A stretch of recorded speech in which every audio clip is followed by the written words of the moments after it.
if you have to masturbate, it is permitted. It is not a sin. There is no evidence anywhere in the Quran or Sahih Hadith which says that if you masturbate, you get a punishment. Here, the reason I'm saying this, that I'm being a is the issue of masturbation. And this is al-istimna or aada sirriya in Arabic as well known. This is something where all four of the well-known madhahib, Hanafi, Maliki, Shafi'i, Hanbali, all four of those madhahib in their mu'tamid, in their relied upon opinion, have said it is haram. It is haram.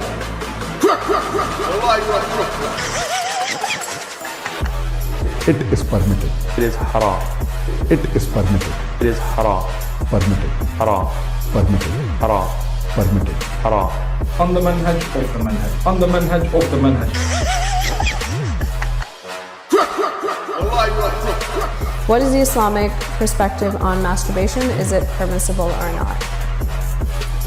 So on the whole, we should establish a general principle based on which people can make their own decision about this. So if there is no such compelling evidence either from the scripture or from reason, then the thing is permissible.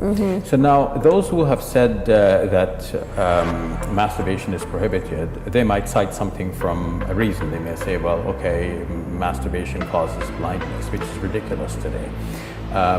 So we don't have any such medical or reasonable reason. The thing is permissible. Is permissible. Permissible. Haram. Permissible. Haram. Permitted. Haram. Permissible. Islamic ruling of masturbation, stimulating oneself in order to satisfy the sexual desire or stimulate themselves to, which would lead to a sexual discharge.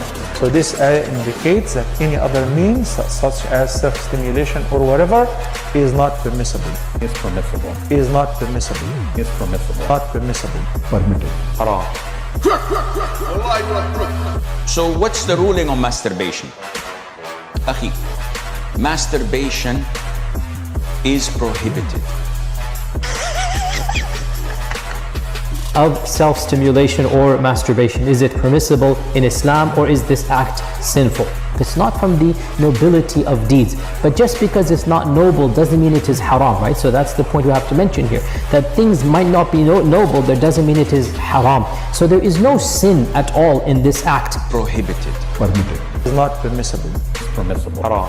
Permitted. Prohibited. Is permissible. Is not permissible. Doesn't mean it is haram. Haram. Yaar, don't do it, yaar. Don't do it, man. And you are a fraudster, and we will call up each and every single one of you out. Wallahi, we will call you out. What a brainwash ummah we are today. Okay, peace of Christ to all of you. Thank you for Sheikh Umad for this video. He is the one who made it. It's his channel. You can go and visit his channel. And don't forget to subscribe. He has very nice videos. You can watch them there. First, before we start, please, if you are a person who is sensitive for such a topic, you don't like to hear it, so then give us headache, take your stuff and leave. So, as you see, the title does not give you excuse to say, I don't know, I'm surprised. I mean, the title says masturbation, so what do you expect? So don't tell us later, that's really not nice. You see the title? It's about masturbation.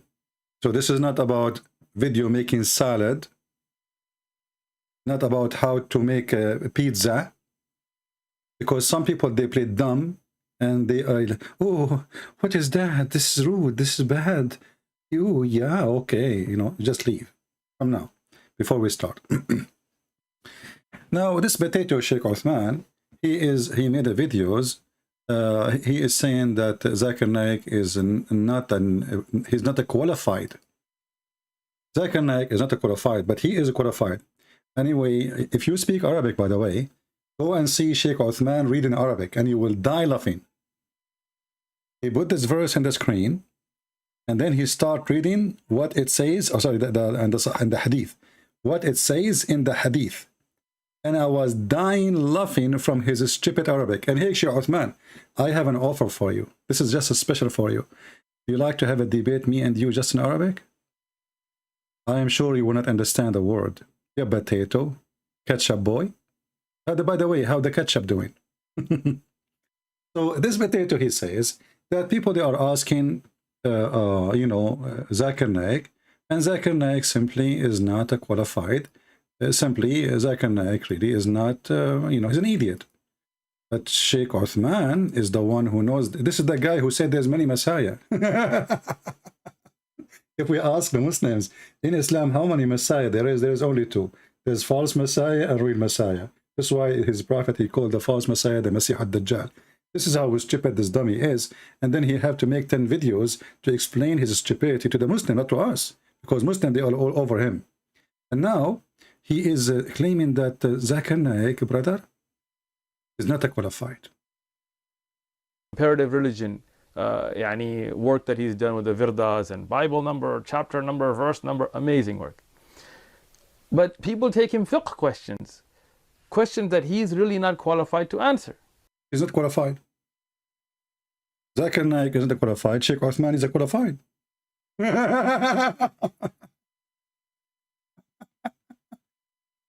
He is a qualified, but he could not read the hadith in Arabic.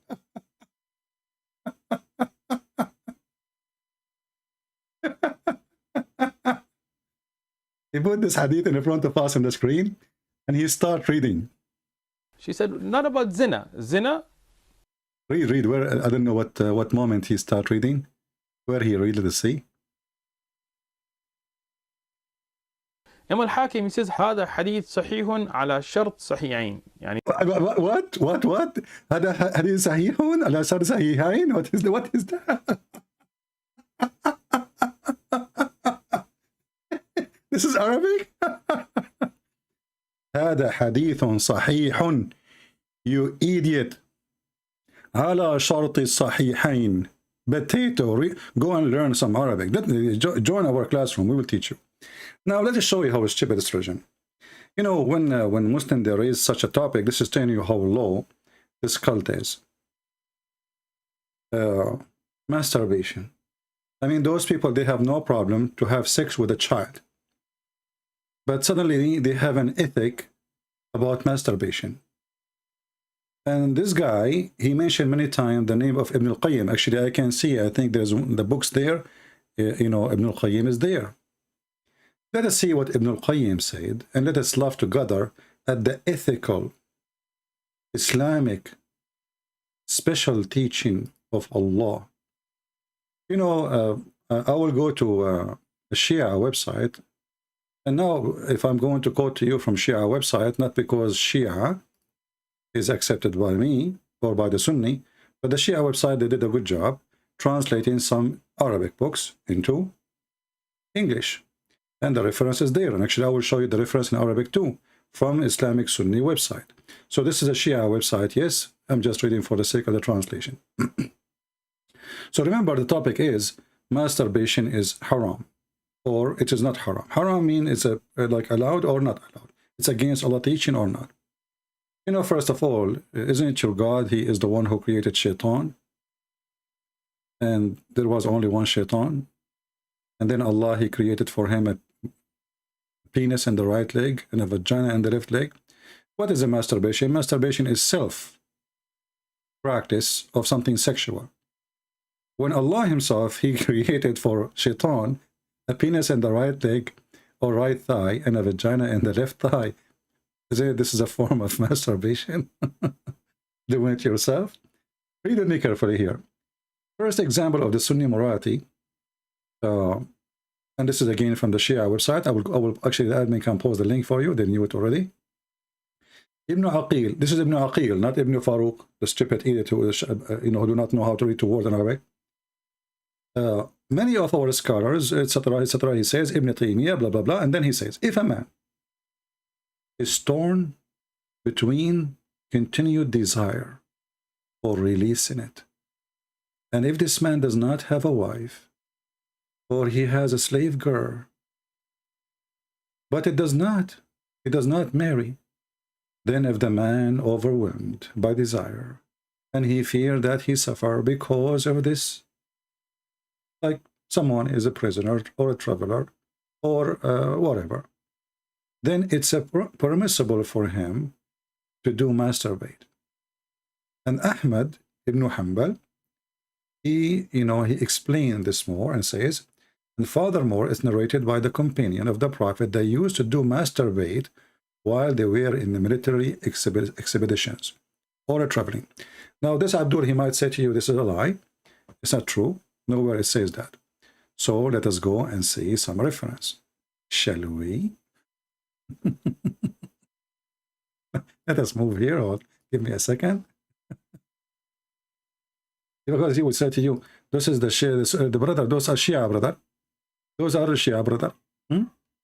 This is the book of Bada'i al-Fawaid, Ibn al-Qayyim al-Jawziyah.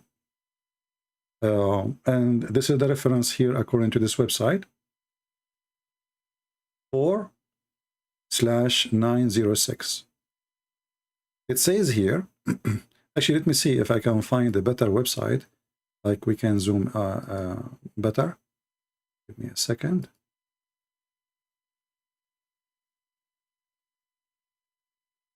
So we can love more.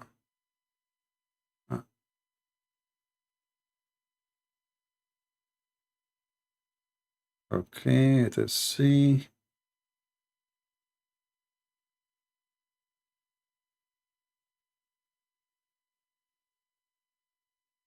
You see, I wasn't like I did not prepare for this topic, but I just opened some, right away.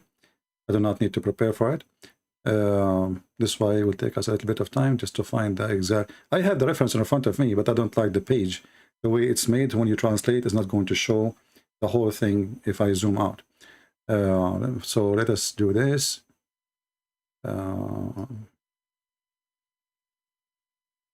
Just trying to find different website, but it's the same book anyway.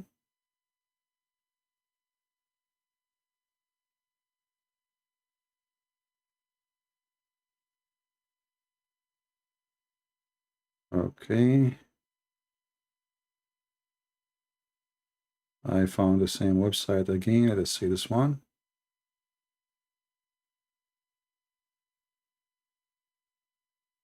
All right. This one is horrible too. The text is so big. Maybe we have no choice except to use that website. Let us see more. Maybe this one. All right, this one maybe will do better.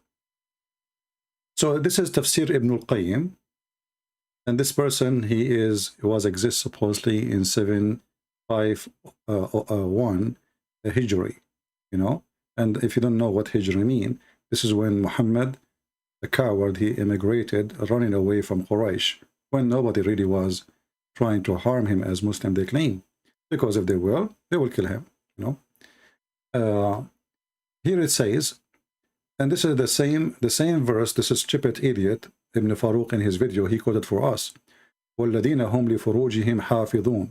The stupid idiot, he is quoting this, but this is not about masturbation. This is about you are preserving your vagina or your penis to the right one. But let us see who is the right one. Listen carefully. This is not Ibn Farouk. This is Ibn al-Qayyim, one of the biggest terrorists in the history of Islam. Read carefully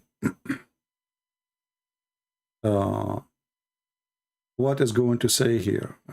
Let's see. Let me search. The page is so long. Give me a second. Okay.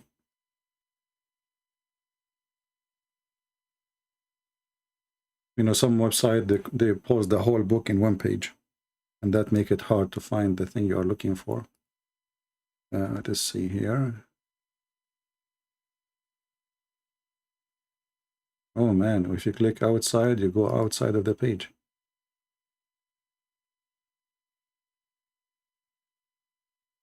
Let us see what happened. I just click outside the page and it's gone. It's like yeah,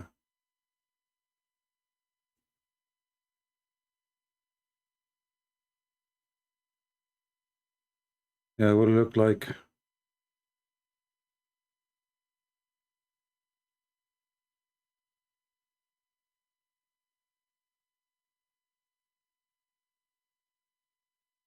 So it look like we have to go to, because this website, for some reason, when I try to translate, it doesn't translate the page. So we will go to the previous website. We have no choice. So this is Bada'i al-Fawaid, Ibn al-Qayyim al-Jawziyah. And here it says, and I'm going to translate into English using Google Translation, nothing special. And you will see what it says in a second. Let us see here. And actually, let me copy the link so I can post it for you. And you can do the same from your side.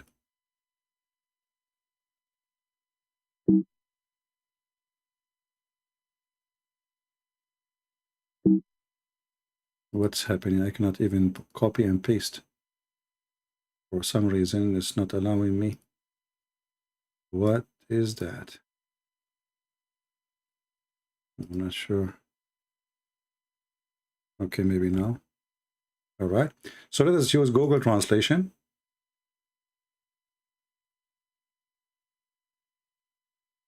It's not allowing me to use Google Translation. Let us try again. Click out of the page. Here we go. Now it's working. So read how they lie to you, those liars who they are either stupid, they do not know their religion, or they are lying in purpose as usual. Here it says that a person, he can even have he can use the hand of little child in order to masturbate. Read carefully.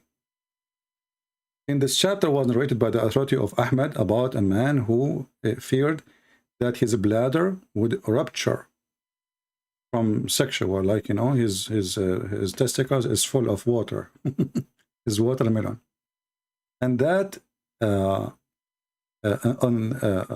he don't have you know, like he have no choice. So what he will do, you know, he's horny.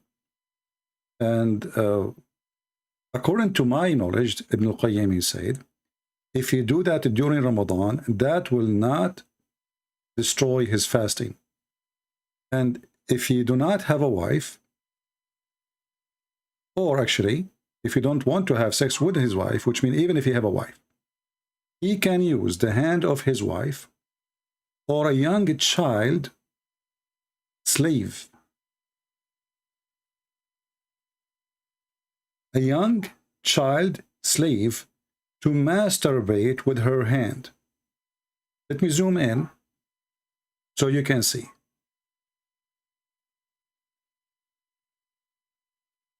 So it look like the Muhammadan, they claim that a Muslim man, he cannot masturbate by using his hand, but he can use 5 years old child as long as she is a slave, or the hand of somebody, she is his slave, maybe older.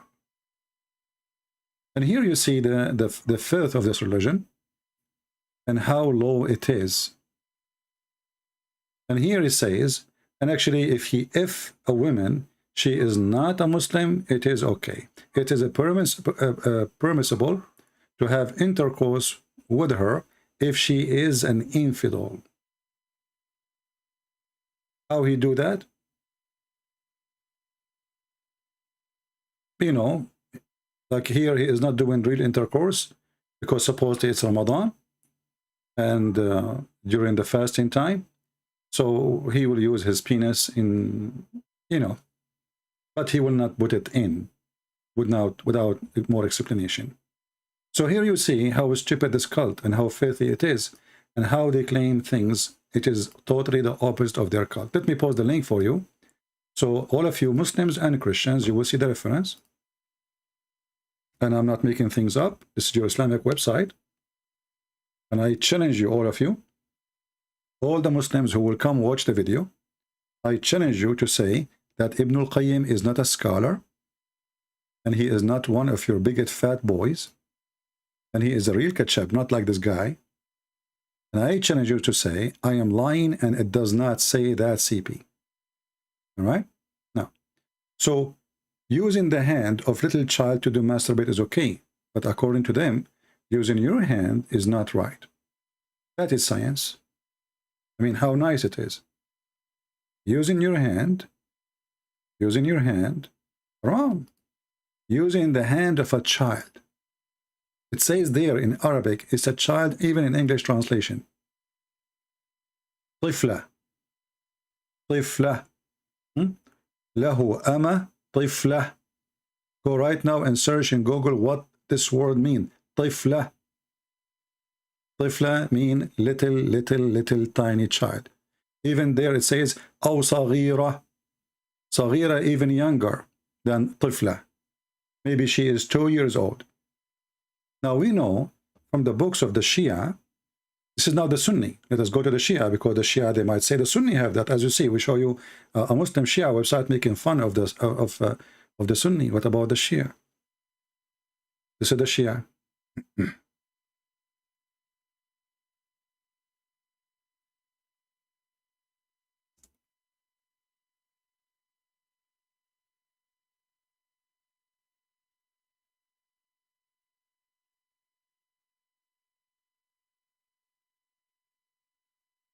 This is the book of Tahrir al-Wasila. I will show it to you.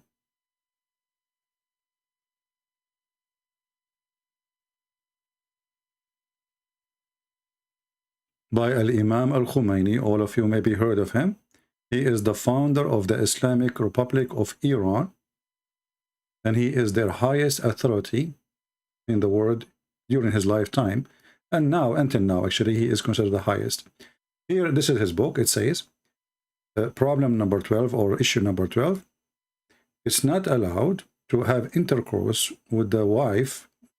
So you can marry her now under the age of 9, but you can do all kind of sexual enjoyment, like hugging or putting your penis between her legs, even if she is an infant. And I challenge the Shia to say I am lying. Even if she is radiyah. Actually, I have a video debate in Paltalk. You can search it. Having sex with the infant. The Muslim doctor, he was saying, so what? Allah, he allowed me, but I did not do it. Allah, he allowed him. But he himself, he did not do it. So here we notice that in Islam, the Muslims are arguing about masturbation, but their ethic is beyond Satan. This is satanic. And as you see, this is Shia and Sunni. Now they agree that you can use the hand of a child. In this case here in the Shia book, you can put your penis between her legs even if she's an infant.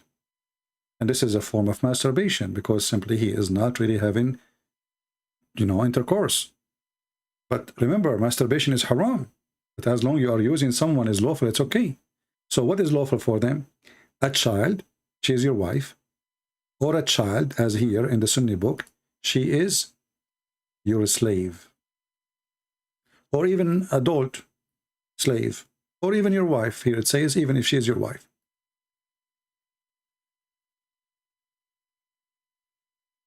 So when those people, they speak about what is forbidden and what is not forbidden, how low this cult can go, how filthy this garbage religion can go. And this religion, they say to you, like I saw once an interview by what his name, apostate prophet, with a woman. She is covering herself with the burqa and suppose she convert to Islam. And she said Islam, like Christianity and Judaism, they fail with the what the word she will use? Modesty. So what kind of a woman she accept such a kind of modesty unless she is, I don't want to use the word, you choose the one. Do you see how filthy this cult is? Modesty? So this is modesty in Islam. And those are the biggest of them, teaching them how to have sex and masturbate. And actually, I remember now, there's a hadith mentioned by Aisha that when Muhammad, he wanted to have Aisha in his house, Aisha, she was very, small. As we know from the hadith says that Aisha, she was 6 years old.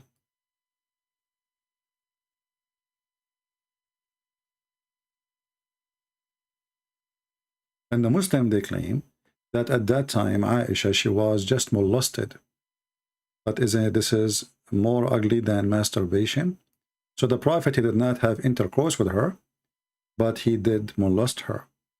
When Aisha, she was moved to the house of Muhammad, before she moved her, the mother of Aisha, she asked for a few days so she can feed up Aisha, because Aisha was so tiny and so skinny, to the point she was afraid that she might die if he slipped over her. So what the mother of Aisha, she did, let me try to find the hadith, because I don't remember exactly the exact details. You know, I did not, I mean, this hadith is something I just remember from like maybe 20 years ago. Let me try to find it. Give me a second.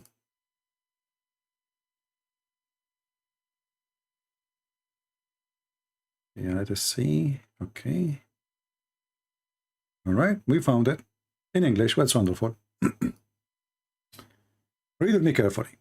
My mother intended to make me gain weight, to send me to the house of the Messenger of Allah. SAWS, which mean shawarma.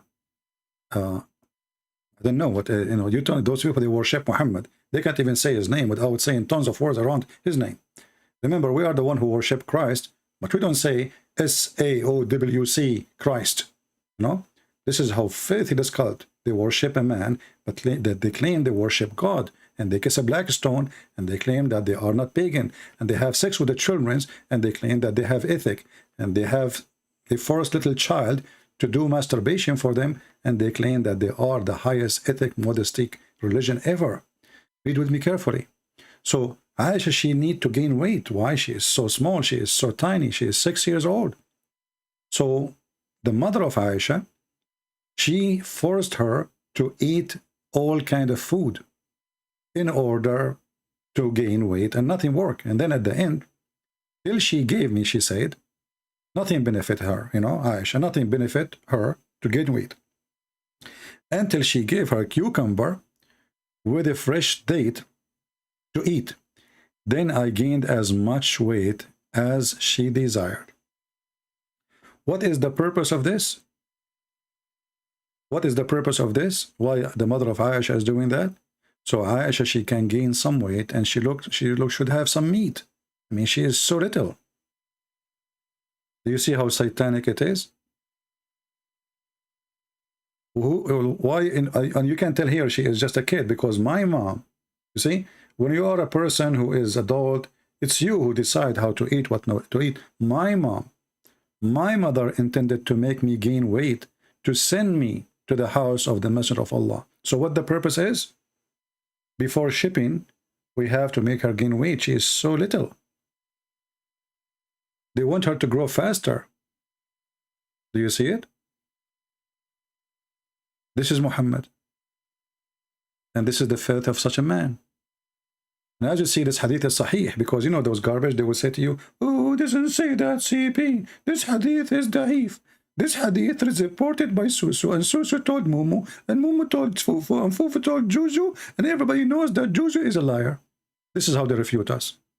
But in front of us, it says Sahih al-Albani. And by the way, the donkey, Ibn Farouk, he just mentioned that he accepted al-Albani. So as you see, al-Albani. Do you remember the guy when he said that the hadith is mentioned by David Wood is not Sahih? It was approved by al-Albani. He told him this is not Sahih. Anyway, so let us continue and learn about the ethic of this religion. There is many ethical teaching in Islam, a lot of ethical teaching, and I'm afraid if I teach you more, you will become so corrupt. So let us see what we will teach you here. I will try, you know, actually I don't want to keep it long. And by the way, tomorrow I might come live on air, and the reason I came now, there is somebody we asked to come and repair something in the house. And suddenly he says, tomorrow I have time. I was waiting for him for long. And suddenly he says, tomorrow I have time in the, you know, in the morning. So I don't know if he will come. Usually he lied too, like Muhammad. You know? So we might come in the morning, but I decided to go now in case I could not make it tomorrow. So just to let you know. All right. So let us go and see the more morality of the Muhammadan. If women she have, let us go here.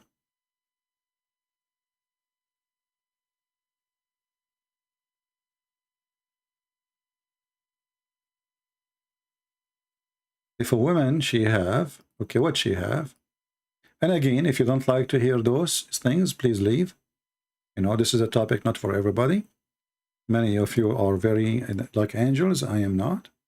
If you're an angel, please leave. If a woman does not have a husband and her lust becomes strong, then some of our scholars say it is permissible for the women to take a crumbage, which is a piece of leather worked until it becomes shaped like a penis, and insert it in herself. She may also use a cucumber. Now we know why the mother of Aisha, she gave Aisha some cucumber too, as you see in the hadith. Maybe she was trying to give her some practice, I'm not sure. But as you see, according to Aisha, the science of the Arab, if you eat a cucumber, you get fat. Cucumber and fresh date. So if the woman, she have a desire and she need to do, you know, whatever she need to do, then she can use a crumbage, which is a piece of leather worked until become shaped like a penis, and insert it in herself. And she also may use a cucumber. Now here you see, this is again Ibn al-Qayyim. Now let us go to Ibn al-Qayyim in Arabic and try to find the exact hadith in Arabic, because this is here a translation, and I don't see this guy giving us the page number. And I don't like that, you know. I like to see numbers. Numbers is important.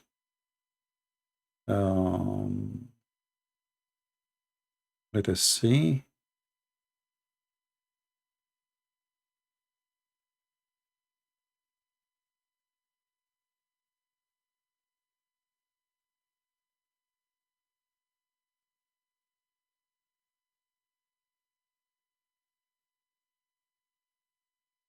Because remember, you know, we need to give reference.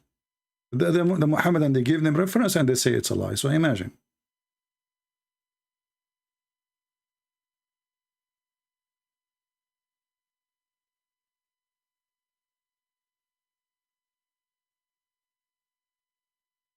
Let us see.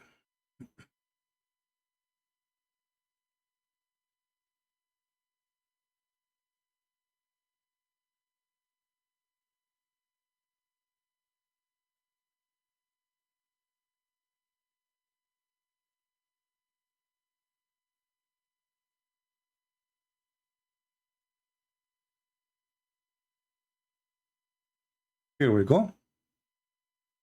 This is the book of Ibn al-Qayyim. It says, وَرُوِيَ عَنِ الصَّحَابَةِ كَانُوا يَفْعَلُونَهُ, which is what? Which is masturbation.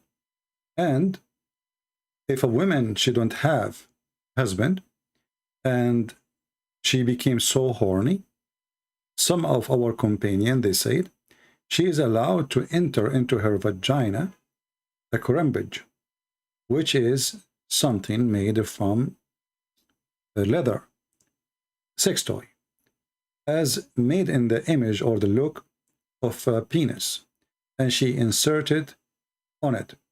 Or she can use cucumber or qara. I don't know what qara. I don't know what translate the qara. The qara is the same as a cucumber, but it's yellow. You know what I mean? I'm sure you know what I'm talking about. It's like a cucumber, but it's have a yellow or white look from outside.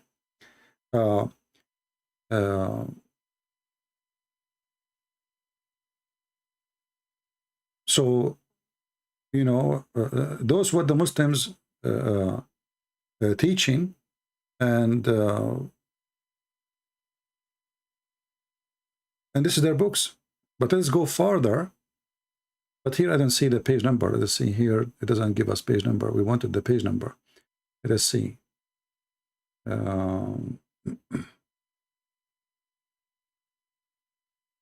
Okay, where is the page number?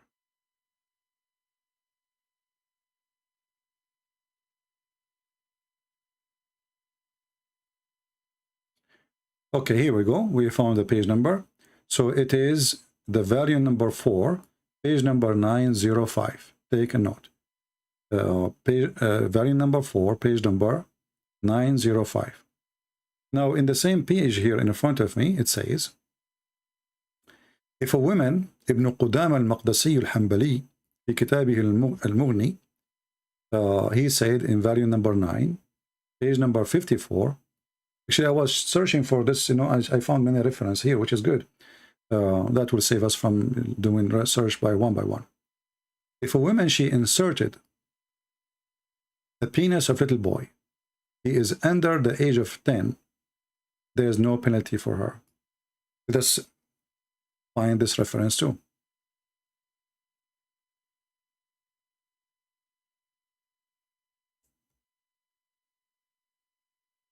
And here we go.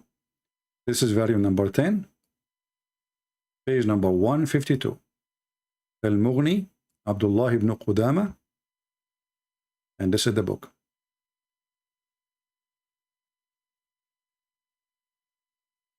So if a woman, she is horny, and she needed to have sex, she can use little child, little boy. For sure, he can't be the husband, Mostly is maybe, I don't know, any boy. She got a boy from the street. And she can use his penis to do that with him. But here I see actually things is more ugly. Here in the top it says, and doing intercourse in the anus is fahisha, which means very bad, which is like against Allah teaching, all right? But this is doing that in the anus of men. And then here it says, and if a Muslim man, he do have intercourse with a dead person, there's two opinions about it. One, it says he should be punished, and the other one says if he do that to a toy, that will be similar to having sex with the real person, or it is having sex with the dead one, but still there is no penalty for that person. And this is the agreement or the statement of Al-Hasan. And then he continued there, it says, according to us, there is no penalty for the one who have sex with the dead one, because the dead one is obviously already used, expired. And usually nobody desires such a thing, and usually the soul does not desire such a thing. So there is no need for a penalty for such a thing, and there is no punishment for it. And then, if you have sexual relationship with a child, if she was from the one, usually you can, if her, doing that to her is adultery, because now this is adultery, she is not his wife. And here he says, and if she was not alive, which means she is dead, there is two opinions. One, it says Al-Qadi, he said that having sex with a child under the age of 9, it's a woman or a child or someone don't desire, by entering his fingers into her vagina, or if a woman, she enter the penis of a child under the age of 10 into her vagina. And then, according to him, he says, the penalty only happened if that person is in the age of intercourse, which means if there is no age of intercourse, then there is no penalty. So imagine here what the Muslims are talking about. And again, this is Al-Mughni, volume number 10, page number 152. And I'm going to use Google translation. And actually, even the Arabic is stupid to, they are using very old Arabic. It's hard to translate, but maybe Google translation would do a good job. We hope so. So here it says, there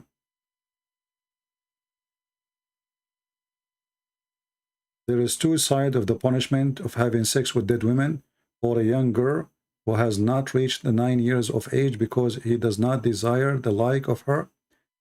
It's similar if he is inserted his fingers into her vagina, and likewise if a woman she inserted a male boy, which means penis of a boy, has not reached the age of 10 for of someone else in her vagina. This is Islam. Let us continue. Should we stop? People, should we stop? It's disgusting, isn't it? Yeah. And then we will find that Muslims, they can even have sex with watermelon. And then we ask ourselves, if masturbation is haram, look like using your hand in masturbation Islam is haram, but using someone else's hand, it's okay. Or using a piece of cucumber, it's okay. Or using the hand of a child is okay. But don't use your hand, or even using a watermelon. Read this. Here it says, this is what the Muslim Sunni teach. And this is again Ibn al-Qayyim, the biggest, highest scholar of the Muhammadan. If a man make a hole in watermelon or a piece of dough, or leather, skin, or a statue, and has sex with it, then this is the same as we have said in other type of masturbation, i.e. that is halal, in the same circumstances given before, such as being in a journey. In fact, it's easier than masturbation with one hand. Again, this is Ibn al-Qayyim, you know, and let us go and find it in Arabic. I'm just trying to find the reference in Arabic, so you guys later, if you speak to Muhammadan, because here I don't see any numbers in this page. I don't know why they don't add numbers, but let us see if we can find it.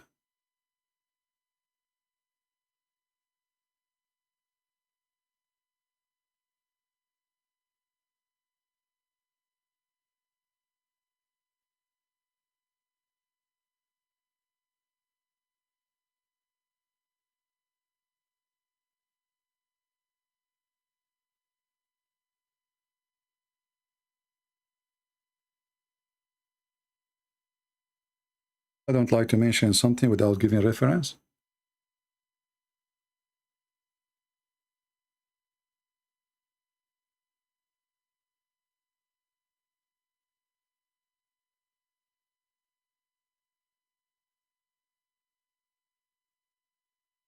Okay, let's see.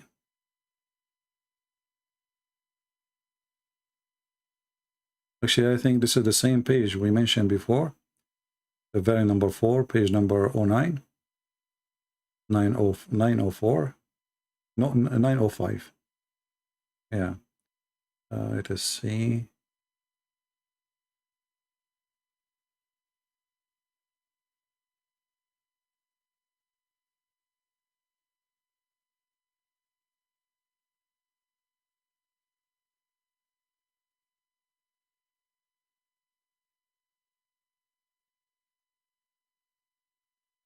Yeah, actually, we show you this this page here, and we post the link for you,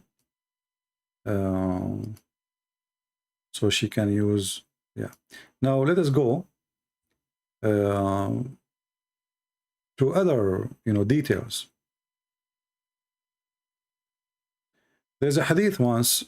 I was debating once with the crazy man. His name Nader Ahmad, if you remember him, and in that hadith, I accuse Muhammad he was having sex with the goat, and Nader Ahmad he says, so what? Better than your religion. It says smash the head of the babies. That's what he said. You can ask him. But if we go to this hadith, actually it is translated in answeringislam.org, and it's written actually translation done by Sam Shamoun. Maybe somebody help him to translate from Arabic. But if you go read here, this hadith from is an explanation of Al-Bukhari by Imam An-Nawawi, very big name in the history of Islam as a scholar. Here it says, just to make it short, I will post the link for you so you can read the whole thing. Our companion have said,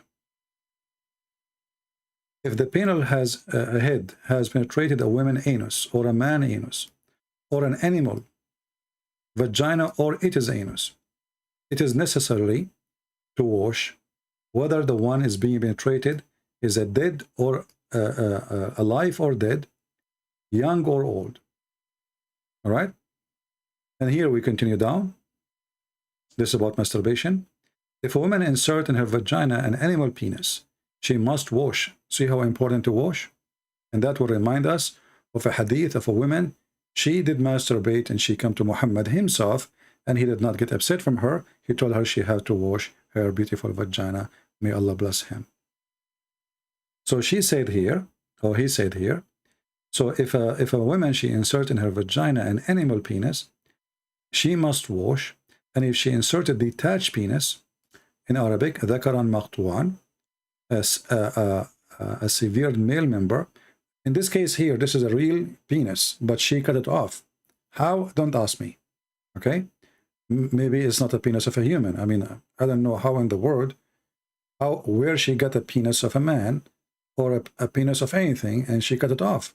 So now they are talking about a detached penis, which is cut off. This is, you know, real. And maybe it is, they mean by detach a sex toy, but doesn't look like it. But this is Islamic religion, and this is their teaching, and nobody get offended when you read those things for them. But let us go now and read the hadith, as long as we are talking about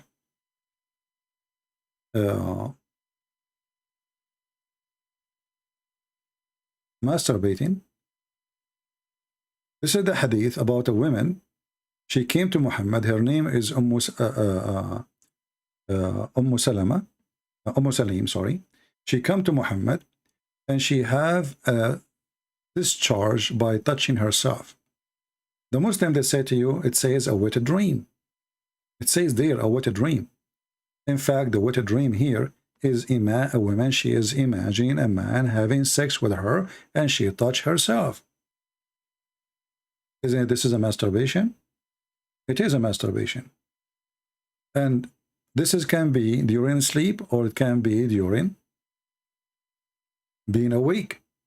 Do you see anything Muhammad saying this is not right, don't do that? Absolutely not. All what he said, and he claimed something very stupid, he said that she should wash her vagina if she see the discharge. And he claimed that if the women have discharge first, the baby will be a child girl, and if the man have discharge, the child, the newborn child, if the sex happen, is going to be a boy. But in this scenario here, we are talking about what? About a woman, she don't have a man in the bed with her, and she have discharge. Now, the Muslims, they might say to you, well, this is in the dream, you cannot control it. This is not in the dream, even though it's possible to be in the dream. How we know it's not in the dream? Because the wife of Muhammad, she said to Muhammad, do women أتحتلم المرأة? You see, the Muslim, they try to translate the word تحتلم as a dream, coming from the word hulm. In fact, the word hulm is a person who come to the age of able to have orgasm. If you go in the Quran, actually, there's a verse about it. I just remember.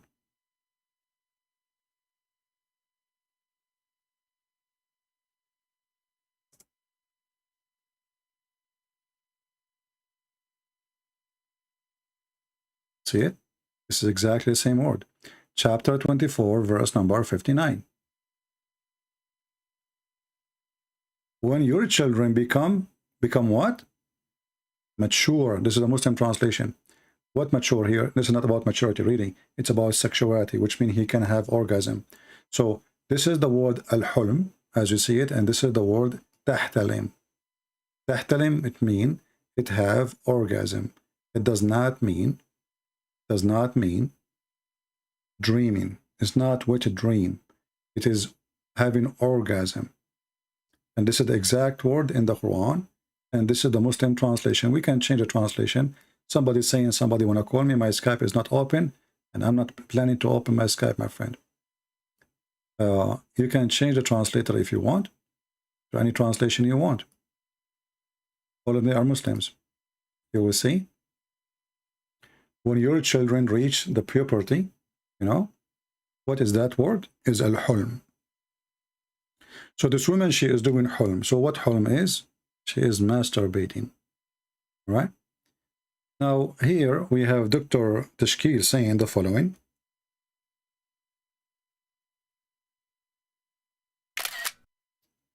Read with me carefully and try not to laugh. This Muslim, he is being upset and he is giving us a refutation.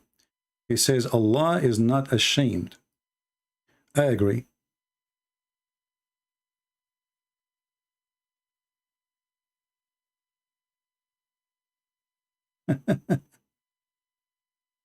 Christian Prince cannot understand that Allah SAWT is not ashamed. Our friend, you have no shame. You have sex with the children, you have sex with animals, you have sex with God, you have sex in heaven, you have sex with your mother in heaven, you have sex with your daughter. The Quran says whatever you wish.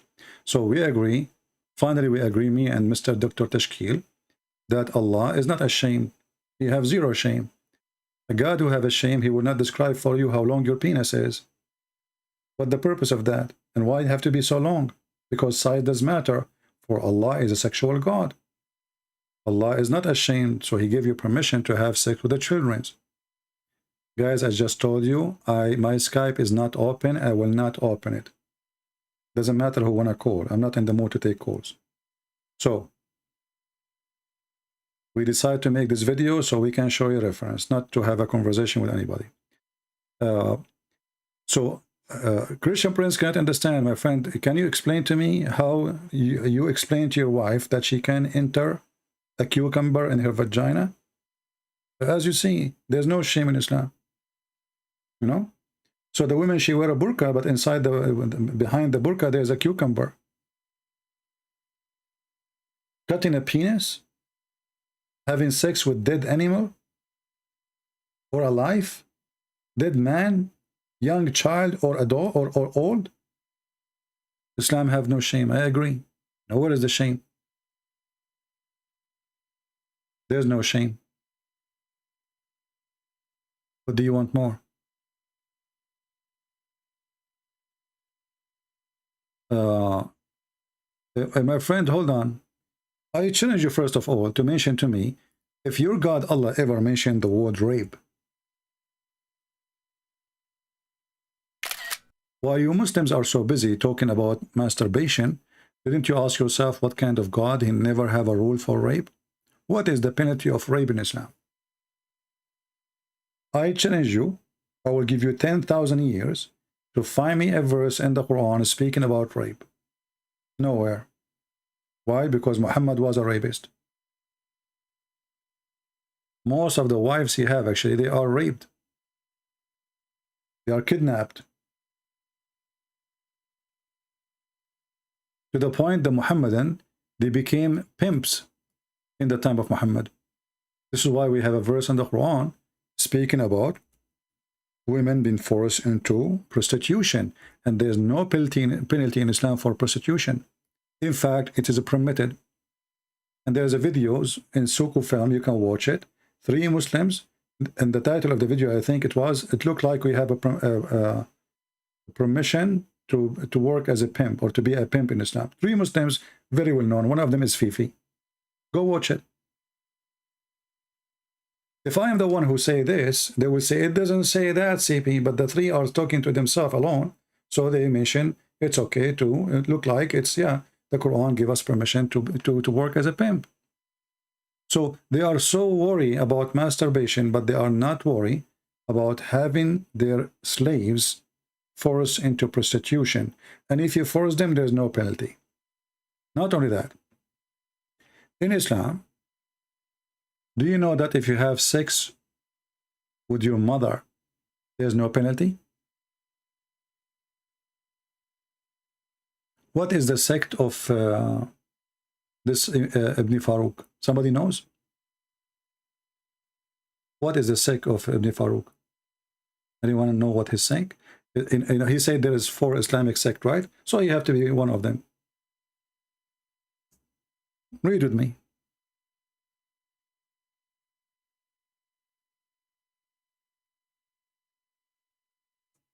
What is the penalty What is the penalty of having sex with your mother in Islam? Nothing. And this is Abu Hanifa and Nu'man. Let us read together so people can die laughing.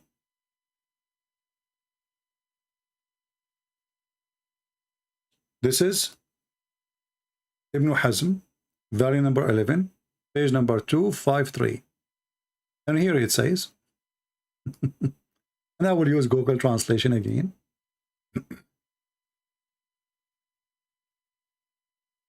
And let us highlight the words so people can laugh. That's such a garbage.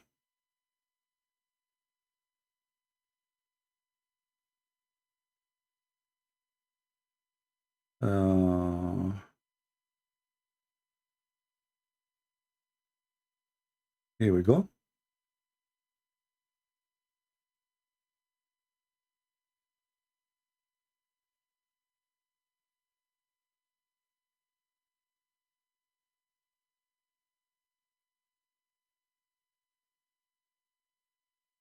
ولا حد على من تزوج أمه التي ولدته وابنته وأخته وجدته وعمته وخالته وبنت أخيه وبنت أخته عالما بقراباتهن منه عالما بتحريمهن. What does that mean? There is no penalty if a Muslim man, he have sex with his mother. He married his mother. تزوج. Not if her, he married her. The mother, she gave birth to him, or his daughter, or his sister, or his grandmother, or his auntie from the other, like from his father's side, or from his mother's side, or the daughter of his brother, or the daughter of his sister, which means his niece. And he knew that they are relative to him. Let us use Google translation and see. Maybe I'm lying.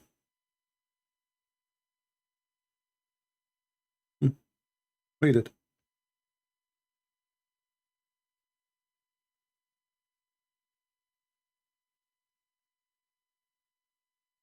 There is no punishment for him. Who? The one who do the following. The translation is not really good, you know.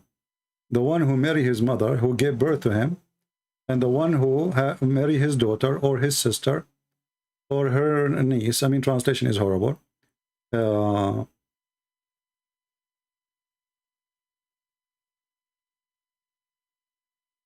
His sister, his aunt, and the aunt from the other side, his niece, his sister, daughter, even if he was aware of the kinship with them, you know, knowing they were forbidden for him, and yet having sex with all of them, there's no punishment. And again, this is Ibn Hazm, volume number 2, 11, sorry, or 2 actually, here it's coming 2. And it says here 11, let us see in the Arabic translation. Actually 11, yeah, 11. The correct is 11. And page number 253. And let me shorten the link, so I will post it for you, so you can save it.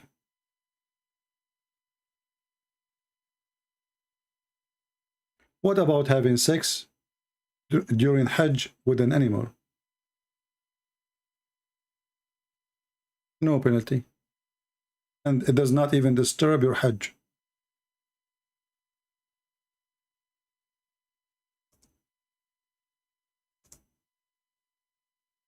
Let me shorten this link for you.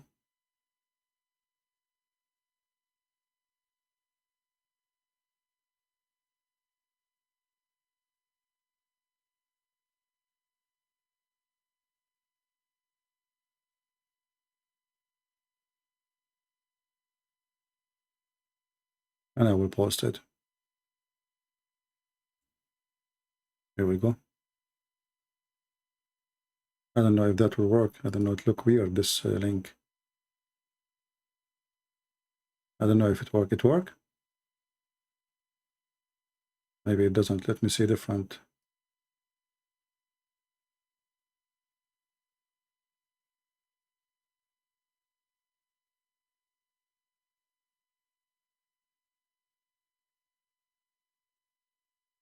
I will use different one. Give me a second.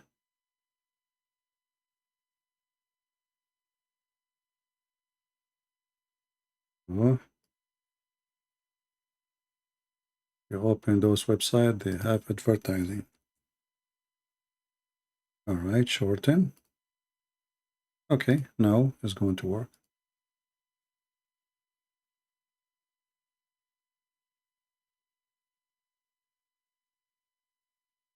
All right. So as you see, I mean, this is a very, very silly, stupid cult, very low class, very savage, very trashy, and there is no shame in it. And when the Muslims, they say there is no shame in religion, well, your religion, all of it is a shameful religion. As you see, your prophet, his wife, she have to be fed up by cucumber so she can be sent to him. Now, how many of you save the reference? Because those, maybe I don't, you know, not always like come to my head. So I hope you did save them in your reference. My mother intended to make me gain weight so she can send me. So how small Aisha she was. She is little child. Not only she confirmed she was 6, she confirmed that she is so little, so tiny. They have sex with watermelon. They have sex with the goat. The Muslim, they will say to you that the Prophet, he forbid. What is the verse in the Quran? Those hadith written long after Muhammad's death. Muhammad trying to copy the Bible. Allah forgot to mention it in the Quran. How come Allah, he forbid something very silly compared to having sex with an animal? Like eating pork. But Allah never mentioned that it's forbidden for you to have sexual relationship with something is not a human. Do you know that there is Muslim, they have fatwas that a Muslim, it's okay for him to have sex with his dead wife because she is halal? His dead wife. So if the woman, she died and they did not bury her yet and she is at home and the guy, he is horny, he can still have sex with her.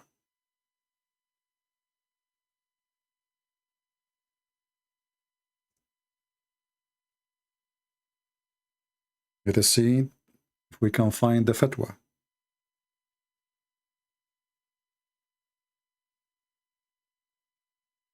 And again, the Muslim, they will say to you, well, there's no shame in Islam, and we agree.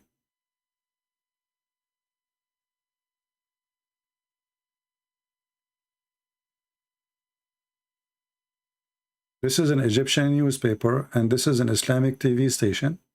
And this is the video, can be found in YouTube. Surprise. Kutub al-Turath, which means the books of Hadith, agree that a person can have sex with the dead women. There is no penalty.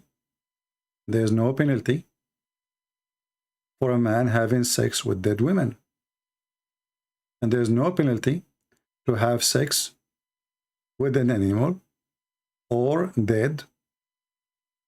And same for a Shafi'i. So this is Hanbali, this is the Shafi'i. I mean, who's left? And this is a translation. And this is Al-Yawm al-Sabi, a very well-known Islamic Egyptian newspaper. So what they will say?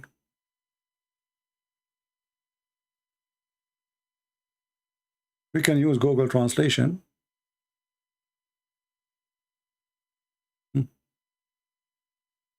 Surprise. The heritage books. Surprise. Fatwa of the marriage of the dead. This is not marriage. Nukah is not marriage to F. The Egyptian, blah, blah, blah, the Mufti, the highest authority, you know, in Egypt. The translation is very funny. It says here, no one is allowed. But in fact, in Arabic, it says, there's no penalty for doing such a thing. Let me switch to Arabic.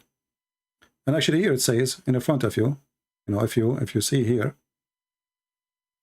the book of Hanabils, there's no punishment for having sex with the dead or animals.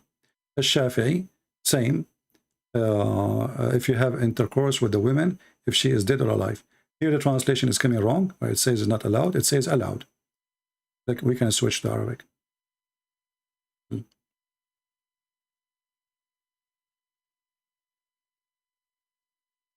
It's taking time to switch. Let us see.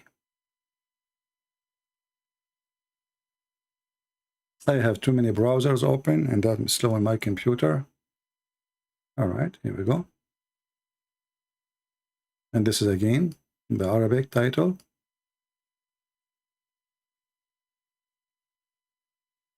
Fatwa agree لا حد على ممارسة الجنس مع الميتة. See, in the translation it says no punishment, it's not allowed. In fact, it says لا حد, which means no penalty for having sex with the dead. And actually we can find something more official than this. This is just you know, a newspaper.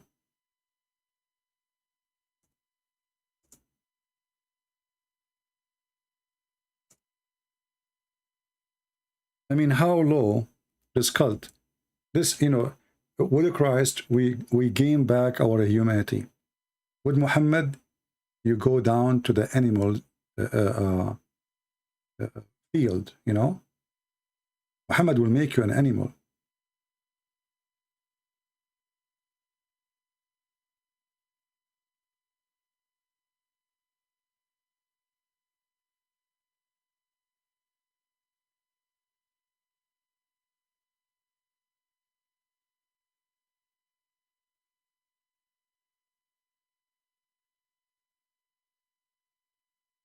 Actually, the video in YouTube, you know,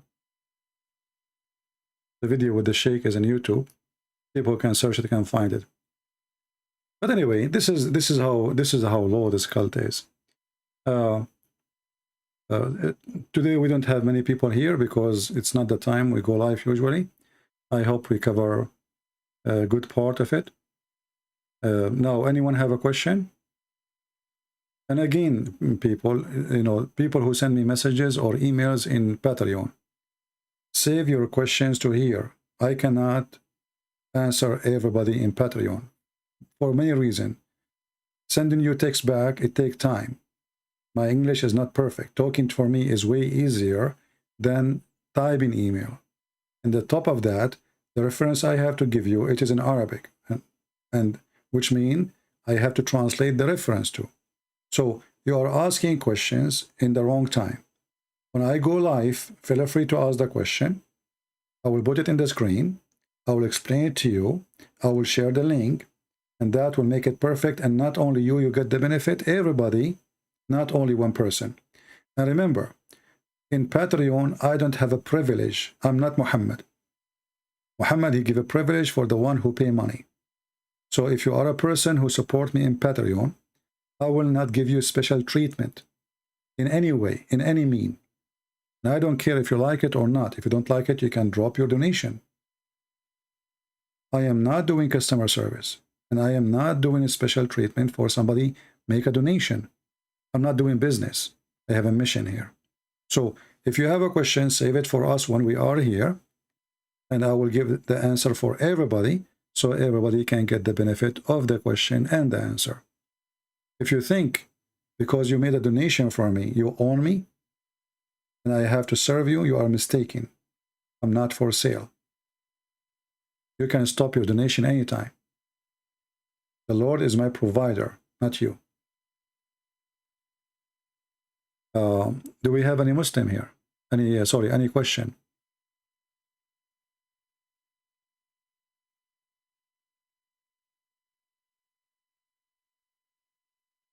Yusuf saying, Islam is beautiful.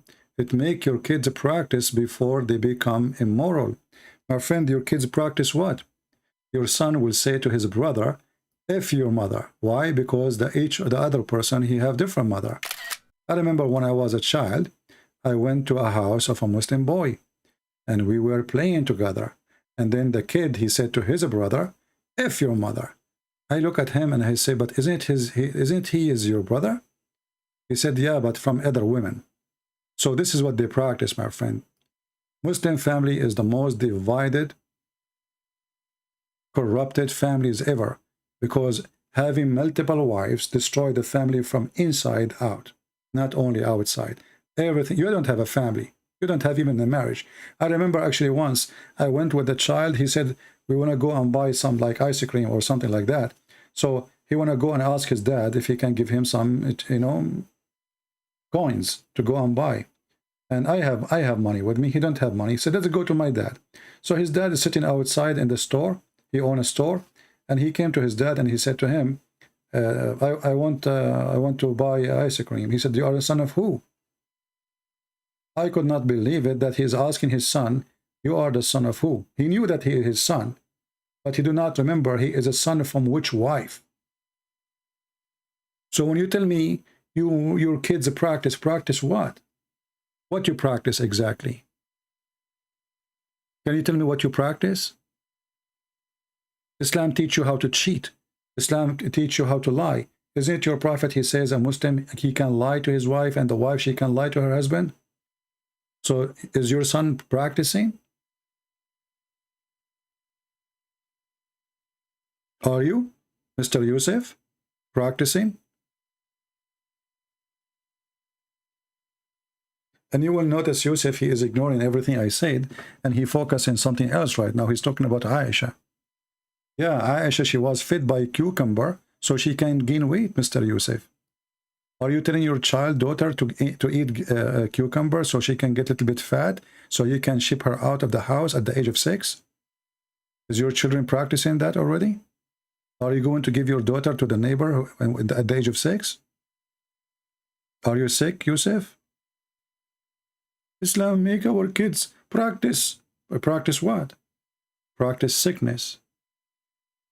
This is your religion. And now we understand why cucumber is expensive in the Middle East.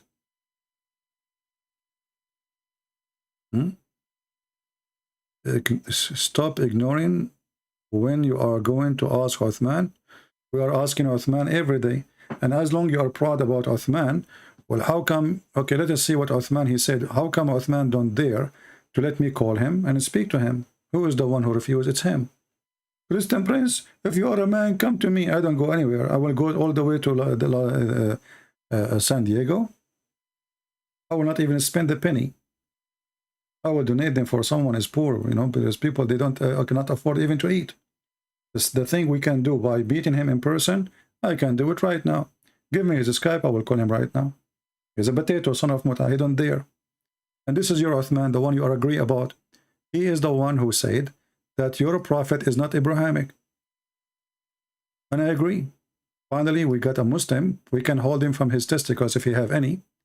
And now we can squeeze them each time. Look, let me squeeze them. Here we go. When the Muslim, they lie to us and they say Muhammad was Abrahamic. Who I'm going to use? My helper. Who is my helper? The ketchup boy. Here we go. Again, he doesn't know who Gabriel is, right? Because he didn't come from an Abrahamic faith. The people of Mecca were pagan. Quran has mentioned that this book was from other than God. Because he didn't come from a know who Gabriel is. But I mean, again, he doesn't know who Gabriel is, right? Because he didn't come from an Abrahamic faith. The people of Mecca were pagan. So this is the guy you want me to talk to? We laugh. You don't even know how to read the... Go and see the video here. How he read the hadith. Go and laugh. This is a guy who called himself Sheikh. He do not know how to read Arabic. A Sheikh who do not know Arabic. And he claimed that Zakir Naik is not a qualified and he is the one who is a qualified.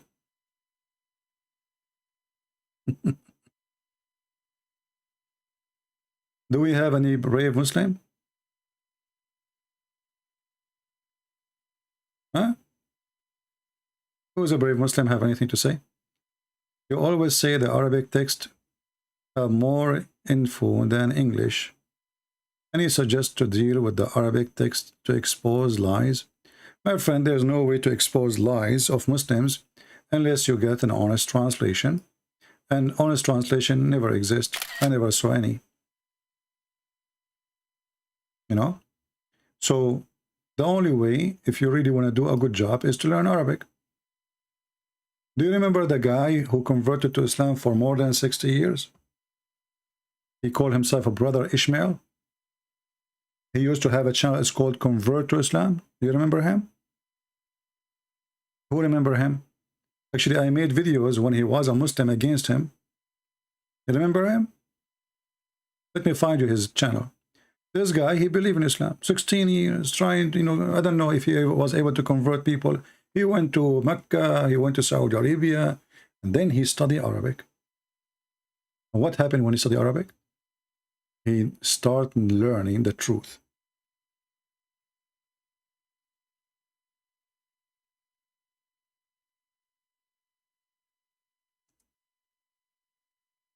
His channel name, it used to be Convert to Islam. Then this person, he changed his channel from Convert to Islam to Don't Convert to Islam.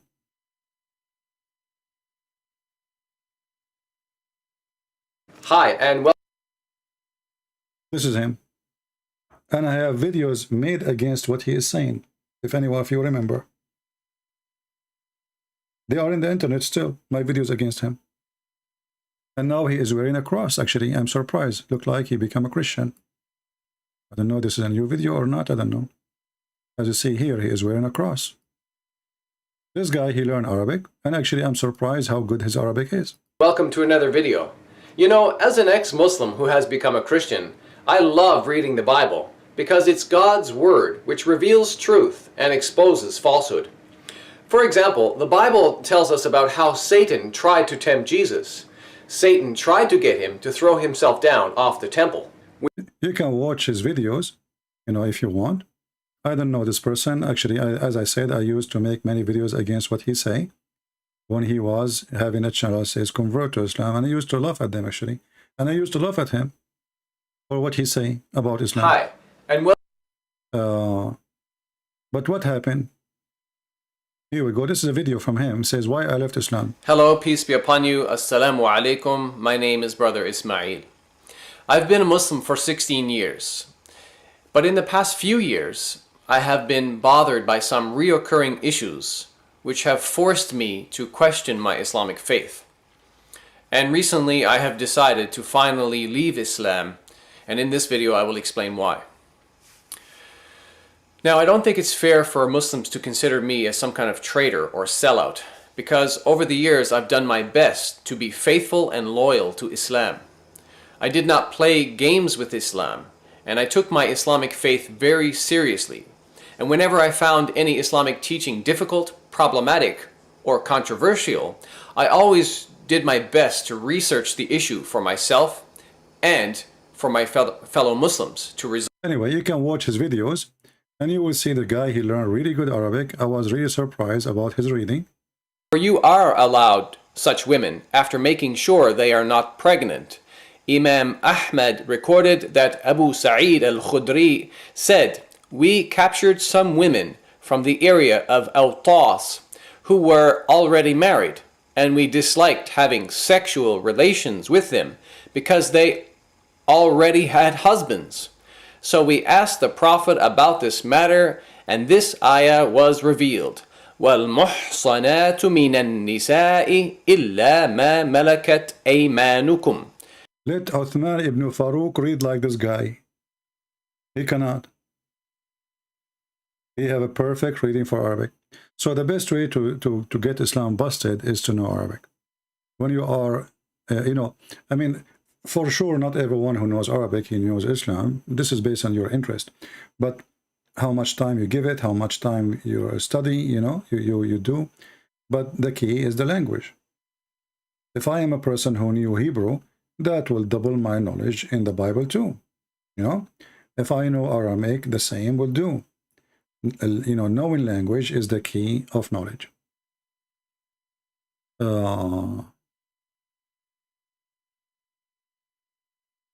What is your thought of Robert Spencer's critical Quran is the best translation? I cannot judge it. I never touch it. I don't know what it is. But do Spencer speak Arabic? Do Robert Spencer speak Arabic? I'm not sure. Because translation, you know, it's not easy. It's not an easy job. And even if you speak Arabic, I mean, he speaks very good English for sure. I have no doubt about that. But I'm not sure how good is Arabic. Any question? If you have a question, please ask me. Yeah, one of you sent me a message says, this is a different topic now. One of you said that the Catholic worship Mary. You see, there's many dummy and they are stupid liars and we laugh at you. There's no Catholic, no Orthodox, no Protestant worship Mary. That's a lie. There's some of you, even they claim to be Christian, they say that the Catholic, they pray to Mary. That is another lie. The Catholic, they ask Mary to pray for them. They don't pray to Mary. If you are a donkey or a donkey, I cannot make you a horse. But you can go right now and listen to what they say. They say, pray for us, we are the sinners. So if you are a donkey, you are a donkey. But I cannot fix you. I cannot make you a horse, my friend. People who lies, doesn't matter if they claim to be Muslims or Christians or atheists, liars are not following God.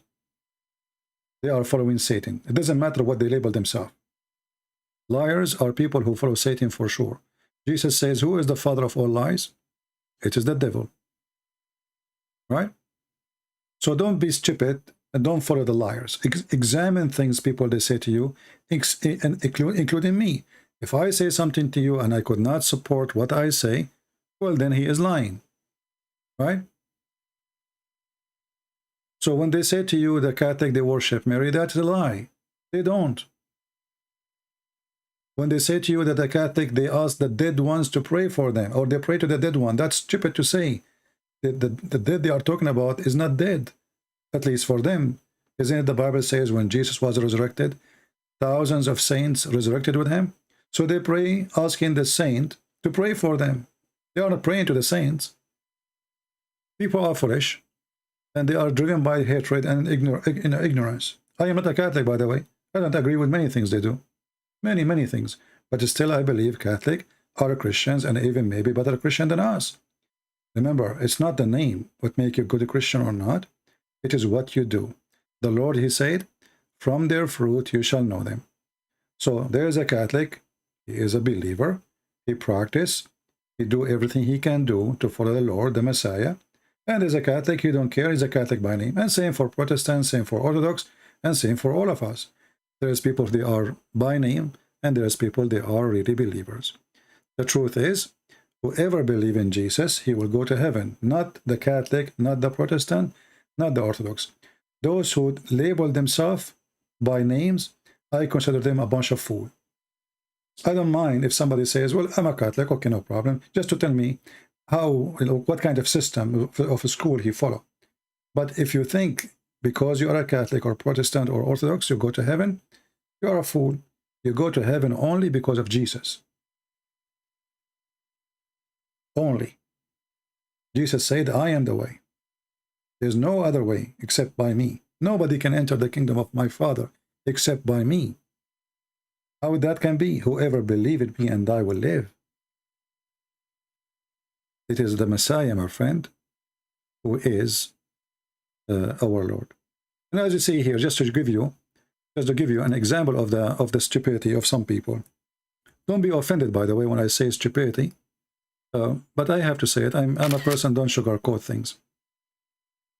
I'm a person who is born of an Orthodox family. All my family are Orthodox. I don't like to mention that, but just to show you how stupid you are. Orthodox is the true historical church. What the heck is that? But in the time of Jesus, there was no Orthodox church. And there's no Catholic church. What's wrong with those people? Mental illness, my friend. Ignorance, stupidity. Muhammadan, those are Muhammadan. Those are not Christians. They are like Shia and Sunni. You know, you go to hell, I go to heaven. It doesn't matter if you are Orthodox or not. Who cares? And what Orthodox mean? I will shave my beard if you know. What does that mean? How many times I said I will shave my beard? People are really stupid. People are really silly. And people are really following Satan. Because Shaitan, Allah, he said in the Quran, Allah will spread division between the Christians. And he will spread enmity. We are the only true Christians, and you are not a Christian. Paul was not Orthodox, neither Peter, neither John, none of them was Orthodox or Catholic or Protestant. Stop being stupid.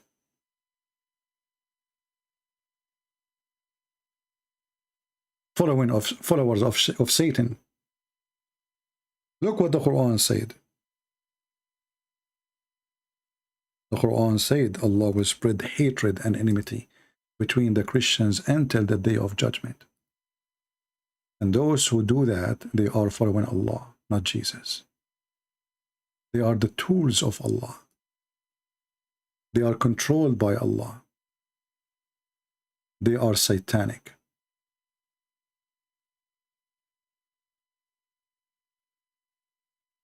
Anyway, if you are a person who thinks that there is a church better than other church, I say to you, it's better to go and become a Muslim. And may Allah make your penis long. Penis people. His penis is better than your penis.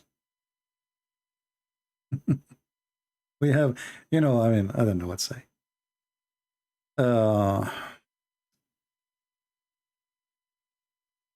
Mr. Batang Orange Otan, he says, you have a religion, I have mine. That is very stupid for you to say, my friend, because first of all, the verse you are quoting for me from the Quran is proving to me that your prophet is a certified donkey. Why? Shall we go and read the verse? Let's go. In that verse, or that chapter, if we can call it a chapter, Al-Kafirun, your prophet, he claimed that the people of Quraysh, they will never worship what he worshiped. But later, all of them, they convert to Islam.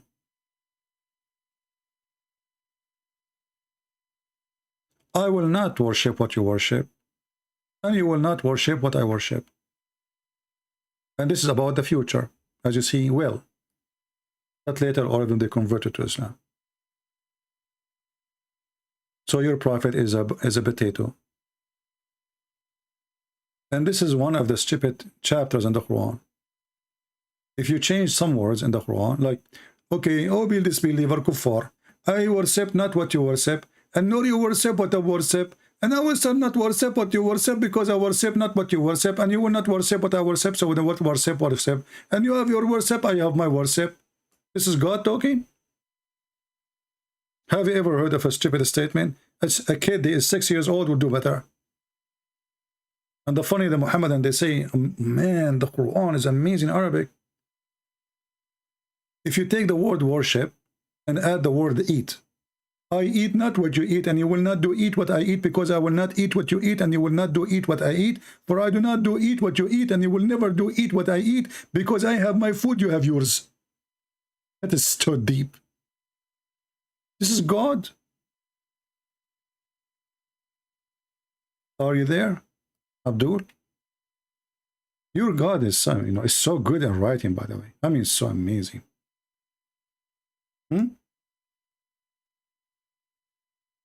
That's so deep. Look at this verse as an example, just to show you how deep the Islam is. No blame is there upon the blind, nor blame upon the lame, nor blame upon the sick, nor on yourself if you eat in your houses. Like, what the heck? That's deep. That is philosophy. Finally, we have a God, he agreed that it's okay if we eat in our houses. Because look like in the time of Muhammad, people used to eat only in McDonald's. This is God, he sat in his office, and now he is thinking deeply. Let me tell them something new today. No blame, brother. If you are blind, you eat at home. Okay, well, the blind, before he used to eat where? Huh? I mean, before Islam, the blind, he used where he was allowed to eat. I mean, the guy is blind. And if you are lame, like if you have a broken leg or you cannot walk, or if you are sick, okay, or yourself, so nobody left. The blind, the sick, the one who cannot walk, and yourself. If you eat in your, what the point? What the heck? Or the house of your father. Oh, that's some. I'm so glad that Allah finally told us and guide us that we can eat in the house of our father. That's deep. I thought I cannot. Or the house of your mother. Wow. Hey, good news, brother. Finally, you can eat in your mother home. No problem. No problem, no problem. Or the house of your brothers. Wow, it's getting bigger. Or the house of your sister. Oh man. Or the house of your father brothers. What the heck? Or the house of your father sister. Like what the heck?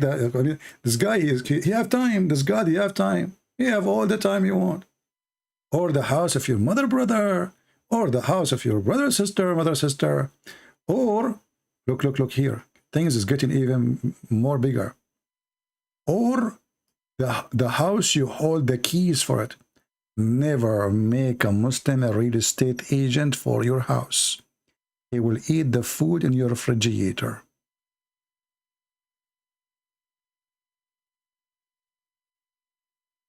Do you see it? This is God, eh? This is a verse coming from God.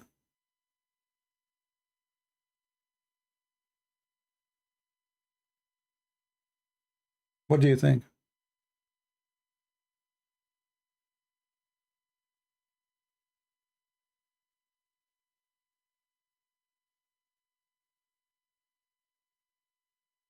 Can I do?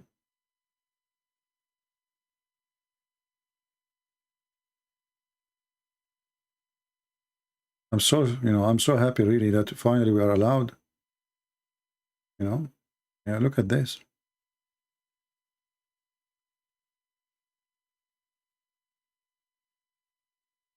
Any question? Can you explain the contradiction used in his video? What contradiction? I don't know what. I did not watch all his videos. I don't have time for his videos. I just open and see this, this stupidity. I look at the title.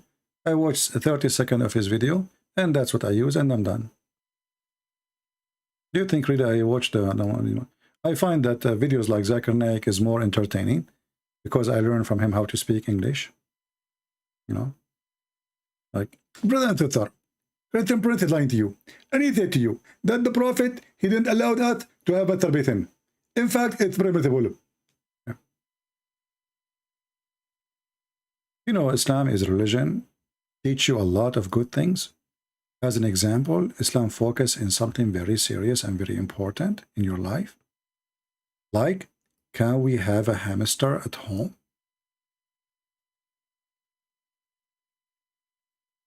This is a serious question.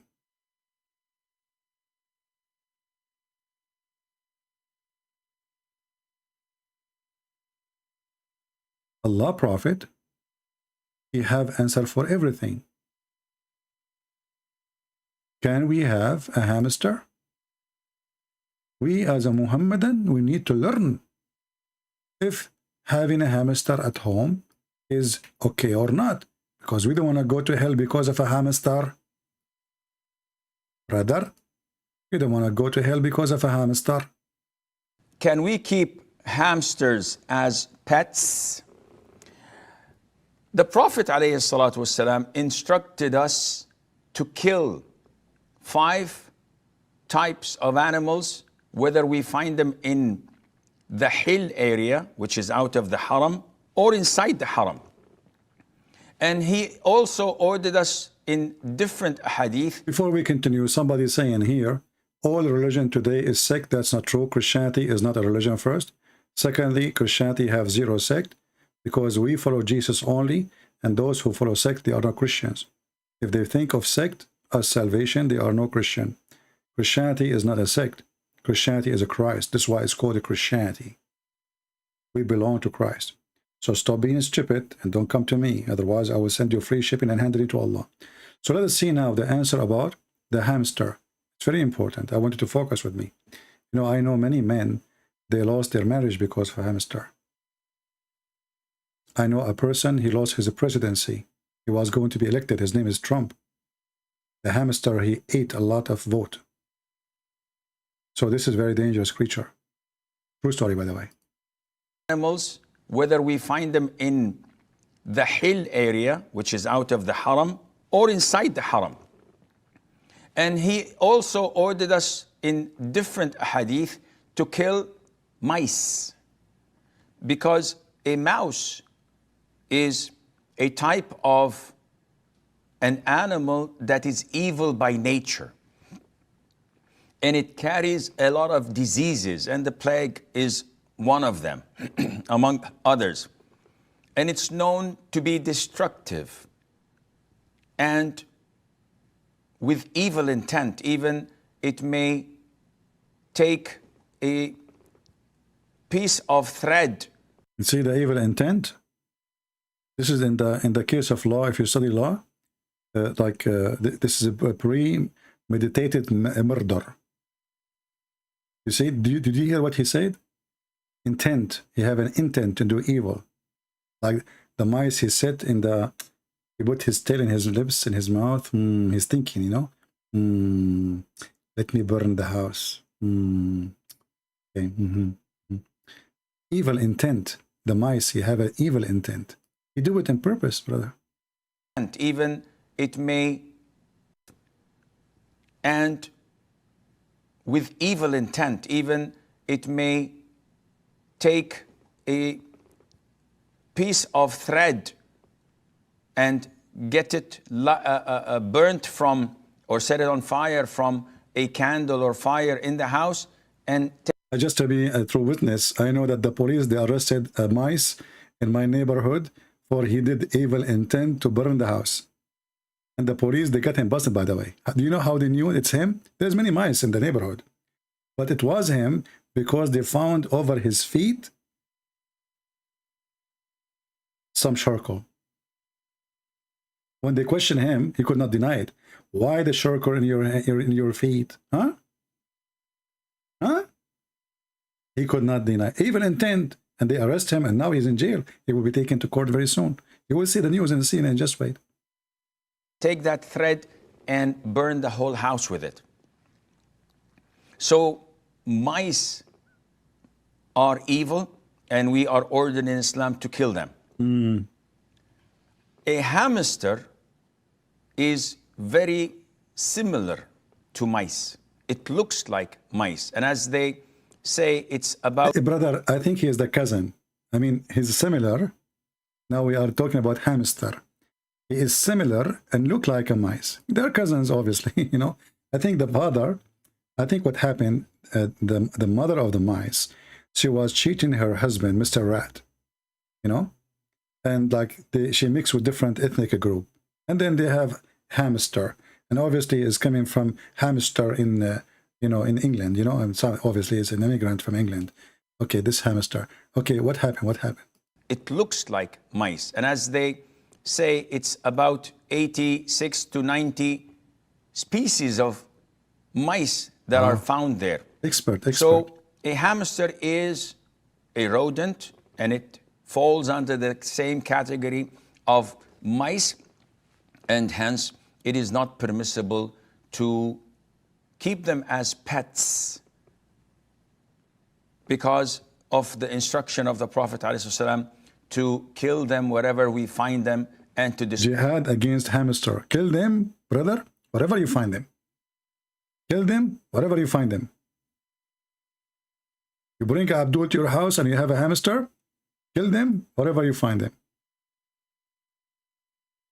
Dispose of them. Oh, this is not the whole video. Where is the whole video?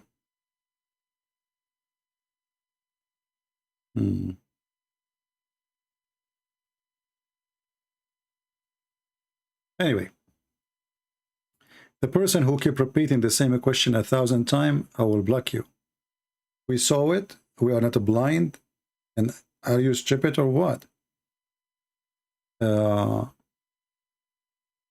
Do we have any Muhammadan want to say anything? Any question?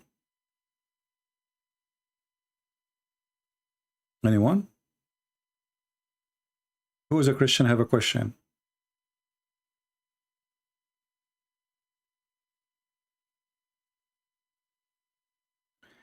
And actually, a hamster in Islam is an insect, according to this guy.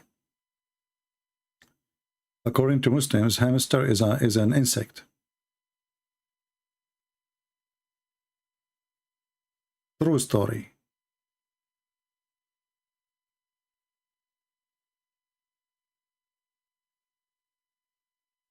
Any question? See, now we are asking who have a question. I don't see anything. When we go to Patreon, we will see people sending me emails. Says, Christian Prince, I have a question. Can you give me the reference?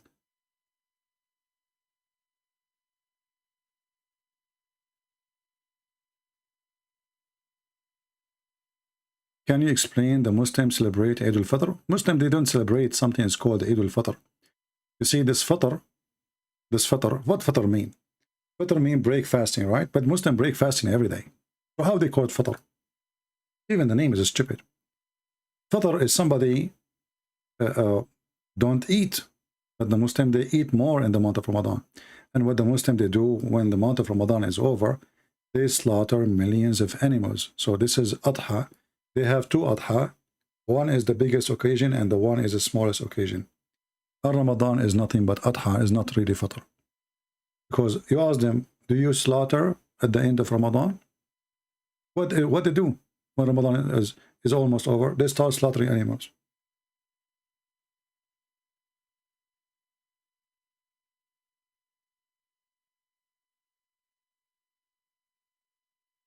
Millions of animals will be killed at the end of Ramadan.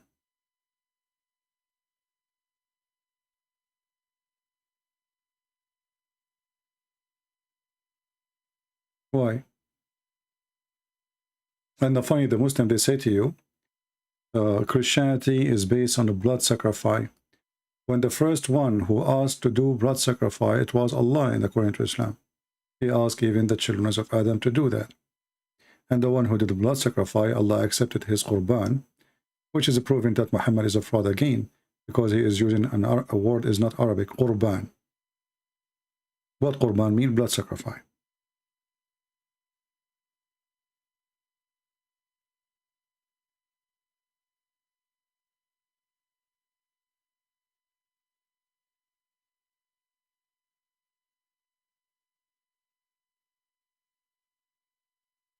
Over 70,000 animals slaughtered in Ramadan. So why you slaughter animals in Ramadan? The whole purpose of the blood slaughtering in Islam, it is supposedly sin forgiven. And the Muslims, they claim that they are not the one who believe in a blood sacrifice in order to forgive your sin. And they claim that this is a pagan practice, but in fact they are the one who practice it in all their occasion.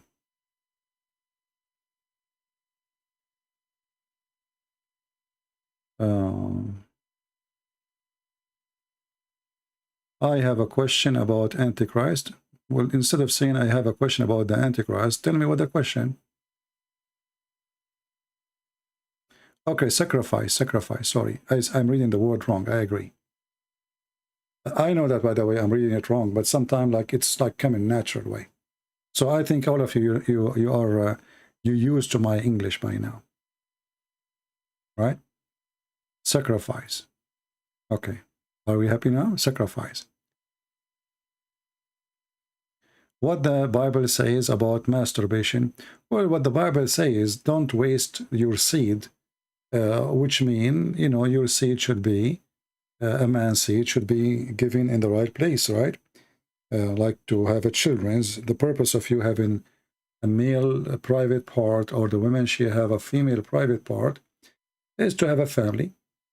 But in the same time, you know, we don't discuss those issues, or this is something very private, and all of us, we knew that all humans are sinners anyway. And it's a form of hypocrisy when people, they speak about how noble they are, that they don't do masturbation. When, you know, the one who is telling you, don't do masturbation, I assure you he did maybe 1,000,000 times. So they are hypocrite people, you know.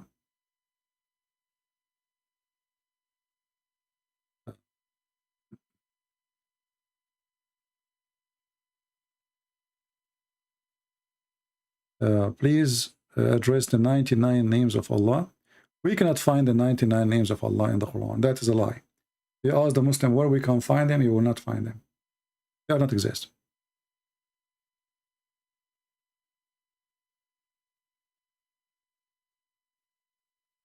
What is the two east and the two west? Well, simply the stupid Muhammad, because he could not explain why the sun location change between the winter and the summer. So he thought that this is two location of the sun and two location of the west and the two location of the east. It's again additional proof that Muhammad is a fraud.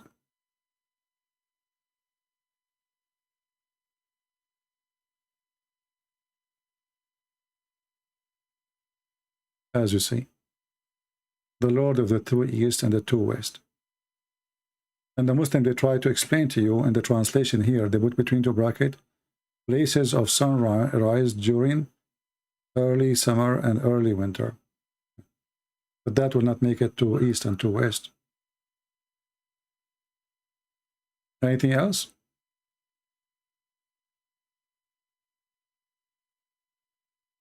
John Martin, what is the question? You are saying, can somebody answer? I don't see your question. Do you think Islam will be destroyed before the judgment day? Well, you know, I believe all evil ideas will stay. And this is the point of judgment day. You know, judgment day is not the day where everything is right. It's the opposite. Judgment day will happen when everything is wrong.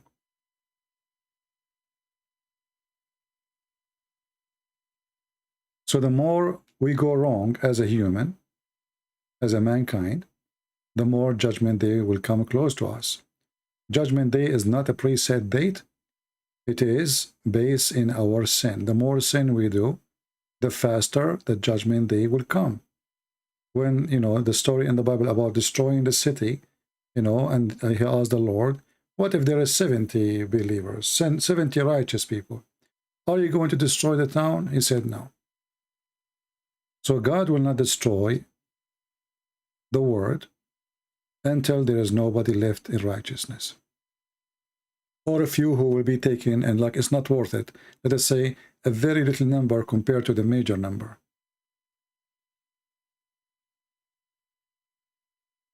Because the judgment day is like a day of a cleaning. You know what I mean? Like this place becomes so filthy. That's it. No more. It cannot be taken no more, you know? That is the judgment day. It's not just because there is some dirt. Any question? Your question, Carolina, what is your question?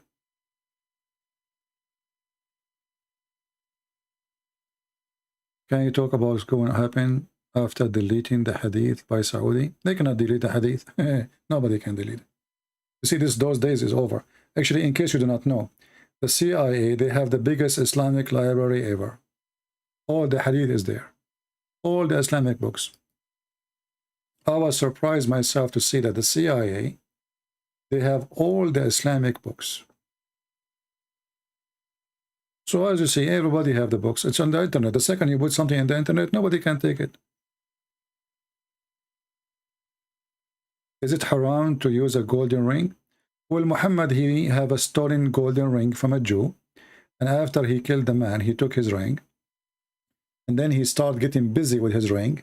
And then people start talking about him. So Muhammad, he told them, it's forbidden to wear a golden ring. Because people, they start making rumor about how he worshiped gold.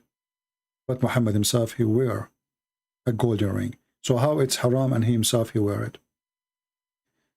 It is Satan. It's true that Satan is tied up during Ramadan. Well, this is what Muhammad, he claimed, that Satans are tied up by chains in the month of Ramadan. But then if this is true, so why Muslims commit crimes and murders and sin more in Ramadan than other months? Muhammad, he says stupid things as usual.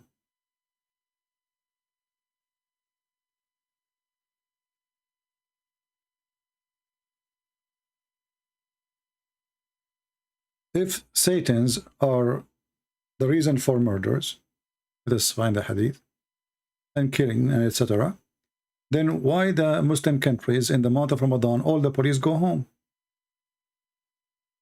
That's it.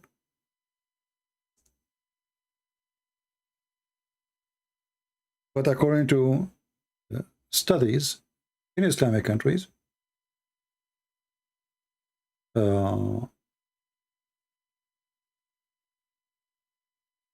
violence increased so crazy, and murder and rape and theft in the month of Ramadan. Why? You know, like you invite your brother to come and have a fast break with you. And you tell your friends that I'm going to go and I will eat in my house, brother. What the thieves will do in Muslim countries, they will come to the house. Then you know nobody is there. And they will spend the night eating there. You see, Ramadan is the month of eating, not the month of fasting. When they say to you, this is a month of fasting, it's a lie. They eat more. So theft will increase, killing will increase, and you name it. And let us see the hadith. Let us find the hadith.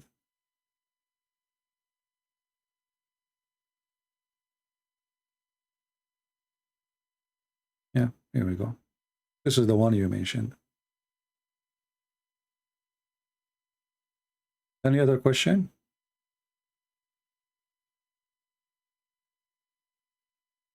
Well, I'm not deleting my videos right away. I give them some time. But please save my videos and reference. No?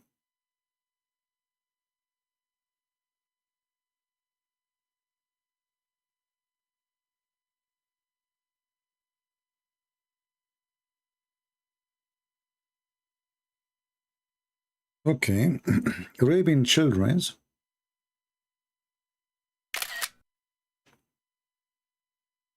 Well, you know, if you are convinced that this is not rape, that will affect you too.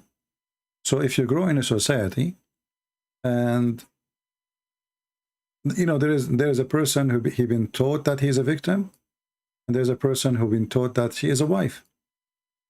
So if Aisha, she live in the West, she will be taught she is a victim, and then she will grow with this feeling as a victim for the rest of her life. In case you do not know, there's many men, they kidnap children or even women. And after some time, the one who is raping, even though she is mature adult, if you open the door for her, she don't even run. Do you know that? She don't run. Why? Because her brain is captured. She don't know where to go. She don't know what to do. She believed that this is where she belonged, even though she knew he kidnapped her. So first a few months, she will suffer. She will try to escape. She will try whatever. And then after some time, even if he leave the house and the door is open, she will not call the police. She will not run. She will not try to escape. There is a phrase for that in science. I don't know. I'm not a doctor, but you can search it. And the same for a child. If the child, he been taught that this is the normal thing, so she grew up with it. She don't see that she is a victim. And for Aisha, actually, she liked it because she became very important. Muhammad, he favored her upon all others. So even as a teenage or a child, she was spoiled compared to the rest.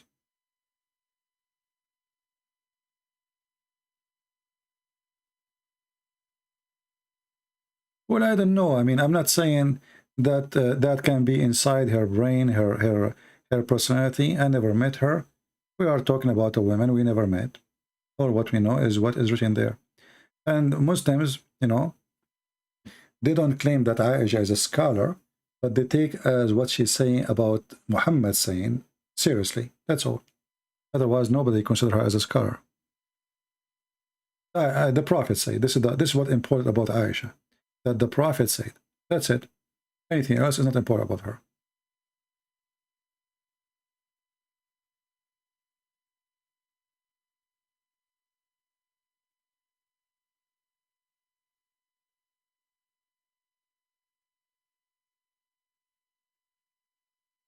I posted link in April 28 just to clarify something to you.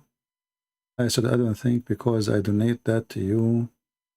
On me anything that is only visible, man. I'm not sure what you mean, my friend.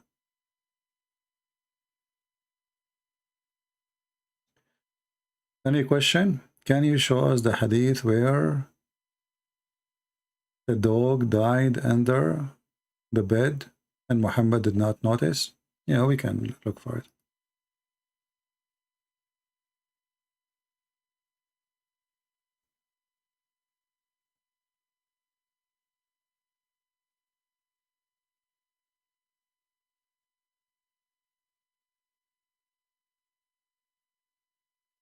Um,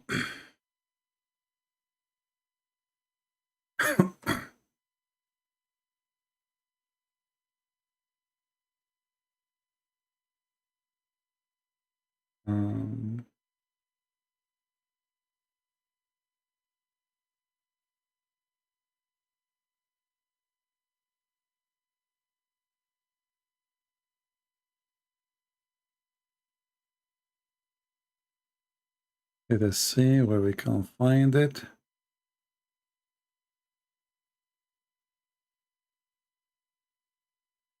There's a hadith mentioned that the dog is under the bed, and there's a hadith mentioned that he was dead. So let us see which one we can find first. Okay, this is about the dog under the bed.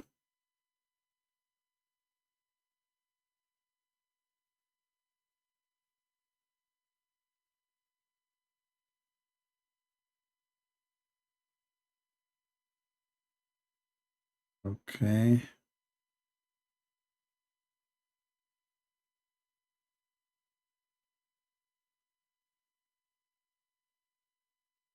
All those are the same hadith. Let us see different hadith.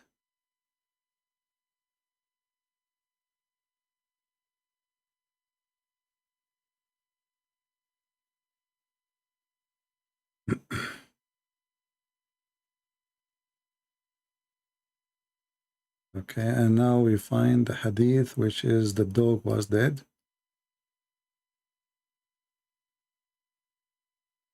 Here we go. Oh, we cannot find it in English. Let's see a different one.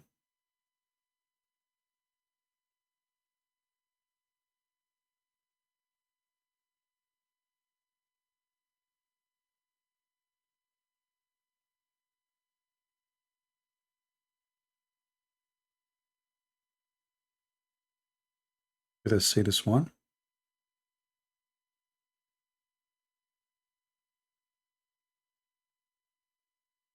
I'm just trying to find a reference which can help you in English.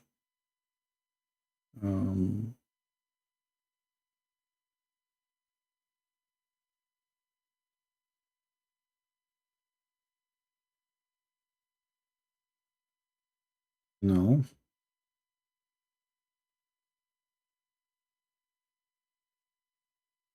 Let us try another one. See, I'm trying one after one. I have all the hadith, but I'm just trying to find the one is really translated in English. Until now, we fail. But maybe now we can find it in Arabic, and then, because if we could not find it in English, what we can do?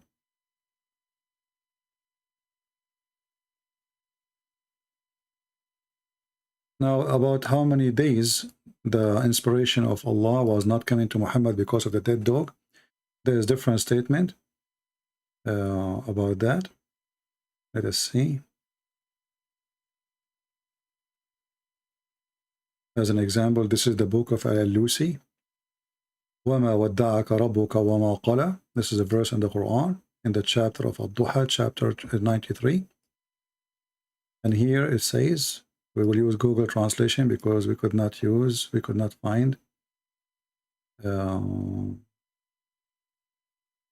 pre-translated. Let us see where it is.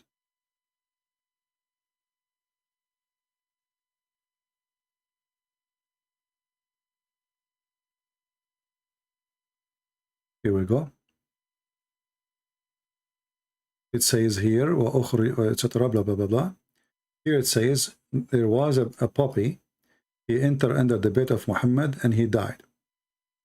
And we did not know about him.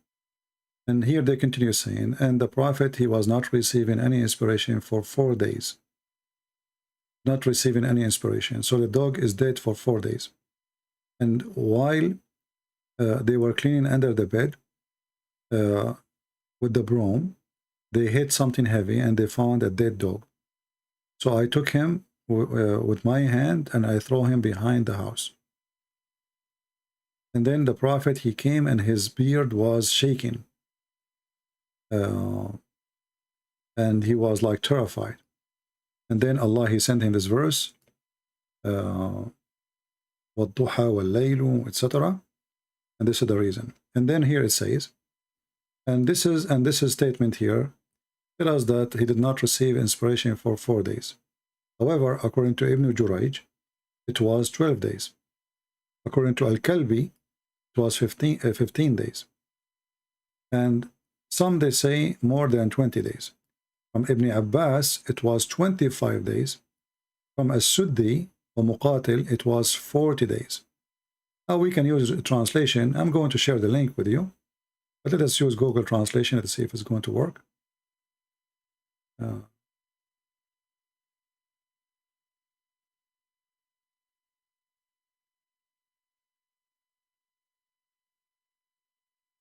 All right. Now you see the translation. And here they are telling you how many days. Ibn Jurayj, he says 12. Kalbi says 15. Some they say, more 20 something, 25. Some they say As-Suddi and others, blah, blah, blah. They said until we see Ibn Abbas, which is the most important opinion. He says 40 days. Okay. Let me give you the link. And for sure, there's many books and many references. I'm just giving you one. One will do anyway.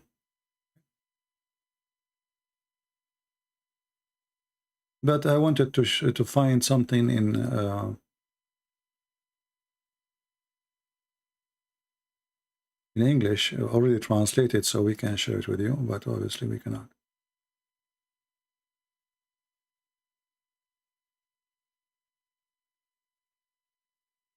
Let us see Google link shortage.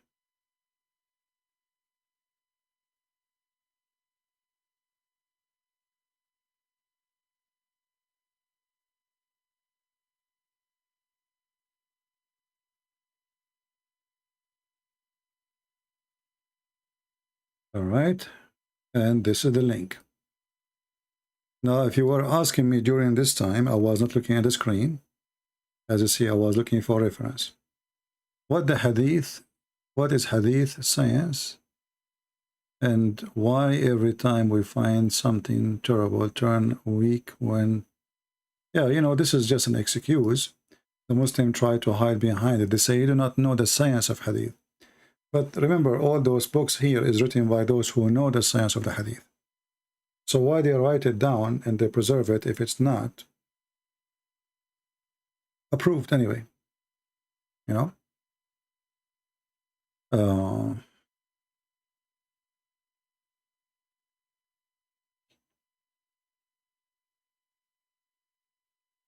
us see.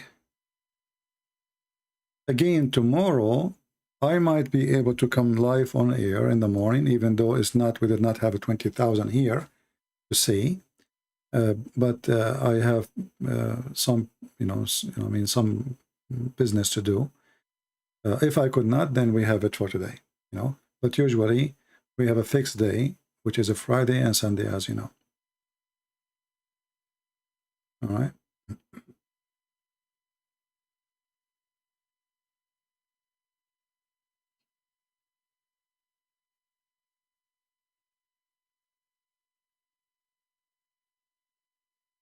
All right. Somebody saying, does Allah have loin? According to Al-Bukhari 65, 4879.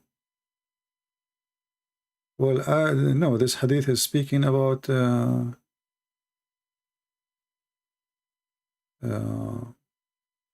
how, you will have a tent. Muhammad is a Bedouin man. So he speaks about the tent which he will live in, and he will be under the throne of Allah. I don't see there anything about. Any question?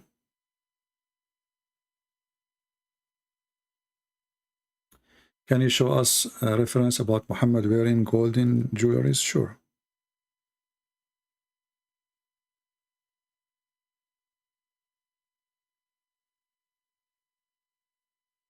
And because Muhammad, he got busy with the gold, because, you know, he's obviously, he's a savage person.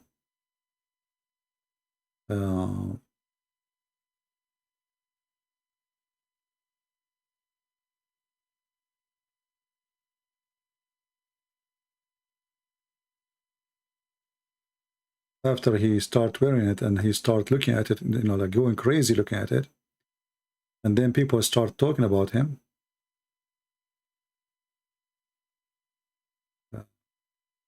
then he forbid it.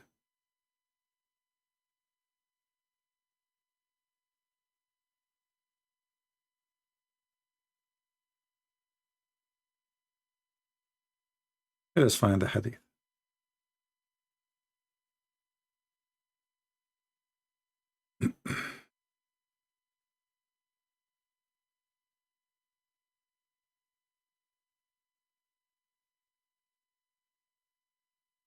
And you know, if gold is forbidden, why in the heaven of Allah, Allah will give you a bracelet of gold? Very stupid, silly religion. And why Muhammad, he take gold as a currency anyway? He worship gold. Let's see.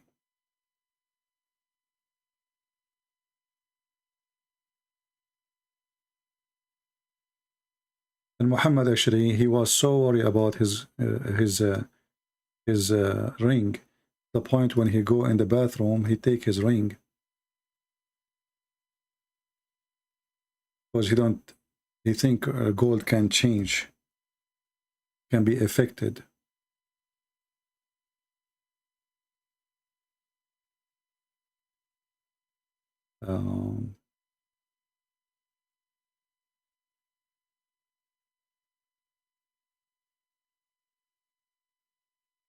Let us see the other hadith.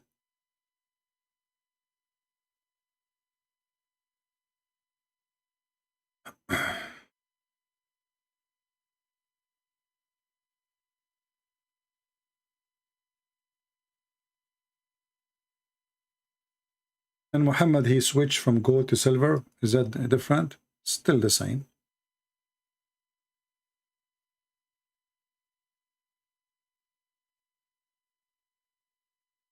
This is different hadith here. Let us see this hadith.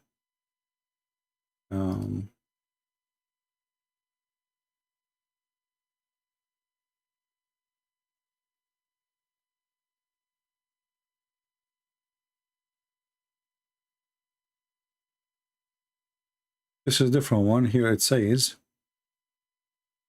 Abdullah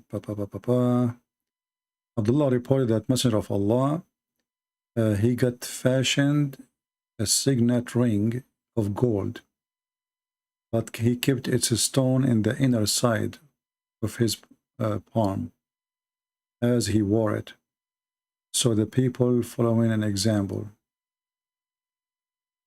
Okay. And this is Sahih al-Bukhari. Allah Apostle had a gold ring made for himself, and he used to wear it with the stone toward the inner of the part of his hand. And this is the same hadith again. And I see all of them, they are Sahih. There's many hadith about rings, you know. But as you see, Islam focus in silly, stupid things. And the Muslim, the purpose, Muslim, they will say to you that Muhammad is not a person who is interested in gold.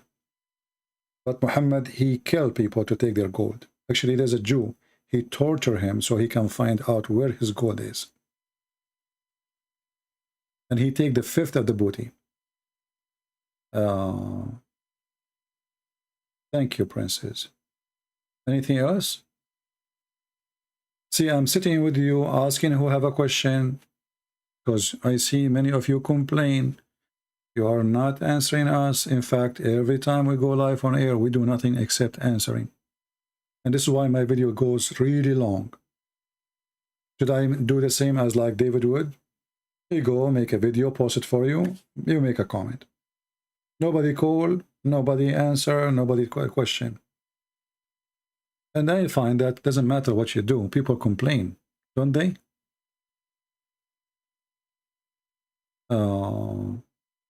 What happened if Islam, the majority religion of the earth? My friend, Islam does not exist anymore. Because as you see, the one who is fighting Islam is Muslims. I'm not really worried about it. You see what we do, not because I'm worried of Islam, I'm worried about salvation. We want people to be saved. Otherwise, Islam is dead long time ago. You know, do you know why the Muslims are not killing each other now? Because of America. Just a few years ago, because of the stupid Trump, stupid guy, you know, I mean, this guy, he have a big nose. He have to put his nose everywhere. He is the one who forced Saudi Arabia not to attack Qatar. Saudi Arabia and Emirat and Bahrain, they were planning to launch an attack on Qatar. Who is the one who stopped the war between Muslims? George Bush. Saddam Hussein attacked Kuwait, and he was going to attack Syria, and he was going to attack Saudi Arabia, and he was going to attack Jordan. Who is the one who put his nose there? The American, as usual. You know? As usual. Right now, the Iranian, they want to attack Saudi Arabia. Who is the one who's stopping that war from happening? The American.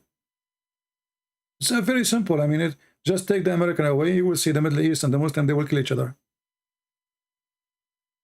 Pakistan want to fight India. Who is the one stopping the war? The American. This is the truth. You know? Just take America away, and then you will find all those Muslim countries are killing each other. Does Allah really exist? Well, Satan is exist, therefore Allah is exist, because Allah is a satanic idea anyway.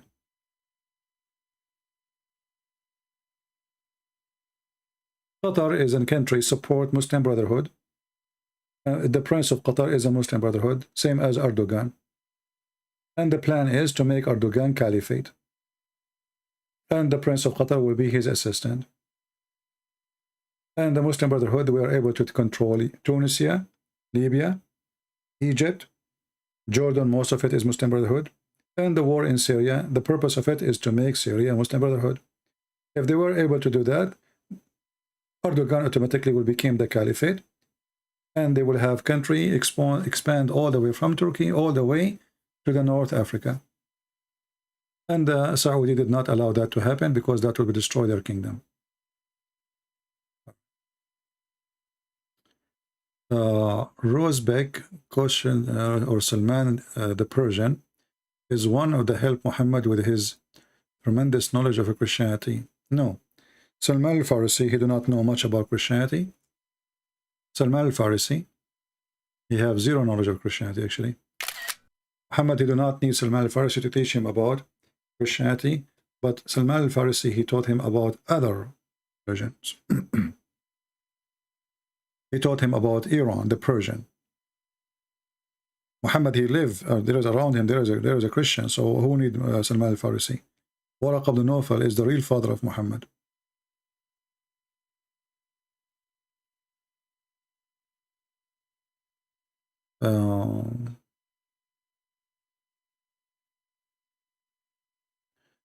Anything else?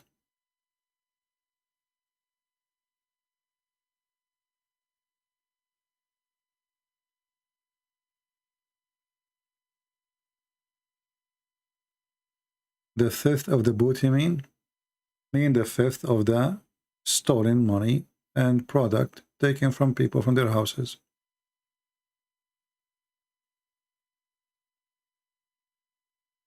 It's not a booty. What do you think of the new owner of Twitter? I don't know. And why I want to care? You see, those things are important. Twitter is important for you. If it is important, for me it's not. I don't have account in Twitter, I don't have account in Instagram, I don't have account of any of them. And even YouTube, you know, if YouTube does not have the ability to share videos, I will not care for it. It's just a way, it's a tool. But for me, I don't care about Twitter. Twitter actually is a dead area for me. They allow you to post few words.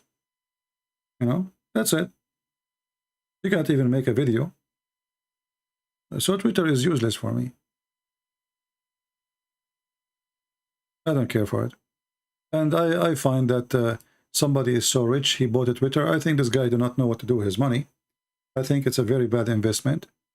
Even like in like he's smart supposedly, right? But I think this guy, he have too much money, he do not know what to do with it. You know, good for me, good for him. But I believe this is a wrong investment because all those websites, they are going to die. And I believe they agreed to say it to him because they knew the future. The future is not for Twitter. It's not for Facebook. All those websites, they are going to die. You see, every era have an era. As an example, there's a certain time where videotape was #1. So if somebody opened a store to rent videotape, right? He thought he was going to have a business forever. Then CDs come. Videotape is not working. We switched to CD. Then the internet came. Then who needs CDs? We have internet. Then Netflix came. Then Amazon came. Then YouTube killed all of them. And something else will kill YouTube. Just think about it. Have the Quran they have in the museum, how many chapter total is it? I don't know which one you are talking about because there's many Qurans and they are different. As an example, there's a Quran of Samarkand. The name is telling you it's found in Samarkand. It's different from the Quran found in Yemen. Different from the Quran found in Baghdad, you know? And all of them, they are not really that old anyway.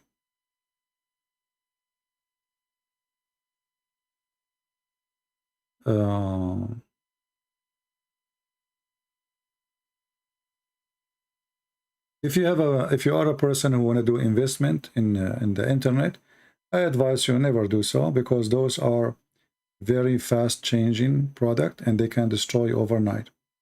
If now hackers they hack Facebook and they announce they got all the names, the stock market of Facebook will collapse to be, you know, it happened before many times actually already.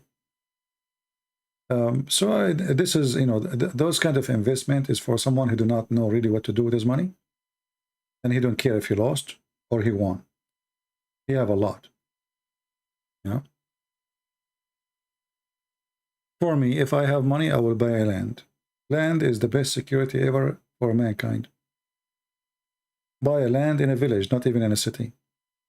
War happen, people kill each other, you go to your little tiny land, you do farming with your wife, your children, grow some chickens, you live.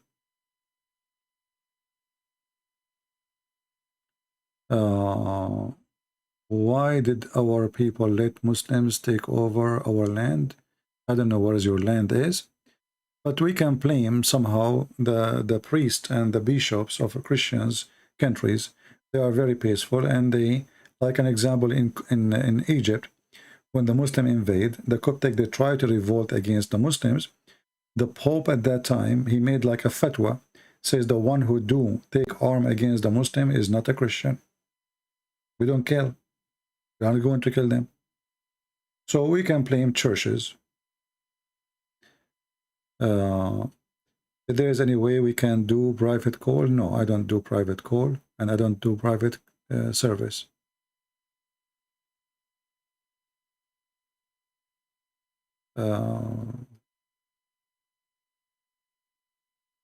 This Aisha masturbate Muhammad, I don't know what does that mean.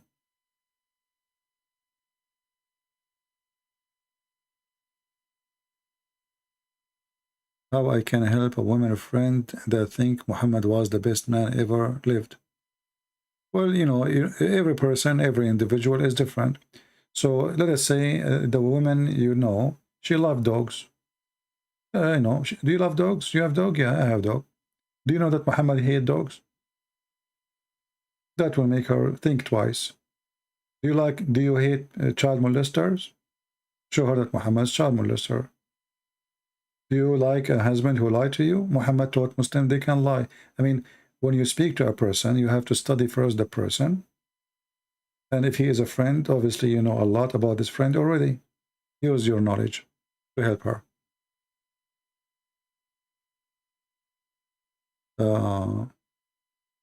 We just answered that judgment. You know, that actually answer Muhammad he gave When Muhammad, he was weak, he cannot kill them.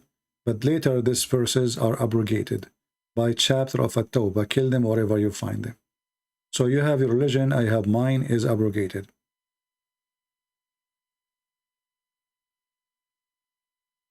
I answer, Olivia. I don't care about Elon Musk. I don't know how good he is.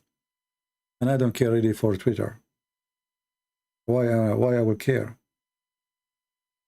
Those who live in Twitter, they will die in Twitter.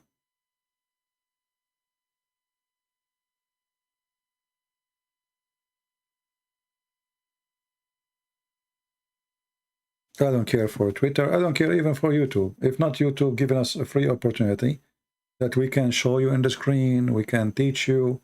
Who cares for this YouTube? All those websites, they will die one day. Everything you see in the internet world is changeable. It's about who come with better service. So if a new company come with something better and became very popular, they will die. You know, this is why Trump, he was trying his best to fight TikTok. Why? Because TikTok is a Chinese. Trump, he want the American to buy it. They don't want the Chinese to take over. They want the American to control everything. America until now own the internet. They will not allow any country. United Nations, they try to make the internet international for everybody. America refused because they are the one who discovered the internet and they are the one who have the right over it. And in case you do not know, the one who owned the internet is even the American army, the Pentagon, not only the government. So there is a business here and there is money and there is control. And the American, they are doing their best to keep the whole world under their control. Twitter is American and have to stay American as long as it's important. Same as Google, same as YouTube, same as Facebook. And if somebody try to compete with them, they will destroy it. Like what they try to do with TikTok. But I believe all of them, they are, you know, they are stupid. I mean, this TikTok, if I have a children's, I will never let them use it. Do you know what this TikTok is? Go. I downloaded it once. I got disgusted. I got disgusted. I saw a child in TikTok wearing a makeup and there's adult asking him to dance for them. There's no parents. There's nobody is watching. And this child, you know what's happening. This is what TikTok is. Prostitution, sex trafficking, children trafficking. You know, I mean, it's a very disgusting place. But people love it.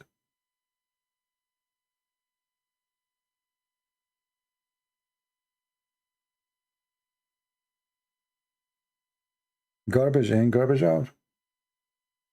You know, when I don't have like a service like cable TV or anything. So if I want to see something for entertainment, I like search on YouTube, let us say a movie. But YouTube, you know, show me videos like I like to watch because I like camping, I like hunting, I like guns, you know, whatever. So YouTube show you videos like top, like let's say view. I look at my video. After I speak for 6 hours, 7 hours, 8 hours, losing my voice, we have 20,000, 30,000, 40,000. A woman, she is wearing short, bending over in front of the camera, and they put that picture in the thumb of the video. She have 1 million views in 2 days. This is the truth.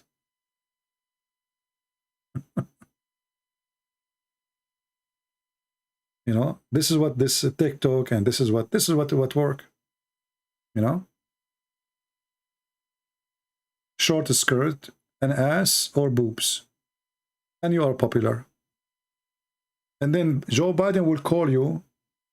They will invite you to. I mean, look, just to show you how corrupt this earth is. What Trump, the president of USA, have with Kardashian to share? Kardashian.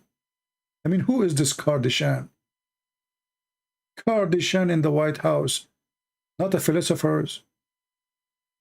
Not doctors. Not scientists. Kardashian. Kardashian, she decided to make, she will go to Dubai. Do you know how many thousand women they reserve just to see her? And the ticket, at least each ticket is $600. This is if you are in the last seat. Kardashian. You know, when if we say to them, Jesus is coming to Dubai, I don't think anyone will pay anything to see Jesus. This is how disgusting the world is, my friend. This is reality, you know. Who is Kardashian? She is a whore. Literally, she is a whore. Who is she? You know, whatever people they try to say about her. Who are those people? Bring a Muslim woman dancer, belly dancer from the Middle East. People, they fight over the ticket. You know, they literally, they shoot each other over a ticket, and there's a black market for them. You know, I mean, the whole is preserved even before the 2 months before the party. All right.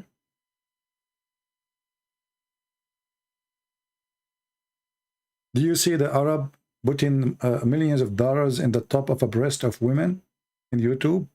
A belly dancer? Go watch them. They throw money like rain, you know, over their breast. We spend our life teaching, and when a person, he gave us $1, he make a drama about it.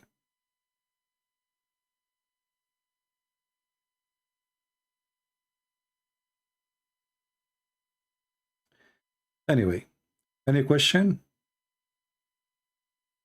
What debate you enjoy most? I don't enjoy debates because I don't debate. I don't debate. You see, debate is have to be done between two qualified people who have knowledge. All the Muslims, there's one very important condition for a debate, is to speak to somebody he is honest. At least he tell you what he believes. Muslims, they don't practice honesty, so there's no debate. So I didn't enjoy debating them, but I enjoy busting them. So I don't call it a debate. We don't debate Muslim, we get them busted, just to make it simple for you.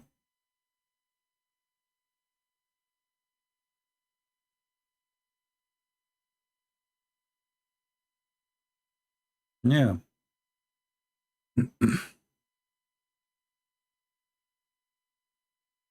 Is Antichrist coming from Islam? No. Antichrist, I believe it must be from a Jewish background. But Antichrist, Muhammad is Antichrist, but he is not the Antichrist. The Antichrist is different. There's Antichrist and there's the Antichrist. Antichrist is, the Bible says, anyone who denied the Father, denied the Son. Denied that Jesus the Christ is the Son. As simple as that.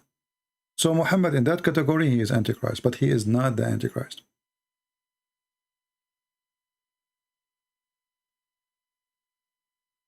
Is Kalamullah the same as Allah? Muslims, they say no, because the word of Allah is not the same, is not Allah. But the word of Allah isn't created, and that make it that they have two divine, and that is a problem for them. For us, the word of God is God.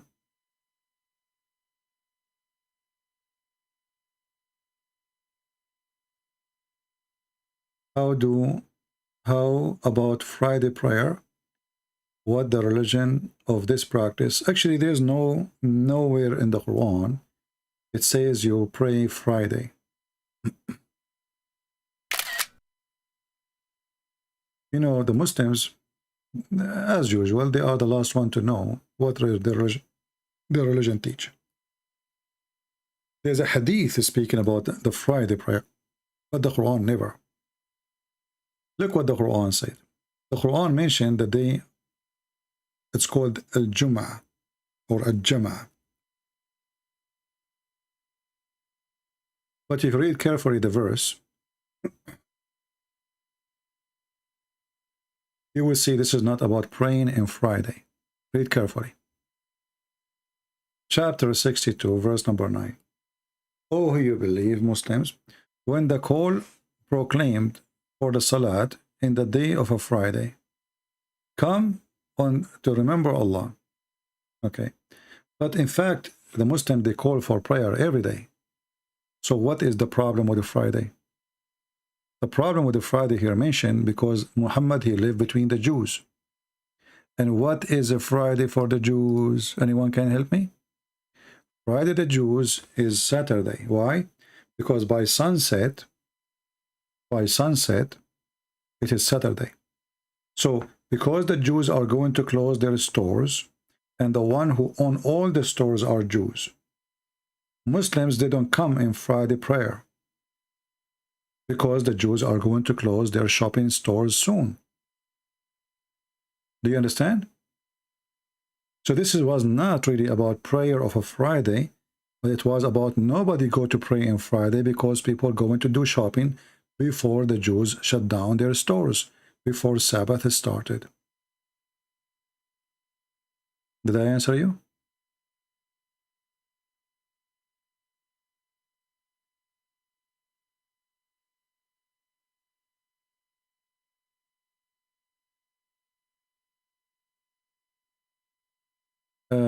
Big man, he's saying, no, it's not. You are just being emotional and not responding. Marriage is not by age in Islam. Why you don't want to deal with the fact that Aisha was praising an abuser? My friend Aisha, she was not praising an abuser, but she have no choice to praise or not. In fact, Aisha, she was giving finger to Muhammad as soon as she can. Isn't it Aisha the one who said to Muhammad, أنت الذي تدعي أنك رسول الله? You are the one who claimed to be the messenger of Allah? Which means she just said to him, you are not.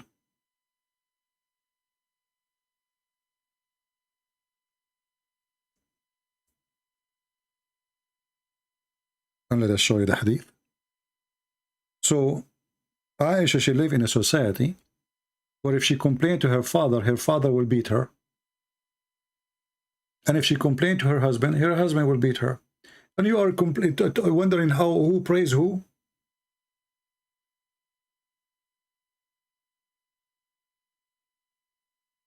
Always in order to know if I praise Hitler or not, if I am free to praise him or not to praise him.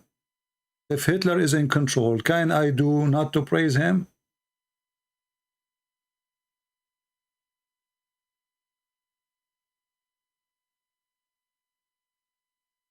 People, they have a low IQ. I feel sorry for them. They are very shallow in their thinking. Look what Aisha, she said to the filthy Muhammad.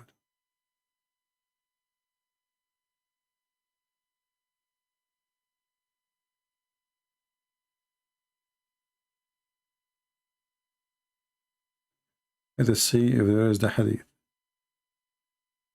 Maybe we cannot find in English. But in Arabic it says here, أَلَسْتَ تَزْعَمُ أَنَّكَ رَسُولُ اللَّهِ? Then Muhammad, he laughed, he says to her, and do you have a doubt?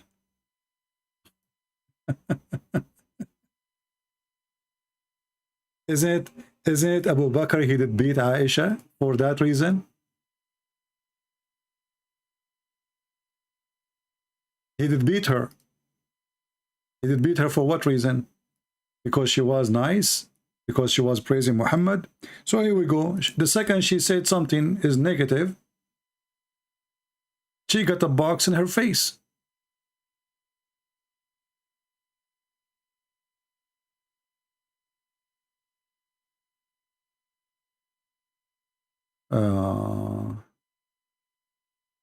Let us see if we can find the hadith in English.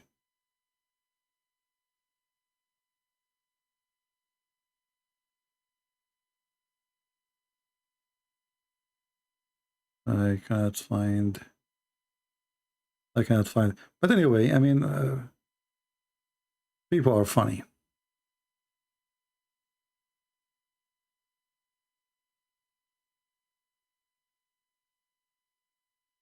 That's not true. Let us see if this is true or not. She was jealous. Okay. Let us see if this is true or not.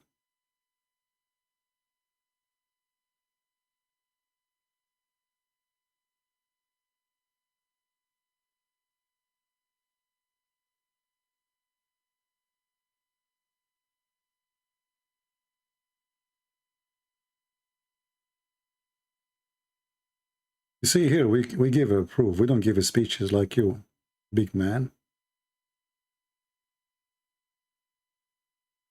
You are too small, my friend, because you have zero knowledge.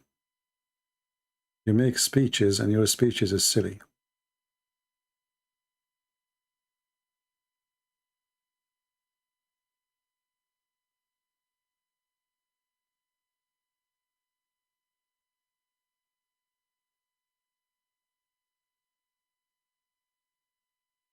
All right, here we go. The book name, Ummuna Aisha, the mother Aisha, our mother.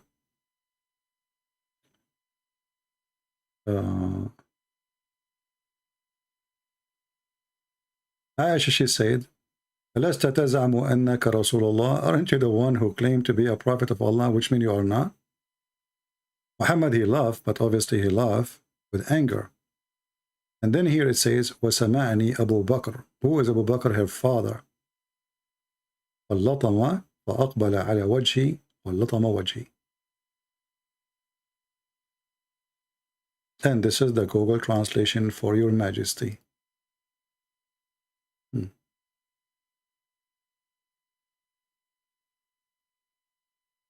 You claim to be a messenger of Allah. You are not even fair. Just what she said to him. Abu Bakr heard me, and he was very angry. And then he came, and the translation is not accurate. He came and he hit me on my face. Do you see it? He was jealous. Yeah, jealous. Yeah.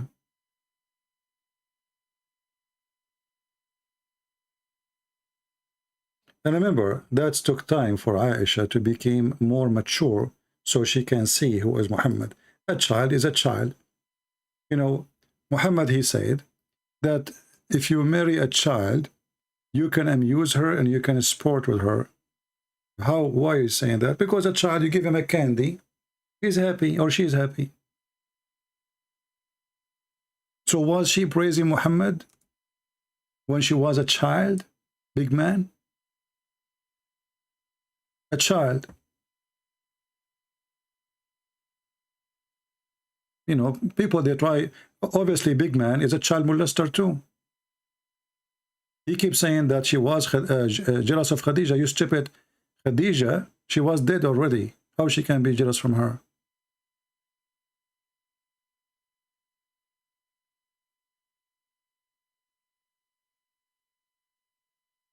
And when Aisha, she threw the food in the ground, well, this is telling us that she is a child too. You must be a child molester, big man. Like your prophet.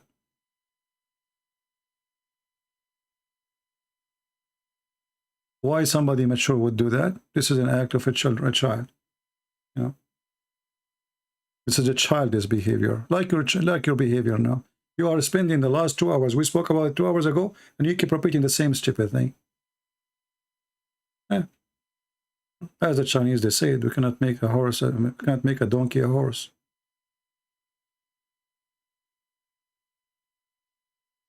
The woman, she said something, right away they did beat her. Right away. And I show you the reference.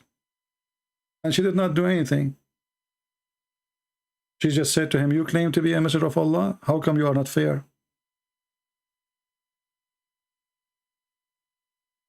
So in order to know if somebody praising somebody or not, give him a freedom. If I live in a country ruled by Saddam Hussein,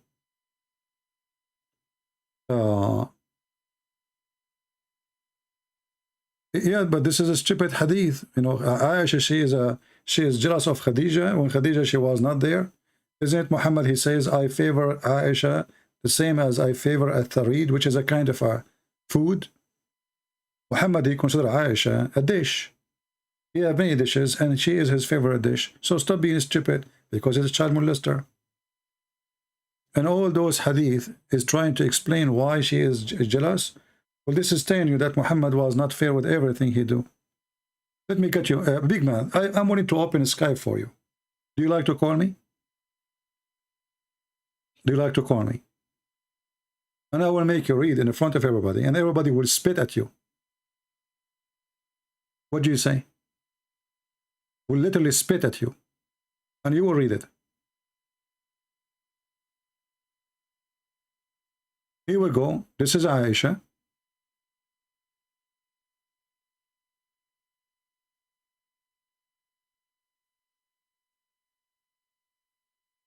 Muhammad, he favor her because she is a child. And the wives of Muhammad, they ask Muhammad to be fair with them. And he refused.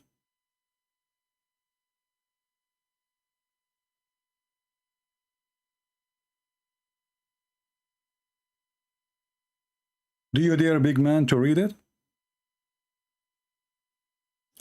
Chapter when a man loves one of his wives more than the others. Guys, do you see it? Do you see the name of the chapter? So who was, he was saying she was jealous, right? Well, if she is jealous, she is mentally ill anyway. Maybe because she was abused and she lost her mind. If the man, he favor her, and this is your hadith, right? I will call you when I get more knowledge, or in meantime. Okay, then until you go there and get lost. We thought you are a man, it turned to be you are a home, or, you are a potato. When a man, he loves one of his wives more than the others. Okay, he loves more, he don't love her, he favor her. Read carefully. The wives of Muhammad, they were asking Muhammad to be fair, to be just. They say to him, they ask his daughter even to go and meet him. And the wives, they were coming one after one.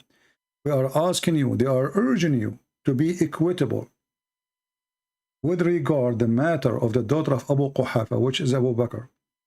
She said, so she entered upon the Prophet when he was with Aisha. And he was under her, he was wearing the clothes of Aisha. This guy is mentally ill. He wear her clothes, not under her cover.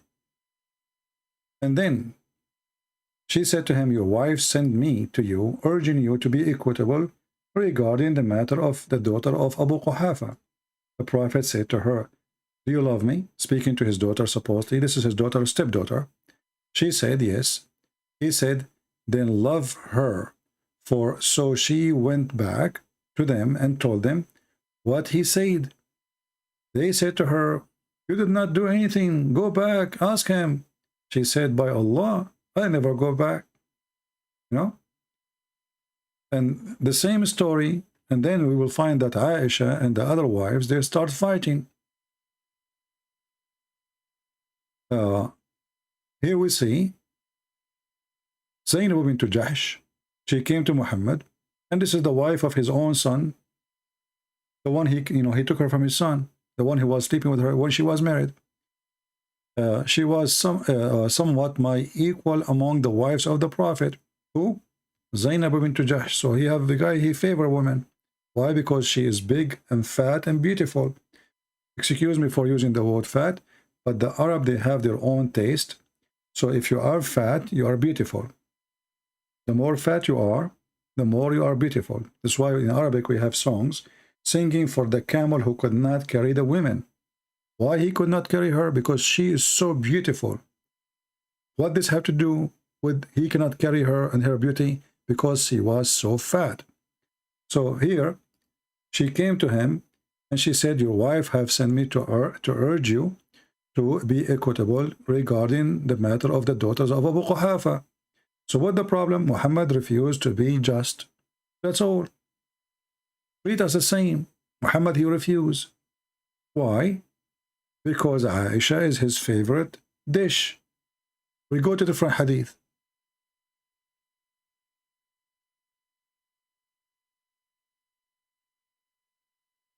Aisha, she is like rice for Muhammad.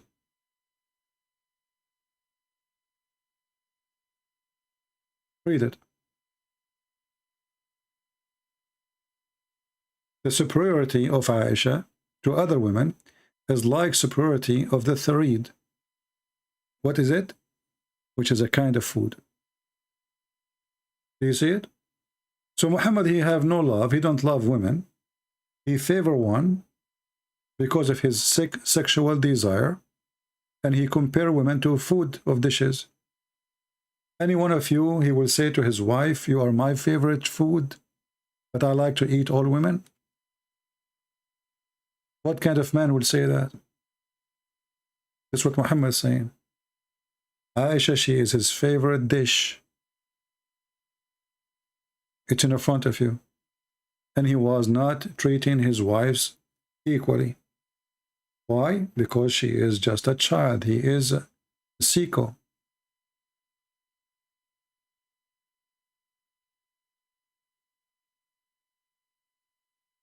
Anyone else?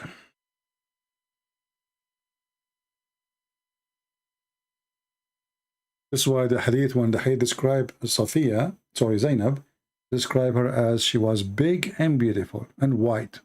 So she have the major things of a beauty for the Arab. She is big, she is white, and that make her super beautiful.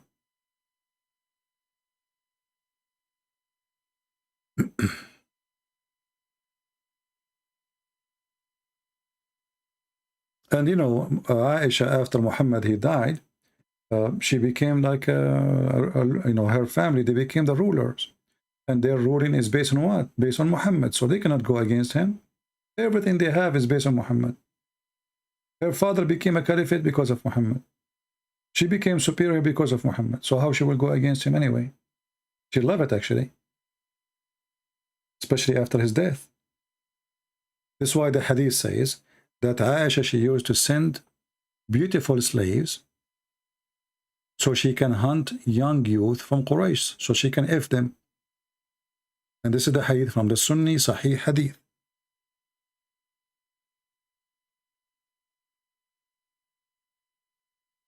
This is not Shia.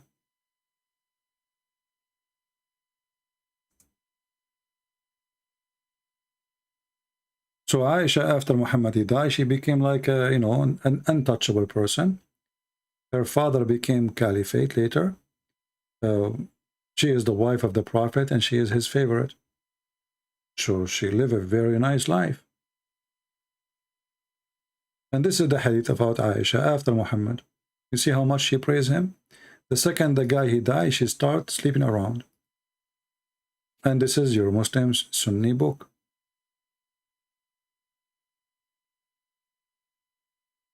This is the book of Effin. What's the name of the book? Effin, Kitab al-Nikah. ما قالوا في الجارية تشوف ويطاف بها. What they said about showing a slave girl and going around with her. Or what does that mean? Chapter 3, verse number, page number 461. Here it says that Aisha, she decorated, which means she put the makeup on a girl.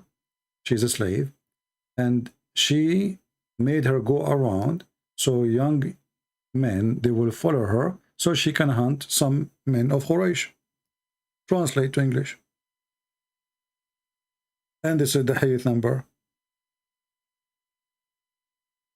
What's said about a slave girl who when taken to be shown around? Hadith number 2591697, whatever it's called. And this is the page number, and this is the volume, and this is the name of the book. Abu Bakr told us, blah, blah, blah, blah, blah, blah, blah, blah, blah, blah, okay.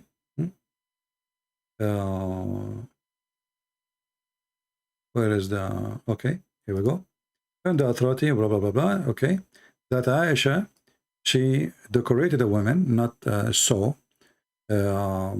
slave girl, and she went around with her, and she was saying, perhaps we would hunt with her some youth of Quraysh. Do you see it? Aisha, obviously, she is a whore. And you don't blame her. She married a very old man. And when he died, she was 18. When he died, she was 18. So, and he forbid her from marrying after him. He forbid all his wives to remarry, because he liked to own them. So now Muhammad is dead, so what she do? She take us, you know, someone, she is pretty, and she'll make her walk around in the town, and then young men, they will follow her, this girl, beautiful girl, who is obviously trained to, you know, grab the attention of young men, and they will follow her to a house, and then they will enter and hunt. And Aisha, she said, perhaps we will hunt with her the youth of Quraysh. And this is Sunni books, not Shia. Because Muslim, they might say, oh, this is what the Shia say. The Shia, they read it from your book, Sunni. This is not Shia.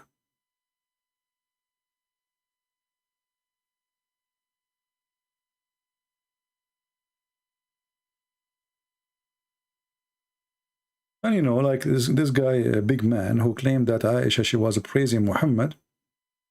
Well, the victim still is a victim, and the victim always, who have no choice, will praise. All of them, they are victims. Safiya, she is a victim. Do she dare to say anything about Muhammad? She will be killed. She will be killed immediately.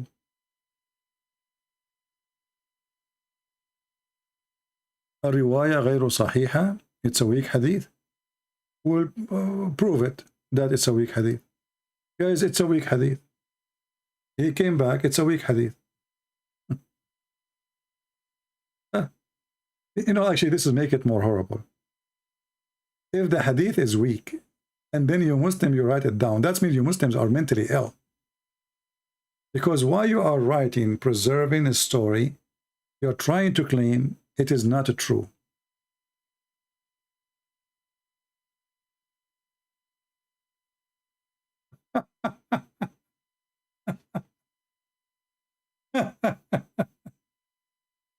I mean, is that a proven to us that you are guilty or you are not?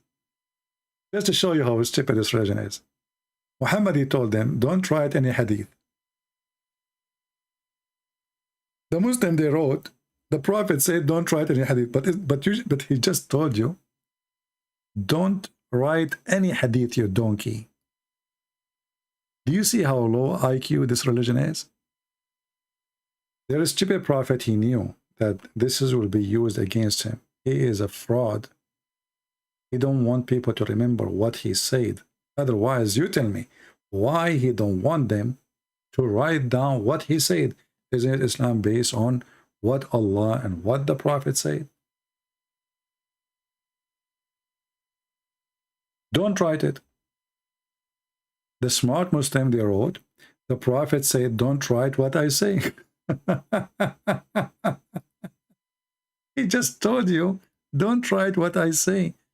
Get out of here, big man. You are just little. I will let you talk to me the day if you call me.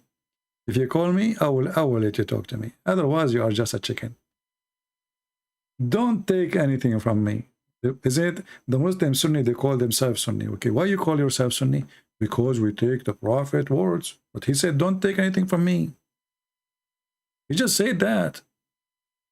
Donkey. He just said that. And now, how we can transfer the teaching of Islam if we cannot write down what Muhammad said? You tell me. Why you don't want us to write down? Because simply this guy is taking hashish. What he say is so stupid. He don't want people to read what he said. You know, like the black dog is the devil. So the Muslim today, they regret that their stupid ancestors, they wrote everything Muhammad he said and everything Aisha they said, and now they try to defend it by saying it is a lie. Who wrote the lie? We wrote the lie. Who? We, the Muslims. So you just actually shooting yourself in the foot, because now we cannot trust what Muslim they say. We cannot trust what Muslim religion is, because as you say, they claim that this is a lie. What they say about their prophet is a lie. The Muslim, they say that to you. What the Muslim they say about their prophet, it is a lie.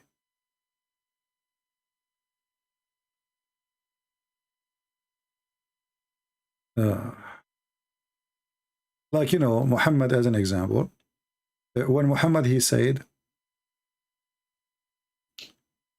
the sun set in a murky water. How the Muslim they can refute this one? The Quran says that, and the Hadith is in total agreement. And here it says Sahih in chain. Do you see anyone saying Da'if?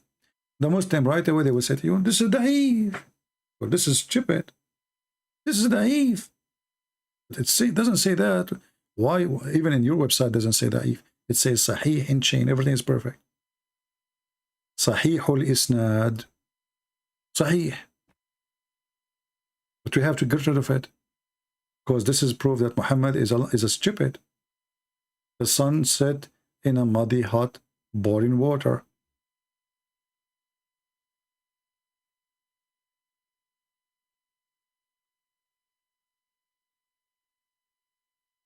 No, a man he want to learn.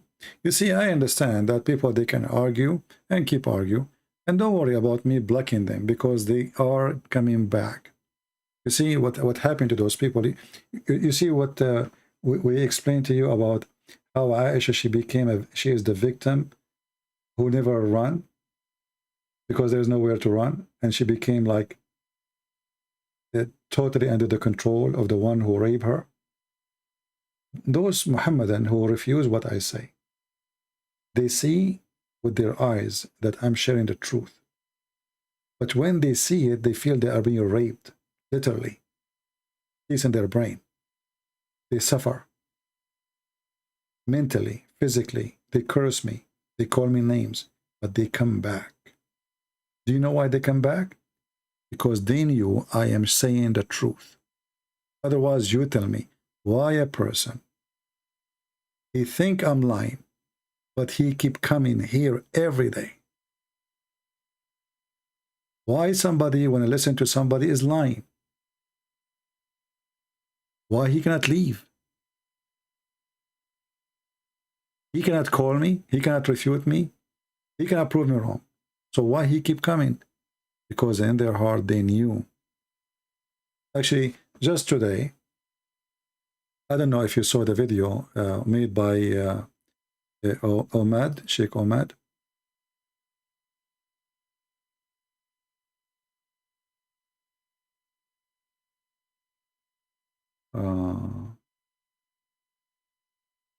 Let us see this one here.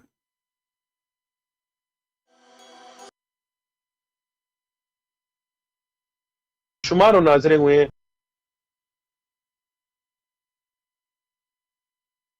This is the person. I don't know if you saw this video. You can go or watch it. I'm not going to play it for you. This is about one of the followers of Uthman. He left Islam after calling me. But this is not really what I'm going to show you. Here, there's somebody he posted. His name is Mujahid. I also left Islam recently.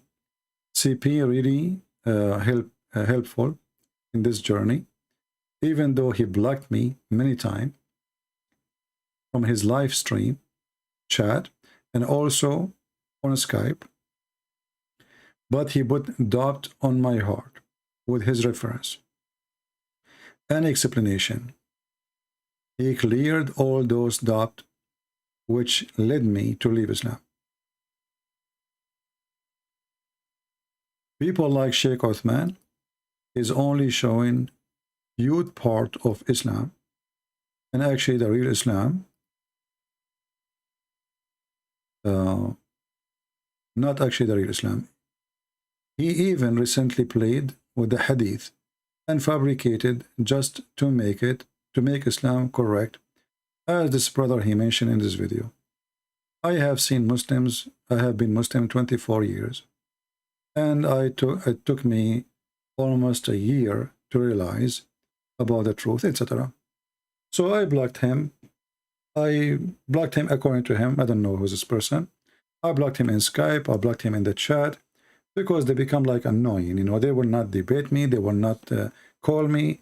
They will send me text messages, just annoying messages, call me names. And, you know, okay, I'll block you. But then after some time, you might think that this person is That's it. Like, I blocked him, so what? He will not listen no more. He is upset. The truth is, he is upset because he is listening.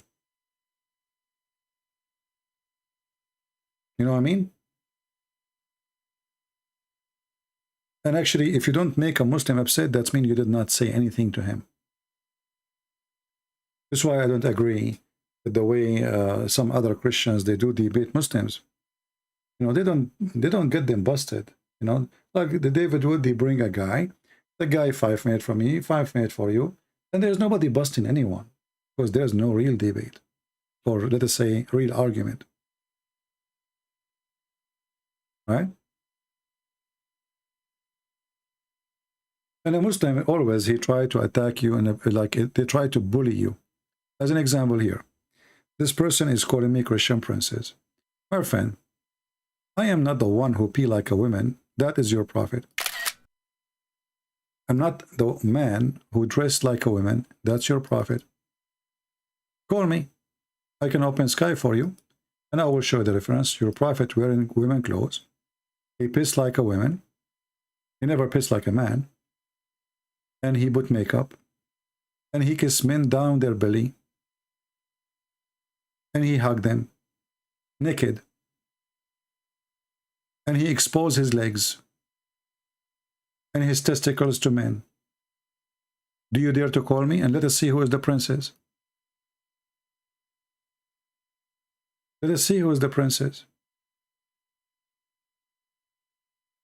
Who is the one who Dahya al-Kalbi stay in his house all the night? And Dahya al-Kalbi was the most handsome boy in Quraysh. And even he claimed that the angel Jibreel, because people, they come to the house, they find Dahya al-Kalbi in the bedroom. He claimed that this is Jibreel. I can show you the reference. So who is the princess here?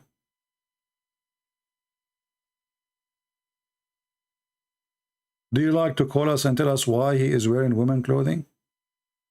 Why he is putting eyeliner? Why he was sucking the tongues of boys? Why he pee like a woman?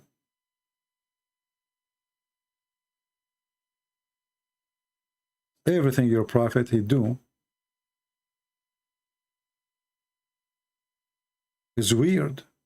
Who is the princess? So you try to insult, we love. Okay, no problem. Calling me princess does not make me princess, but your prophet, obviously, everything wrong about him. Even he promised you to have sex with boys and men in heaven.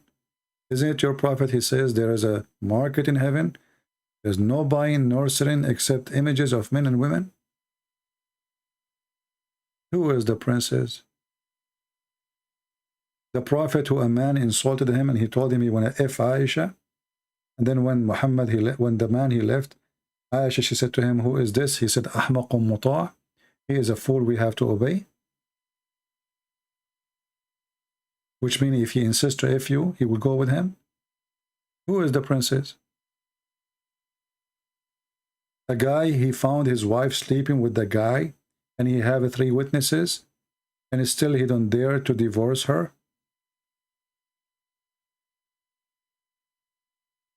Why? Because she is his favorite child to sleep with? 3 witnesses. Who is the princess? I mean, you have 3 decent Muslims, they come to you and they told you, we saw your wife with the guy, his name is Safwan.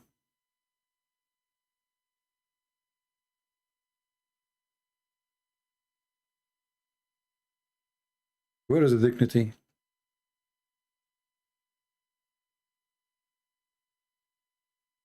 Even Muhammad, when he married Khadija, he married her by making the father of Khadija drunk. Who is the princess? The man he don't dare even to stand up against his father-in-law. So what they do? They make him drunk.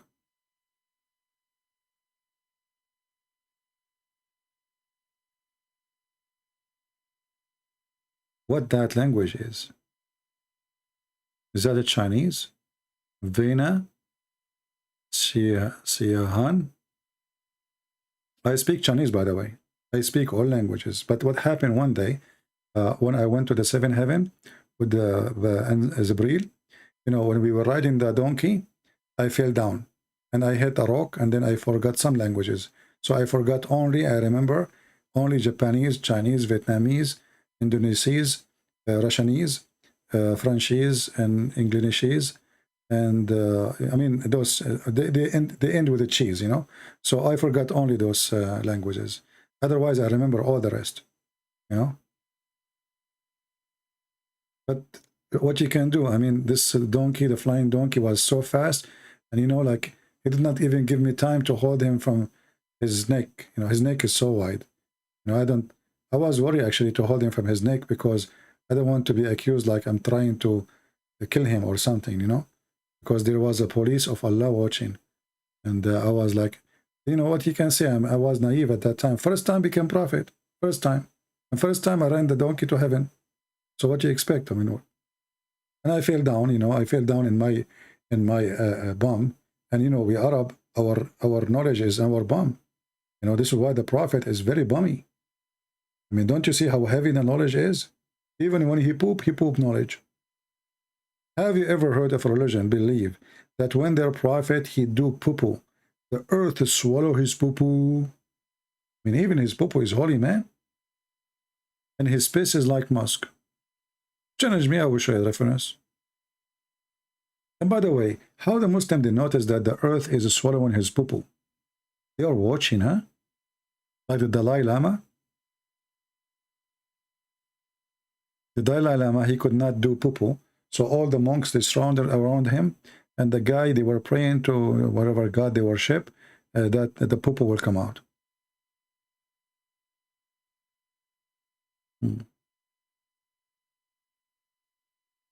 Any Muhammadan have a comment? Look now, everybody's speaking Japanese. Here we go.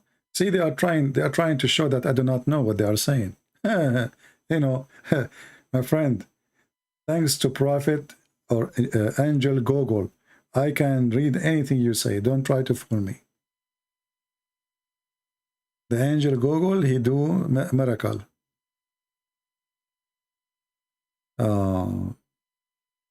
Talk about Islam make me stupid. Islam does not make you stupid. Islam is a stupid thing. So if you believe in stupidity, you are stupid automatically. Don't worry.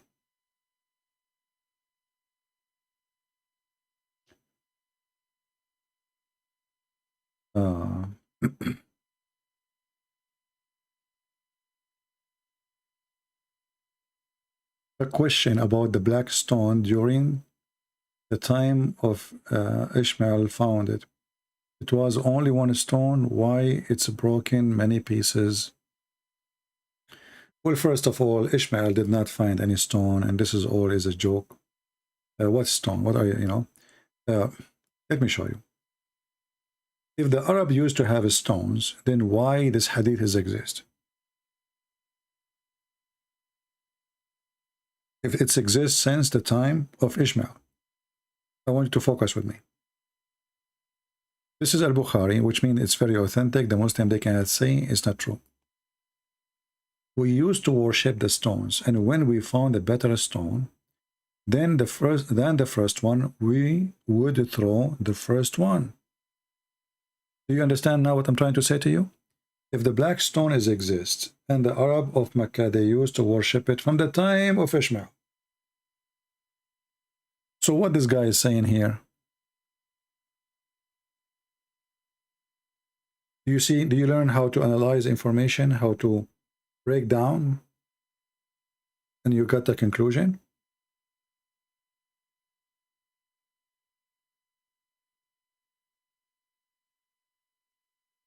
You understand me? If the black stone exists in the time of Ishmael, so why those people, if they find a better stone, they throw the previous stone? That means they don't have a stone, and there's no black stone. Are you getting my point? And this is a person who lived in the time of Muhammad. And let us say he was old. Let us say he's way older than Muhammad, but he was alive during that time. So obviously there's no black stone since the time of Ishmael. The black stone, the Muslim they have, obviously is something new they found before Muhammad, maybe. And then when Al-Qurmuti, he destroyed the Kaaba, and then he took the black stone and he made it as a pupu stone for more than 21 years. And then when the Muslim, they paid, you know, at that time, let us open the map. Give me a second. So, Al-Qurmuti,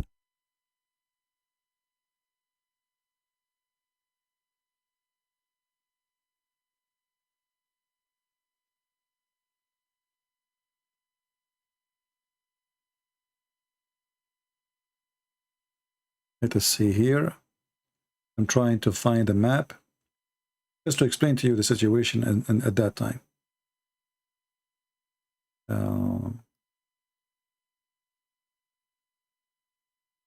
Okay. So if we look here in the map, let us show you on the screen.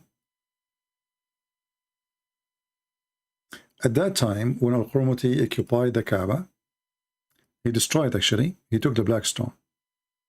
Al-Hakim bi-Amrullah al-Fatimi, the Caliphate of Al-Fatimi state, which is a form of a Shia state. He was ruling Egypt.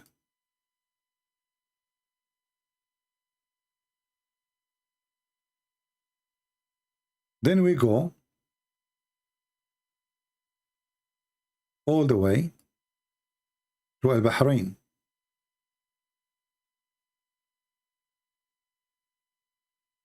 In Bahrain, in this territory, a new movement was spreading, very powerful, and they were able to conquer many Islamic countries and many Islamic cities. A person, his name is Al-Qurmuti, who obviously don't believe all the garbage of Muhammad.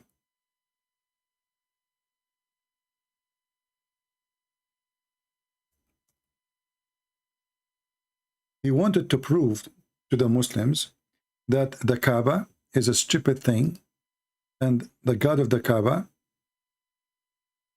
does not exist. So he went all the way to Mecca. He occupied all the land in his way, all the way to Mecca. And then he destroyed the Kaaba.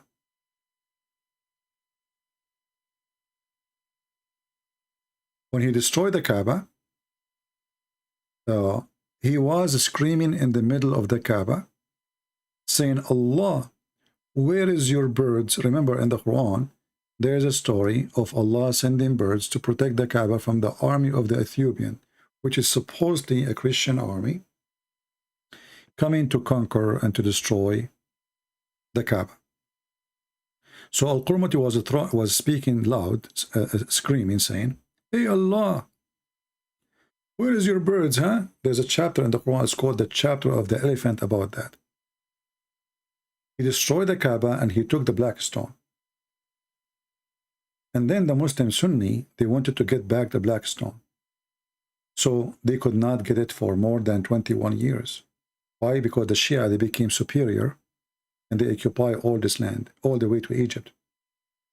Then they communicated with the Caliphate of Egypt and they offer money, a lot of money, so they can get back the black stone.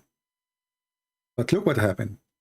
The story says that when the Muslim, they received the black stone back, the black stone was way lighter than it was before. Let me see if I can find you the reference.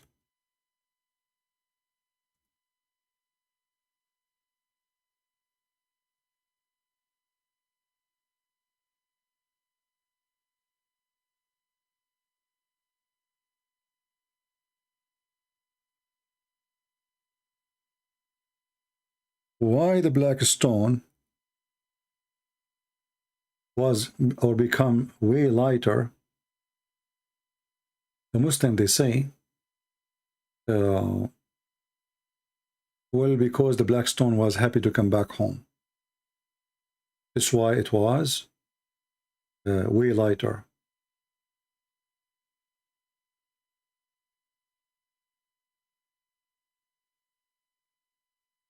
Uh,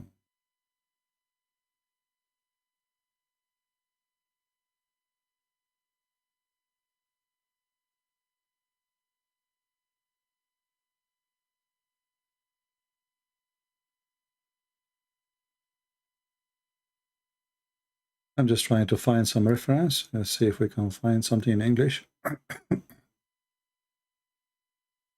um,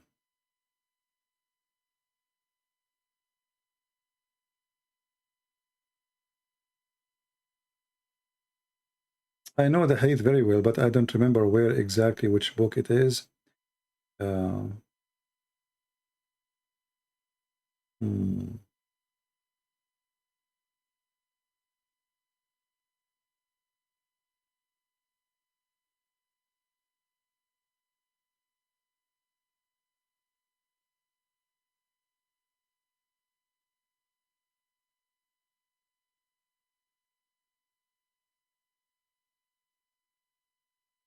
Let's see.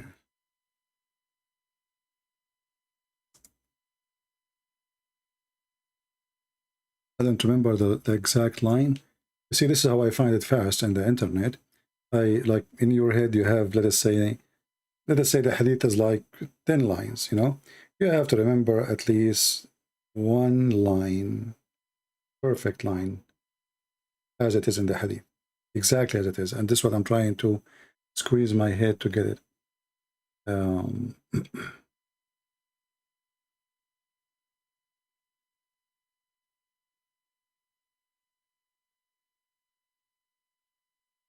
Let us see.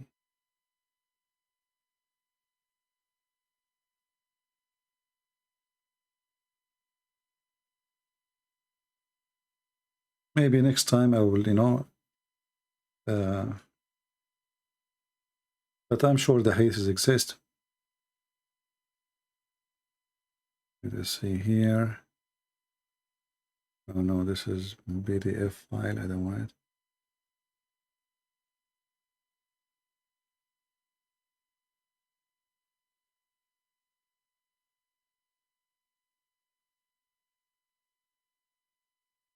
This is why it's important if, you know, when I say I mention something, if people save the reference.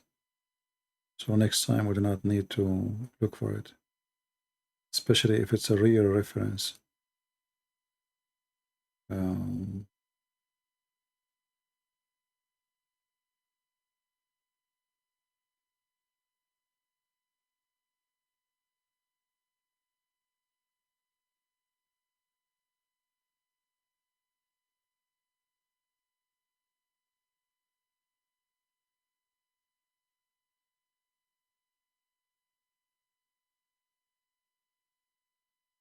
Here.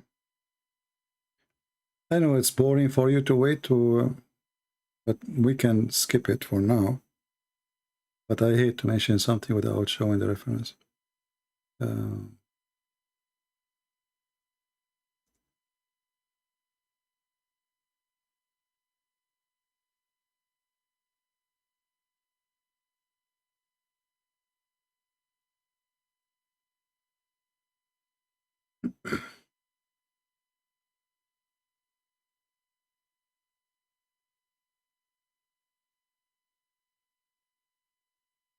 Let us see.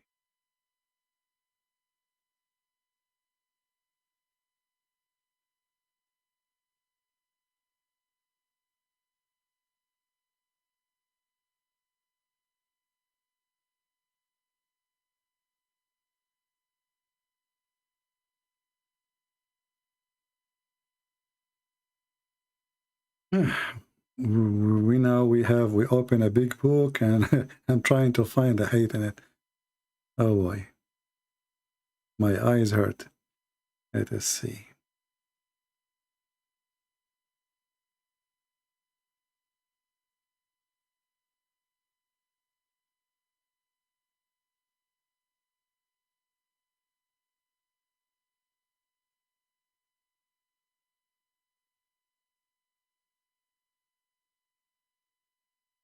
Yeah, look in this here.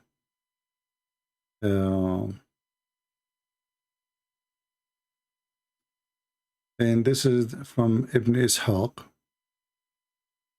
151 Hijri. This is 151 after Muhammad migrated from Mecca. It says here,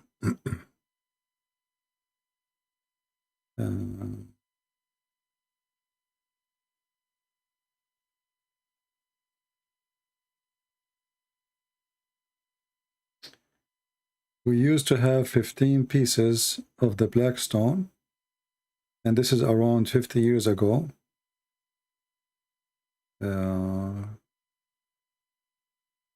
This is another historian writing this. Let us see here.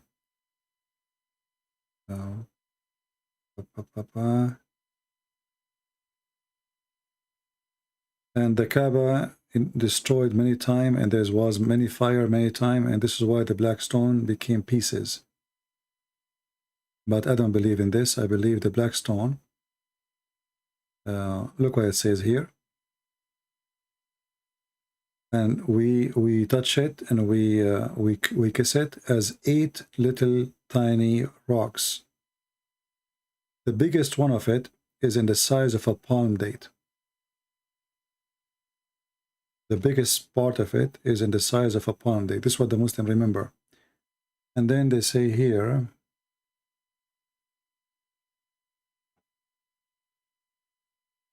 they claim that the Kaaba was destroyed in 1039, and this is even in the time of the Sultan of the Ottoman Sultan.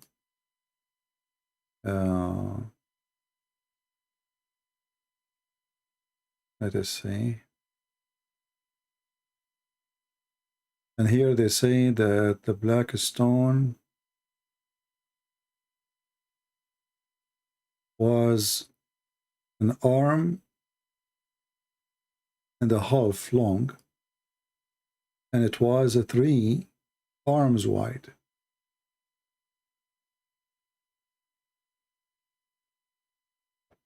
So where they go?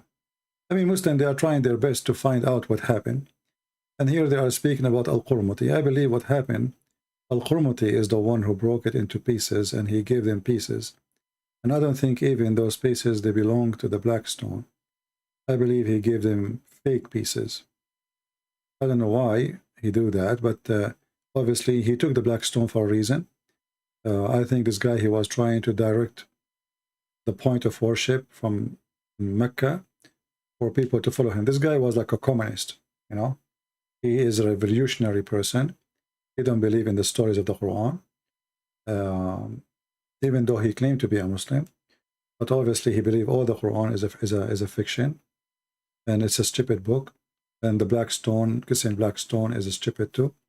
And going around the Kaaba is more stupid. That's why he destroyed the Kaaba, and he killed all the Muslims going around the Kaaba, and even he threw them in a well. And here they are trying to explain what happened to the black stone. Anyway, whatever reference they have, what we know for sure, it is pieces, you know, it is so small pieces. And here actually they are mentioning other incident of the black stone being stolen, not only by Al-Qurtubi, by other, Al-Qurmuti.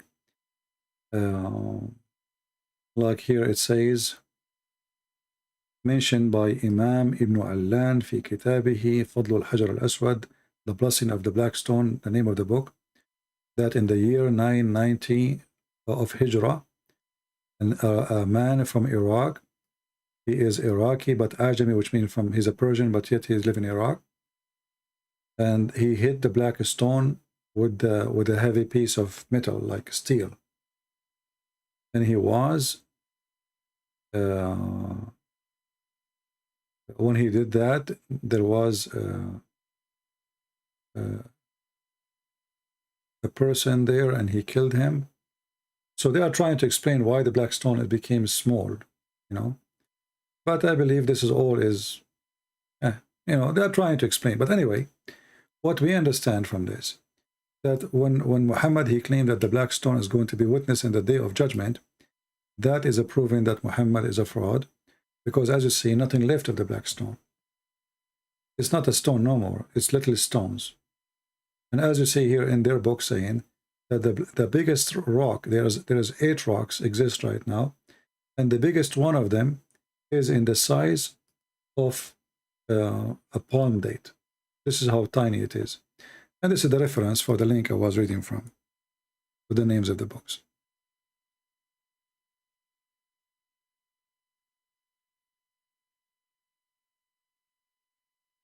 All right. But there's a hadith, I could not find it, where it says the black stone came back and it was lighter from the time he took her away.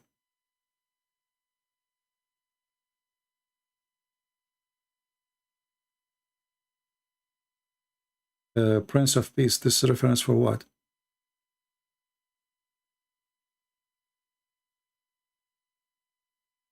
The reference you are posting about what? Is it about a black stone?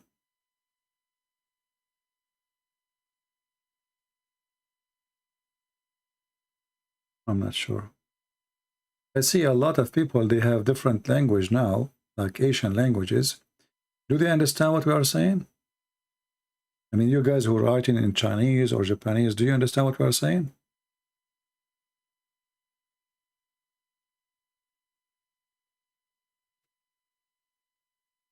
Actually, I'm very grateful that the black stone became small pieces, because that proved to us again that Islam is false. Or is the black stone is sent by Allah for a purpose, and now Allah could not protect and preserve his black stone. So what does God can do?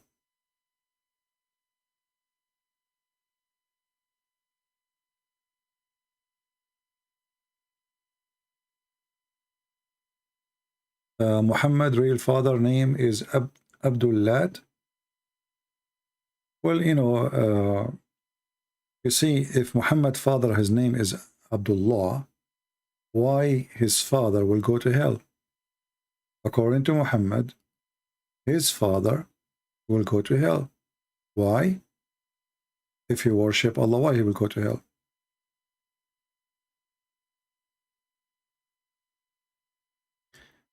Abdullah, when a person in the Middle East, he is son of unknown, or let us say his name is unknown, they will say Abdullah, and a slave of Allah did that. Who we do not know, which means we do not know the name. So if Muhammad, his father, is known, and the grandfather of Muhammad, all his children, they are slaves of pagan gods, Abdul Manaf, Abdul Uzza, Abdullah. So how come the father of Muhammad, his name is Abdullah? And as you say, the grandfather of Muhammad is a pagan too. And how his name is Abdullah and he will go to hell? No?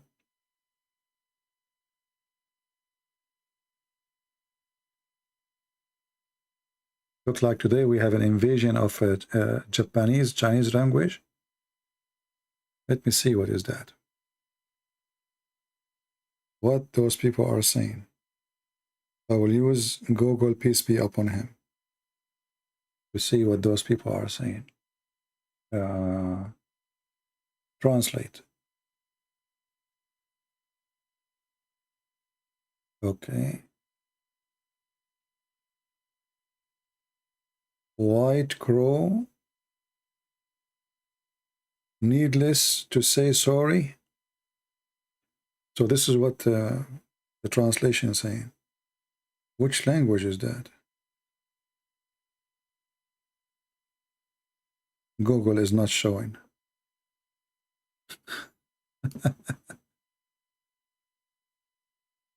All right. Anything else?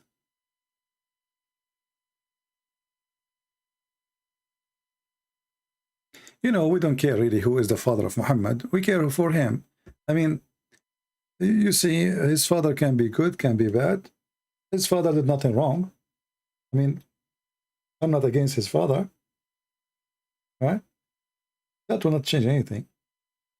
But the Muslim books claim that Muhammad's father, obviously, he was a gigolo. He used to sleep with women for sex. If you have my book, you will see that the sister of Waraq ibn Nawfal, she offered the Muhammad father 100 camel to sleep with her. Now I believe this story is kind of exaggeration. I mean, 100 camel is like giving today somebody like $3 million. That will make you really a rich person. So why a woman, she want to give 100 camel to a man to sleep with her? It doesn't make any sense, right? Maybe she gave him a camel, maybe two, but that will make him a gigolo, you know, a man who will sleep with women and get paid. And that was a practice, actually, the Arab, they do, you know.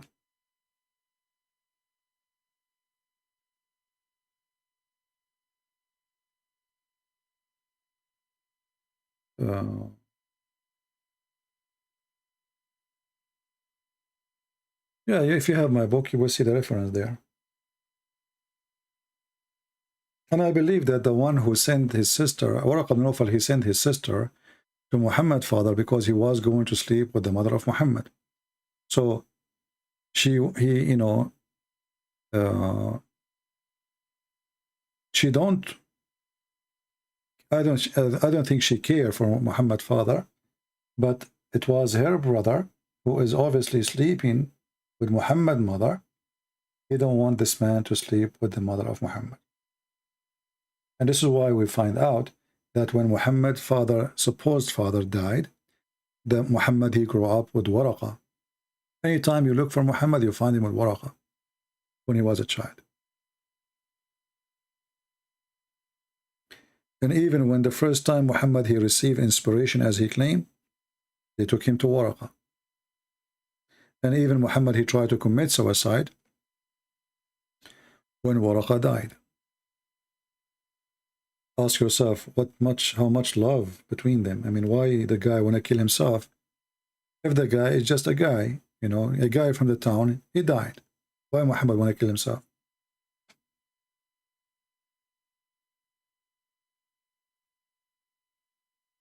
All right, I think we made the video so long. 3 hours and 33 minutes. Now again, supposedly we go live on it's already Friday. Oh boy. And I said to myself, let us go live and make a video for an hour. I was saying, we're supposed to go live on Friday. And look, the clock is already Friday. Oh boy. Time goes so fast. See it? It's Friday. Thank you, people. And then they will say to me, I mean, you go to Patreon. Patreon is really a very painful for me. I mean, people, they keep sending me email, and one after one. And, you know, and I keep posting on the front page, please, guys, for God's sake, ask me when I am live. And then I go back. After I just finish saying that sentence, I go to Patreon. I open Patreon. I find like 20, 30, 40 emails. Can you show us the reference? Please, can you speak about this? Can you tell us about that? Where we can find the reference you mentioned in that video? I mean, what I was doing in the video then. And then if you don't answer them, or if you say something, if you post in the front page saying, please don't send me email, they will say to you, you are not being kind. Christian Prince, we are not being lonely, okay? And we have friends, okay? And you are not being nice when you say that. You know, but what happened? And I don't live in Patreon. I don't live in the internet. I'm not a machine. I'm not a computer. So I stayed with you for 2 hours, 3 hours, 4 hours. I mean, nobody do that. Actually, go and check all those people who make videos about Islam. The video is 15 minutes, 20 minutes. And you don't take call and you don't answer anyone. And that's it. Support me. I take calls from Muslims. I take threat from Muslims. I am the one who have to refute the Muslims. I am the one who have to deal with the Christians. I am the one who have to deal with the drama of some Christians. Because some people, they have problems and they think I am the consultant of everything. You know? Some people, they think I'm like a shrink, or like a doctor who want to solve their problem. And if you don't answer those people, they get upset. And if you answer them, they get upset. Because whatever I say, they will get upset. You know me, I don't sugarcoat things. I give them the answer, they get upset. I don't give them the answer, they get upset. What I will do, I don't know.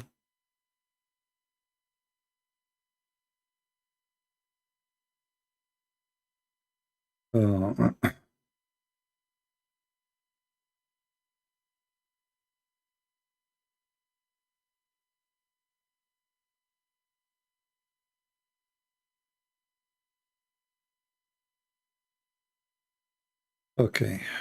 Anything else before we go?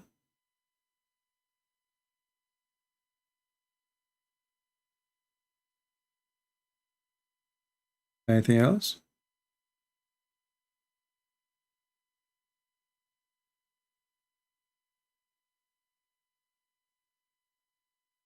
I don't mind to, I mean, I do my best to help everybody. If you ask me a question, but make your question something first public, not private, so everybody can get the answer. I mean, I don't mind if you ask me a question now. I will tell you my opinion, and my opinion might hurt your feeling. But don't be upset because I say to you, you don't like something you don't like to hear. I mean, people, they ask me, and the second day I answer them, they say to me, you are rude. So why you ask me? Don't ask me. If you like to hear something nice, you see, people who they are kind in their words to you, well, they are not telling you obviously how you look like. You know what I mean? Ali Akim, Akmim, are you a Muslim, Mr. Ali?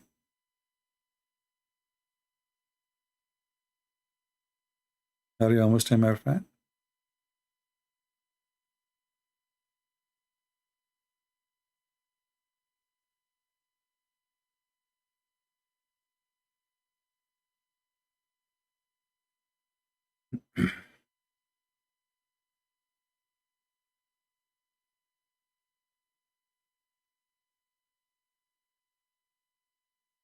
Okay, thank you guys for the kind words.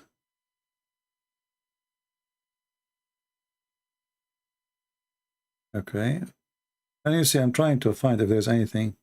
Why Shia hate a Sunni? Because there's wars between them, because they are two different religions. And Sunni, they hate Sunni too. Who said that Sunni is one religion? I mean, Sunni is many religions. They kill each other.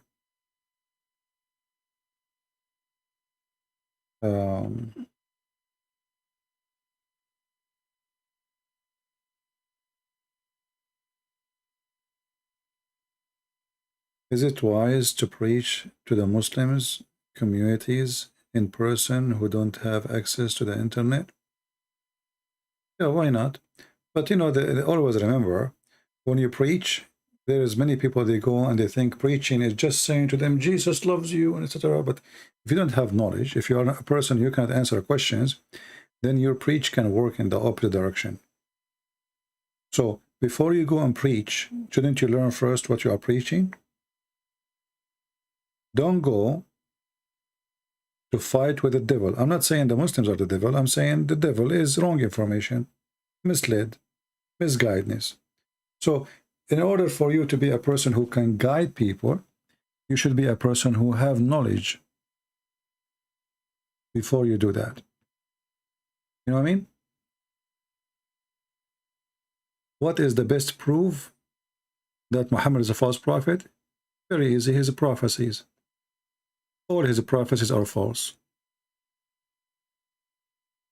What is Muhammad is called prophet, right? Prophecies.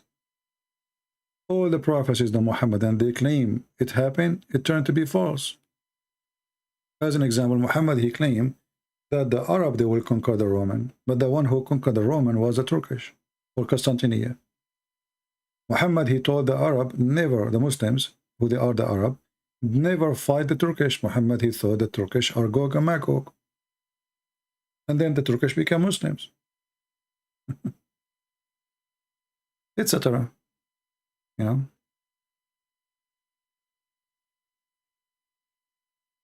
Do you follow Father Zachariah Butros? No, I don't. I don't have time.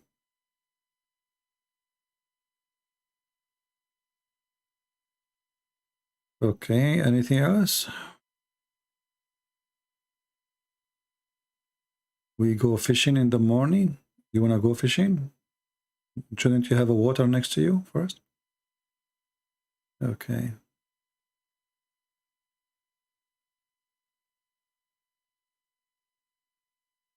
When Muhammad, he says that Allah, he sent ice from mountains in heaven, as an example. Well, this guy, he claimed that his God is talking, and he is saying that hail is coming from mountains in heaven.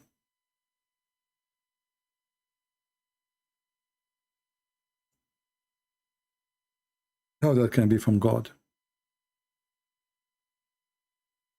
This is just an example. I mean, otherwise, the sun set in murky water, the child's sperm is coming from the backbone.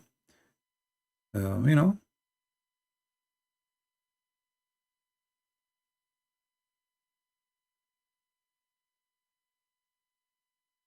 Well, I don't like TikTok because, first of all, TikTok, you have to use your phone, right? I don't think you can use your computer. And TikTok is like something is messed up, and there's no control of it. I don't favor this. I download this app actually. I think for a day or two, and then I delete it immediately. And I believe it's a very dangerous application too. A lot of filth, a lot of garbage. You see, at least in YouTube, you control what you are seeing in the screen. I do not like this TikTok thing. But maybe you like to use it. You can use computer.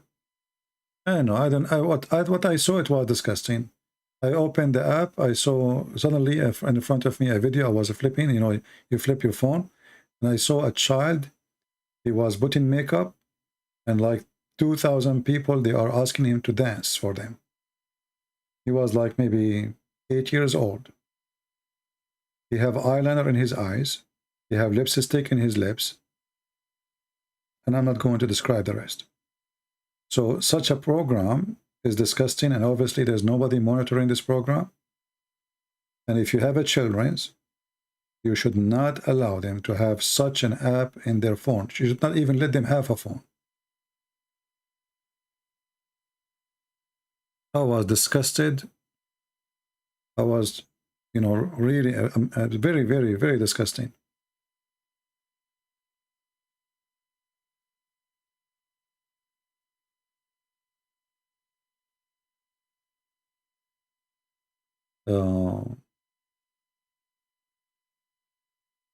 How come the Muslim remove unholy spirit from people? I am a Christian from Mumbai. Well, this is a fabrication, my friend, because Muhammad himself, according to Muslims, he was under black magic. So if Muhammad himself could not remove evil spirit from himself, how Muslims can do that? This is all fabrication. They bring a guy or a woman, they pay them, and they, but as you see, here we go. This is Muhammad under the black magic. We don't believe in black magic, so let us say he have a demon. Okay?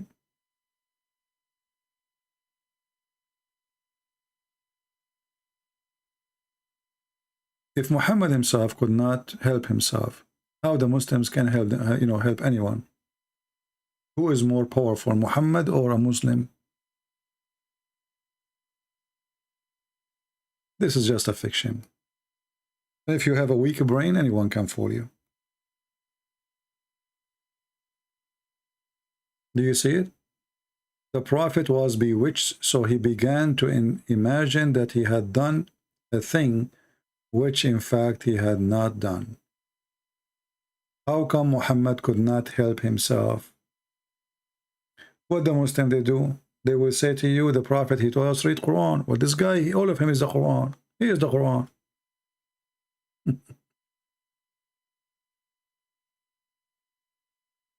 Well, you can help and post my videos on YouTube if you have TikTok, but for me, I don't like the application. I'm an old-fashioned, maybe, I don't know. Did I answer your question? So don't make them fool you about Muslims. First of all, Muslim, by the way, don't believe in demon. Muslim believe in genie. How genie can go inside you? Genie is a physical being. Genie can have sex with women. Genie can have sex with men. How genie can go inside you? So Muslims, they are very confused. They don't believe in evil spirit. There's nothing called evil spirit in Islam. They have a genie. I don't think so. I don't care really for Twitter. You see, having Twitter and Facebook is nothing but stress. I feel way better when I deleted my accounts in both of them. I feel I'm relieved, let's say.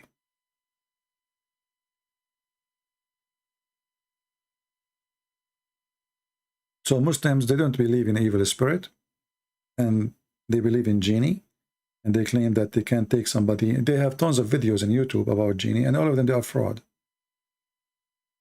Even in Saudi Arabia, they have a department in the police to chase those who claim that they are kicking genie out of the body of somebody. Because every Muslim, he knew it's a fraud.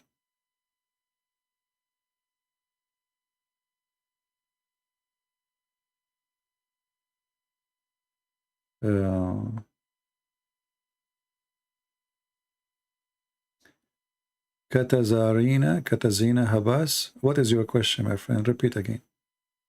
Is it true that 200 verses of the Quran is lost? No, there's way more than this. As an example, the chapter of Al-Baqarah alone used to be equal to the chapter of Al-Ahzab. This is just in one chapter. So go check them out, and you will see the difference, and then you will get the answer.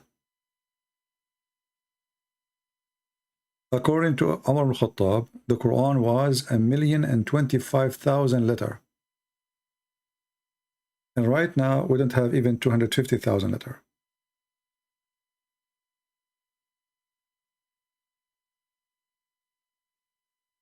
Okay. Where is the question of the person who says, read my question, please?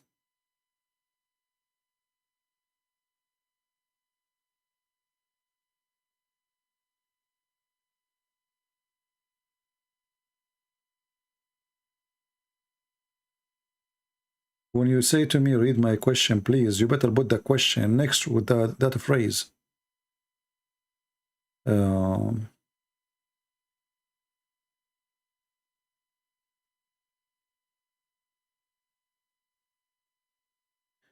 Was Muhammad called date palm? Yes, this is a hadith about Muhammad. Like he's like a palm date tree in a hell, which means he don't belong to anyone. Nobody knows who his father. That's what is meant.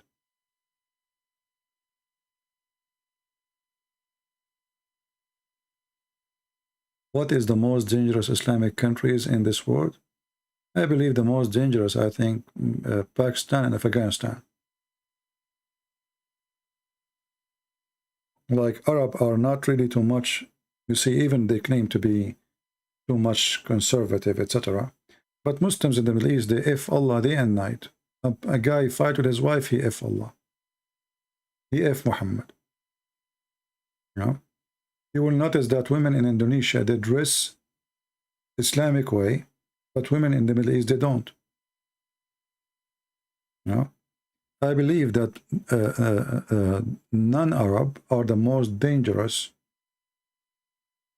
Muslims. Because they are ignorant, they don't know Arabic, so they take Islam seriously more than the Arab. The Arab, they knew Arabic.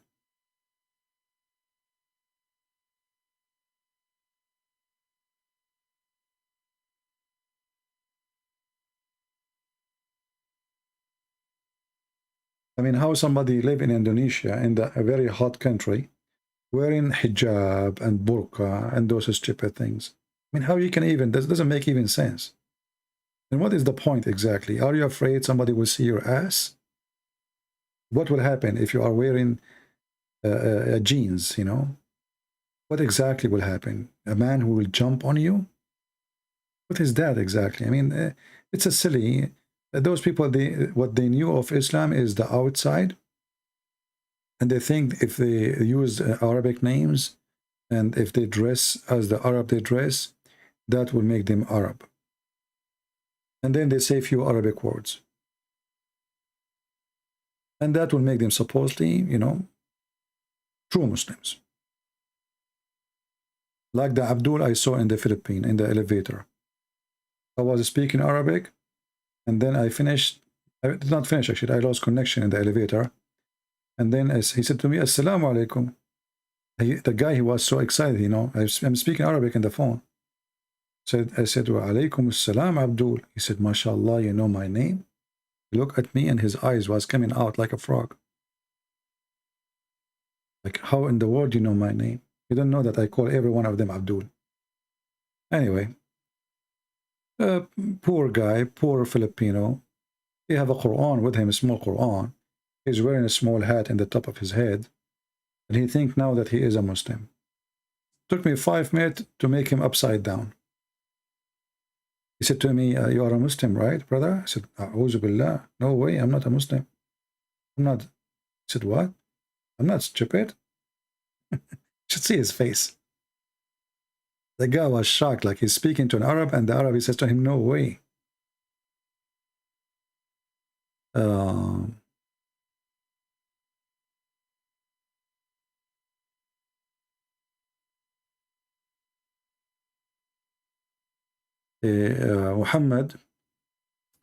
Muhammad, he described Shaitan as a person from Ethiopia.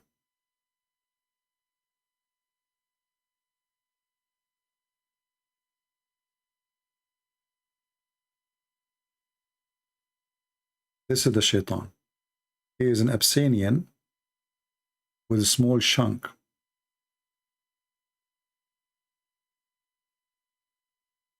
You see it?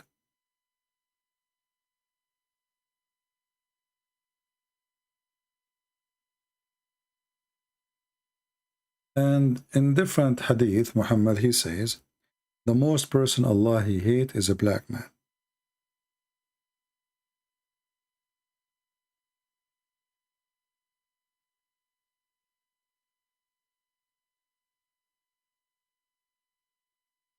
Let us see where we can find the hadith.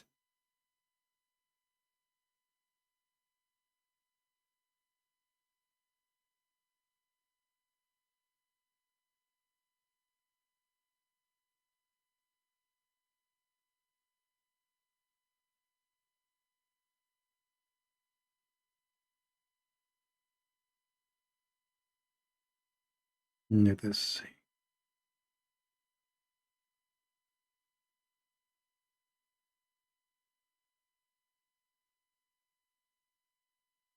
Here you see a different story.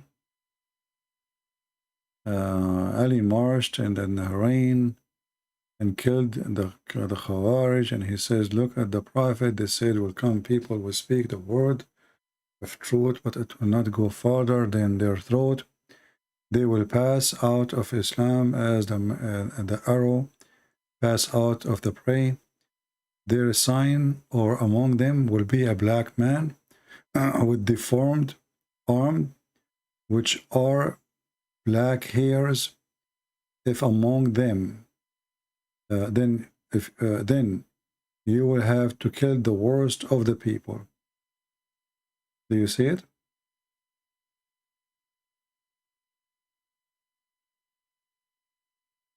And here Muhammad, he described the worst of the people is a black man. And different hadith says the most person Allah he hate is a black man too. There's tons of hadith about those things.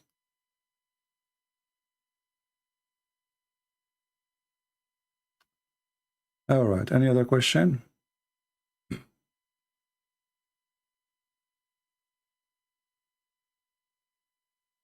What is my favorite song? Yeah, those are the emails which I run away from them. Some people, they ask me questions, which is very funny. What is my favorite song? Why is it important for you to know my favorite song? And why I should have a favorite song?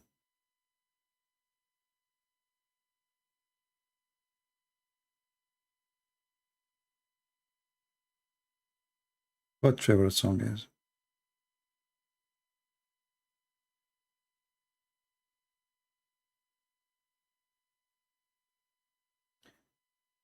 Anything serious besides favorite song? If you want, you know, I don't know, are you a female? The one who asked the question? If you want a man like me to run away from talking to you, ask me those questions. I'm serious. Once my cousin, she wanted to hook me up with a girl, you know, she want to find me a girl to get married, etc. So she called me, she said, come to the coffee shop, you know, I'm here. She's my cousin, so I went there. I found her with her friend. And then suddenly my cousin, she need to go. She just remembered something. And obviously it's a setup, you know, I'm not a fool. And then this girl, she started asking me, what's the music you like to hear? Not pretty, I don't know. And what actor you like? I said, I'm pretty, I don't watch too, I don't care. Okay, what singer, you know? Then the second day, she told my cousin, and she told her, your cousin, he hate me. She said, why? Said, everything I ask him, he don't want to talk about it. I ask him about singers, he don't care about singers. Actors, he don't know any. Movies, he don't know anyone. Music, he don't care. I mean, the guy, he was almost going to kick me out from the table. He said, no, this is how he is. You are asking the wrong questions. Ask him about history. Talk about something, you know. Don't ask him about songs and movies. It's my fault. I should warn you. You know? Yeah, I was like looking, what the heck? What she's asking me? What this is for, you know? What the music you like? Did you hear this guy, the singer, what he said? I said, I don't know. You never heard of him? I said, no, I never heard of him. Who is he? You know? What? She didn't believe it. She thought I'm just making fun of her, you know? Like there is somebody in this earth who do not know this singer. Like, hello? It's me. I do not know. Is the word love in the Quran? Yeah, appear in the Quran. Like Allah, he loved not those. Love not. Yeah, no, the word love appear in the Quran. But always it have a negative, you know. So Allah love not, you know. And Allah love those who repent, as an example. Allah, he love not those who are kuffar. So like the love of Allah is very weird, you know.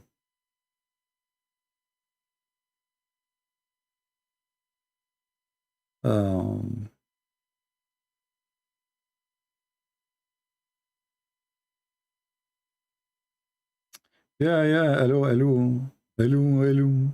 No, actually, sometimes I might sing songs. I try to, you know, I can make voices of some, like Zakir Naik, you know. It's like, you know, like a hobby. So sometimes if I sing those songs, not because I like them really, but they are like, there's a singer in the Middle East, his name is Fred Atrash. This guy, he have a very unique way of singing. And when you sing, you think he's dying. He's squeezing his head. His head is between two hammers, you know. And the Middle Eastern, they love his songs. So I find the way he sings is really funny. And I make his voice. But I don't make his voice because I like his songs. You know? Like there's a song, you know, he sang. I mean, this guy is like, if you think the guy is dying, why in the world you sing like that? But they like him. هواياك هواياك الدنيا حلوة هواياك. What the heck? What's wrong with you? What kind of song is that? You know? I find the most silly music is Arabic music. It's like, you know, you go in a bathroom and there's a bunch of kids have dishes in their hands and everybody have a spoon and he is hitting the dish. The most unpleasant music is Arabic music. Now I know some of you, they will say we like those, Arab, famous singers. This is not Arabic music. This is not Arabic music. This has have nothing to do with Arabic music. How you tell Muslims, people saying that your explanation about the Quran is not right because you have no qualification or title of interpretation. First of all, the Quran says that nobody can give interpretation for the Quran, and the one who have a qualification is the one who say we believe. And this is the Quran. So how the Muslims accept anyone interpretation anyway, if the only qualification mentioned in the Quran is to say I believe? And this is a chapter 3, verse number 7.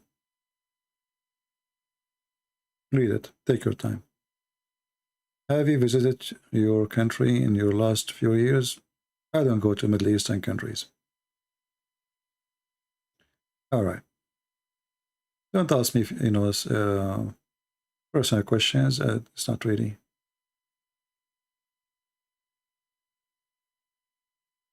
Okay.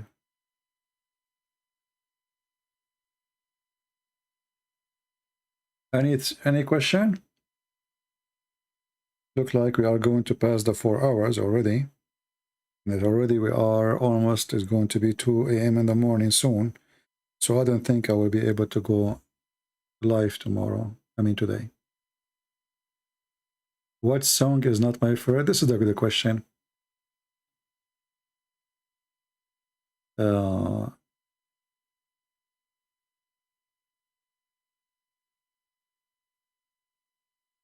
What Beni Arfad means? Muhammad calling Ethiopian Beni Arfad. Well, Muhammad, he have many names. We do not know really. I don't know really what Muhammad means. As an example, Muhammad, he come with the name strange for those who they are homosexual. So he called them Al-Mugharribun. What is the Mugharribun? The one who turned to the West. But what does this have to do with homosexual?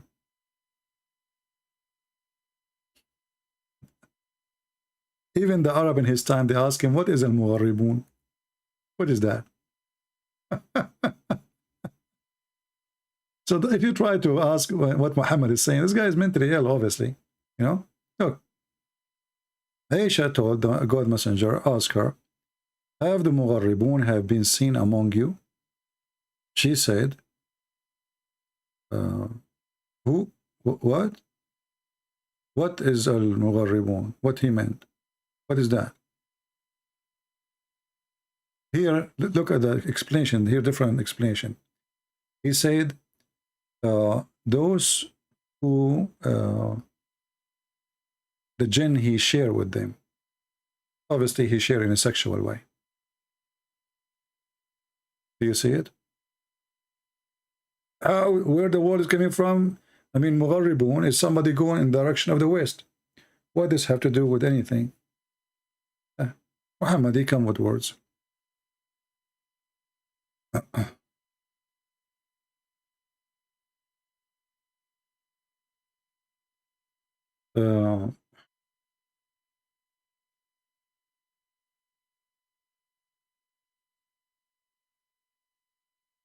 Anything else?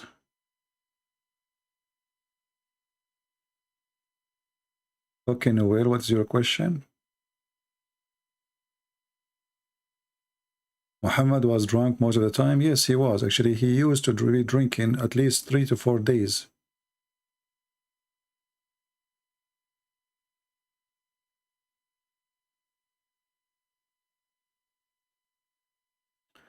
What a Christian sect is best?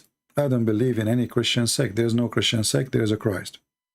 Christians should be only believing and following Christ. No sect. If you go to a church, if the priest is a good man, it's a good church. I don't care for the sect. If he is teaching what the Bible teach, he's a good man. If he is teaching division between the Christian, he's a false man. If a priest, he says to you that the one who follows this church will go to heaven and the other church will go to hell, obviously he's doing business. Only Christ is our Savior, no sect. I don't consider myself, and I will never consider myself, part of any sect. All churches are my church. The second you say something wrong is church is not my church. As simple as that. Was Muhammad from the lineage of Ishmael? I answered that many times. I have videos about it. You can watch it. For sure not. Ishmael, the Bible in the Old Testament mentioned clearly that the mother of Ishmael is Egyptian. And then his mother, she took him and took him to Egypt. And he married from Egypt. And that's it. So what the children will be. Have you seen Ron Wyatt? No, I don't watch videos. I don't know who is this guy.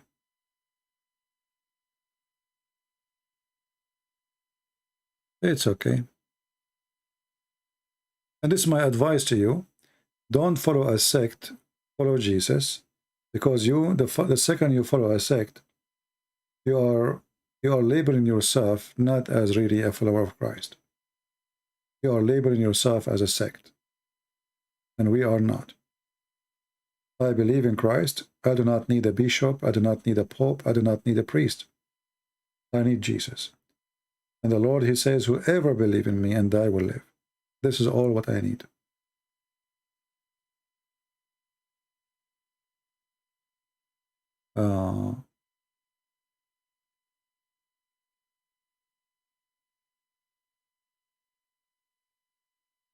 You know, when a person, he is supposed he's a Christian and he focused too much in sect, obviously he's chained. You know, he's chained and he became limited, and his brain is not really functioning right. It doesn't matter really what they claim about I'm right, he's wrong, because if you think carefully, you will see the difference. The differences between them is very silly. I mean, it's not even worth to be difference. Like, who cares if a person he have an image or he don't? Still, he believes in Jesus. Even if he do wrong, all of us will do wrong. If there's any one of you here don't do wrong, all of us will do wrong. We commit sin. We do wrong in our head, in our eyes, in our heart. I mean, we do wrong every day. And then because somebody he have a picture in his church, oh, he is false Christian. No, he's not. Even if we don't agree with him, he's not. The Lord, he says, from their fruits you shall know them, not from their sin. All of us are sinners, all of us. And the one who claims he is not a sinner, he is a liar, he's a fraud.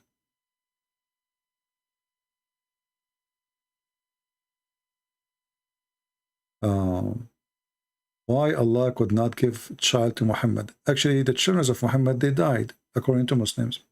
So obviously Allah, he killed the children of Muhammad.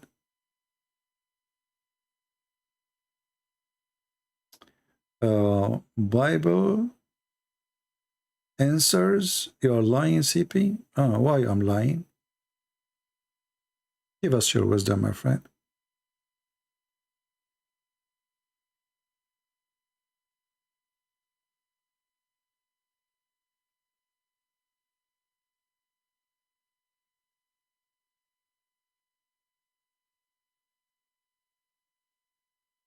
We need your help in Africa. My friend, you do not need my help. You can help yourself. The knowledge now is available for everybody. And we are giving our books for free online. Just learn. Educate yourself. And you can do better than me because you speak your own language. Can you explain chapter 80, verse 1 and 2? Very simple. Go and open the interpretation. You will see that the blind man, he come to Muhammad, and because he was poor, Muhammad, he refused to receive him, and he kicked him out. So the Arab who was there, they start making fun of Muhammad. What kind of a man? He claimed to be prophet of God, yet he kicked out a blind man just because he's poor. Go open Jalalain and read the interpretation, or Ibn Abbas. The same verse. And this is, you see the difference between Jesus and Muhammad. When the blind man, he asked Jesus for help, Jesus did not say to him, you are poor, I'm not here for the poor. He gave him eyes. The Arab man, the blind man, come to Muhammad, he kicked him away. Can I have your permission to reference from your quote in your videos? Sure. Go ahead, Jake.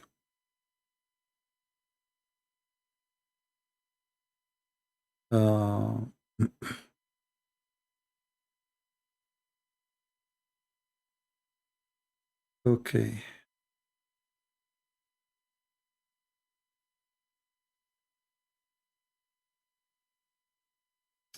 First John chapter 3 verse number 6.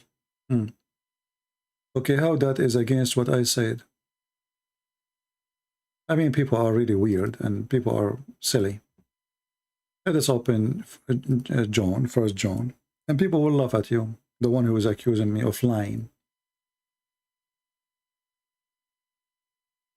I said that from their fruits you shall know them, not from their sin, right? What does that mean? Well, all of us are sinners. So if by our sin we will be known, well, none of us will go to heaven. So what does that mean? We have a fruit, and the fruits have to be a fruit conquering the sin which we had or we have before. But I will go with this person who is supposedly claiming to be smart. And we go to the verses in the Bible he mentioned. First John chapter 3, and he went all the way to verse number 6. It says, whoever abates in him sinneth not. Whoever sins has not seen him, neither known him. Obviously, you don't understand the verse, and you have no idea what this verse means. Mr. Bible Answer, do you like to call me in Skype? As long as you are a person who know the Bible, and we will read that chapter together, and people will laugh at you.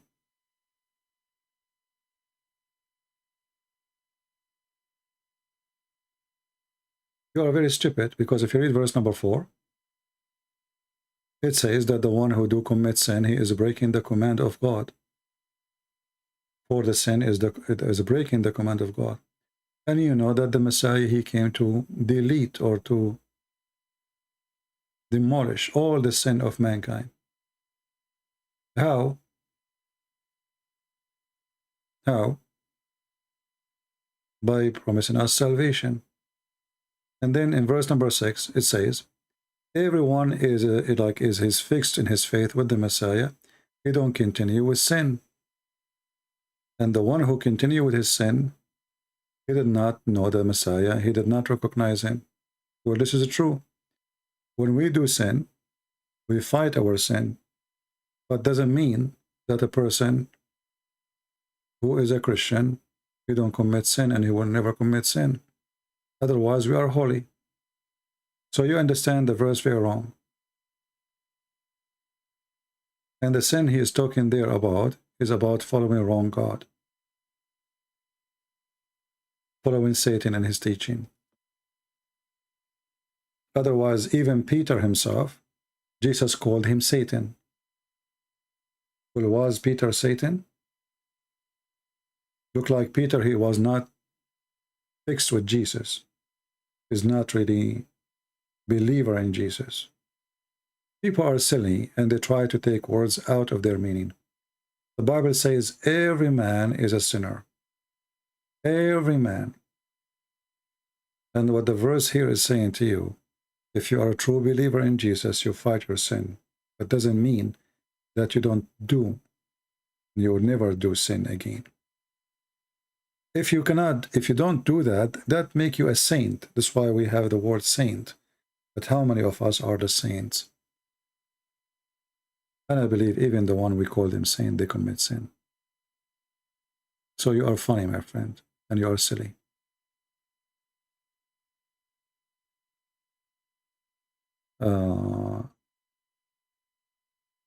Are the Muslim right when they tell me as a Catholic Christian do not consider Catholic are Christians? I don't know, what do you mean? Do you mean the Christian, the Protestant don't consider you Christian? Who cares who consider you Christian or not?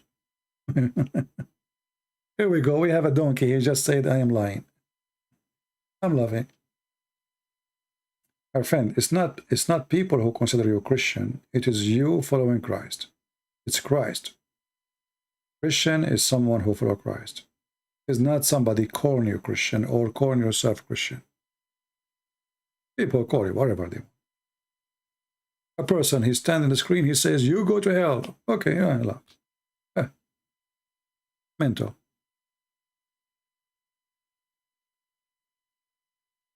Remember one thing, there's only one judge, and that judge is the Messiah.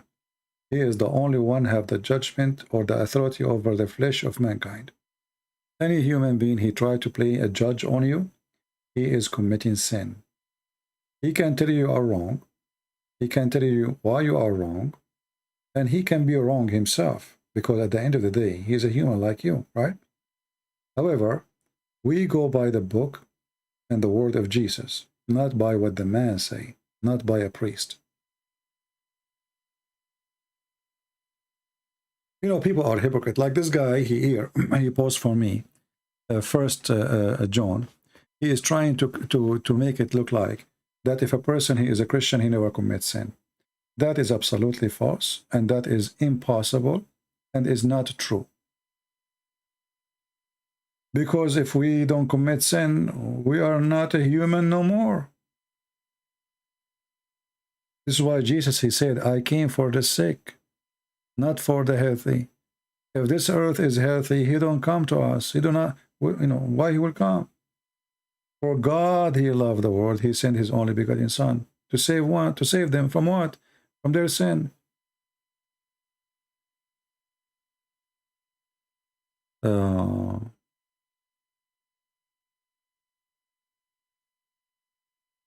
No problem, my friend, but this is not an... who care what the Muslim says? People who kiss a vagina claiming that it's a stone from God. They are the one who will tell you if you are a Christian or not. And even me, I will tell you who is a Christian or not. The Bible will tell you who is a Christian, who is not. Jesus tell you, whoever believe in me and I will live. Do you believe in Jesus as God? Your God and Savior? If you do, you are a Christian. That's it.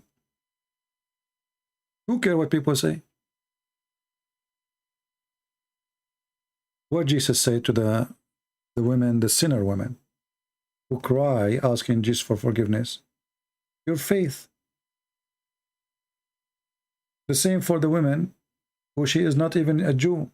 Your faith is great. She is not even a Jew. She called him Lord. She said even the dogs, they take the crumbs under their master table. What Jesus said to her? Your faith. So my friend, your faith is something you know, no one else. No one else. Not me, not anyone. For you are the only one you know what you believe in your heart.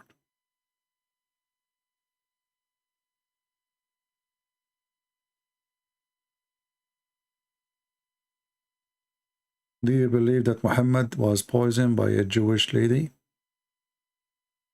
Well, this is what the Muslims say, but I don't think, you know, I mean, I think she bought like from Walmart some poison for rats, and that will lead us to a different conclusion.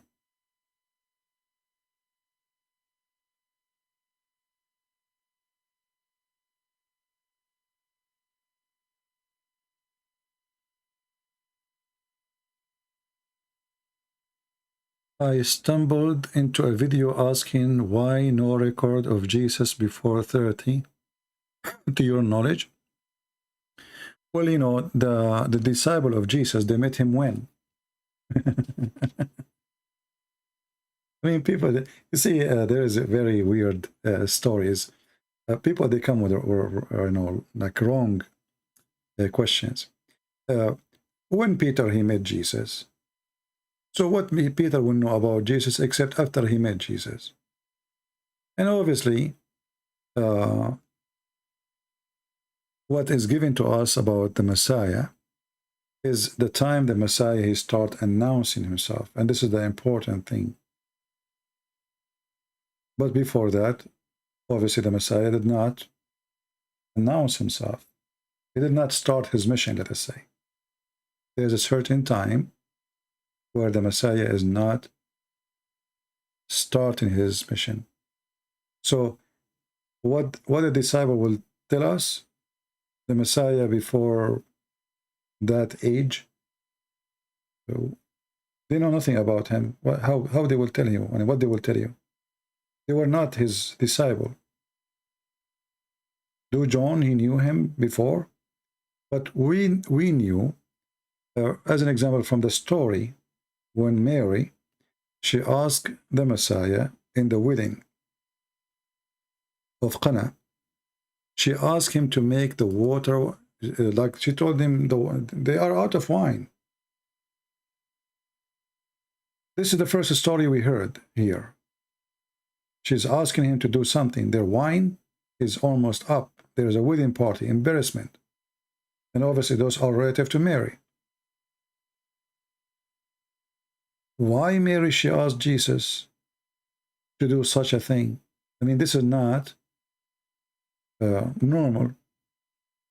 Let us say I am a child of a woman, and I'm going to a wedding, and now I'm a man, you know. And mother, she said to me, listen, they are out of wine, and you need to do something. But I don't own wine. I don't own manufacturer. What I will do, what exactly she's expecting. And you will notice here that Mary, she said to the servants, do as he say. So she was sure he can do miracles. So from this story, we knew that obviously Jesus, his life was full of miracles. Even though we did not know about it, because it's not time. And this is what Jesus said to her. He said to her, my time is not yet. My time did not come yet. Do you understand? My time did not come yet. So because it's not his time yet, it is, I'm not going to do anything. So, and then the Messiah, he made the water wine, even though his time is not yet, which means the time of his mission. But you ask yourself, how Mary, she was so sure that he will do such a thing. You know what I mean? Obviously, she have a, she have a faith, strong faith on the Messiah, that he is the one who can do the impossible. So this story here is telling us, Jesus is telling her, it's not my time yet. Yet he do what she wish, because she is, he love her, And that's why the Catholic, they use this story as a proof that we can ask Mary to pray for us. Why? Because look, even if it's not time yet, he did not refuse her request. So they say, pray for us, Mary, we are the sinners. So they are asking for forgiveness from the Messiah, not from Mary, but they are asking Mary to ask the Messiah.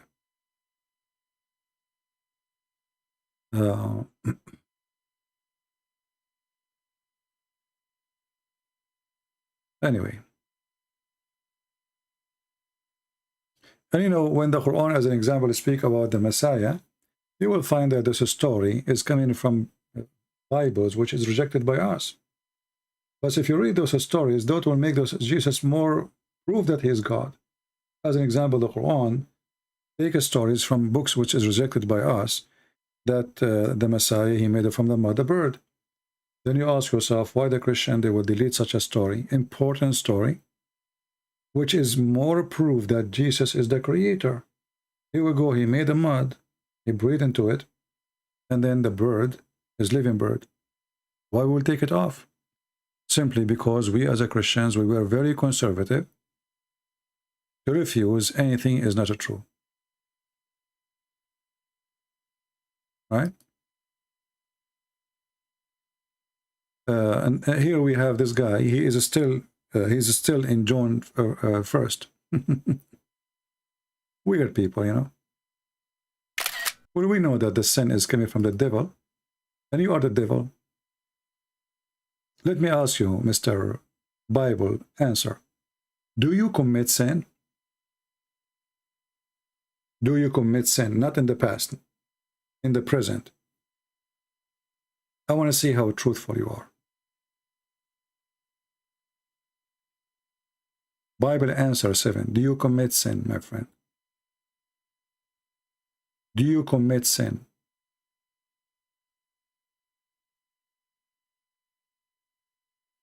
I'm waiting for your answer. Do you commit sin?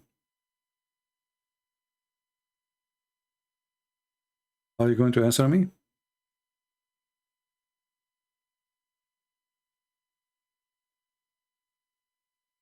You will not? If there is something wrong?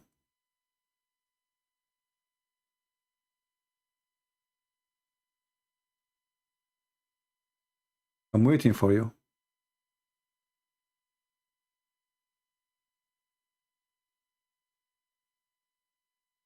I cannot use to, according to 1 John. What do you mean you cannot use to? What does that mean? I'm asking you, do you commit sin? Do you commit sin?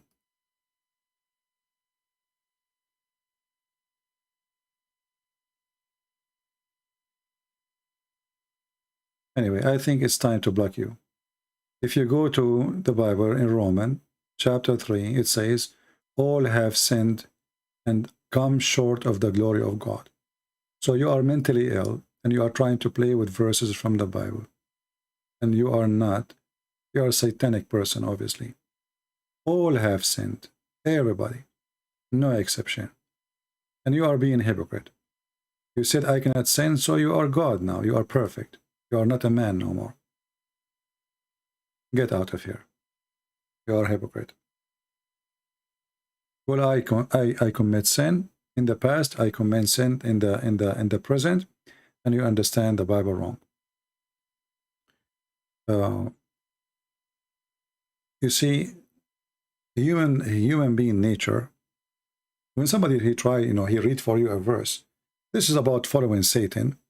And yes, all sin is coming from Satan, but Satan is inside you too. I mean, we blame Satan for everything.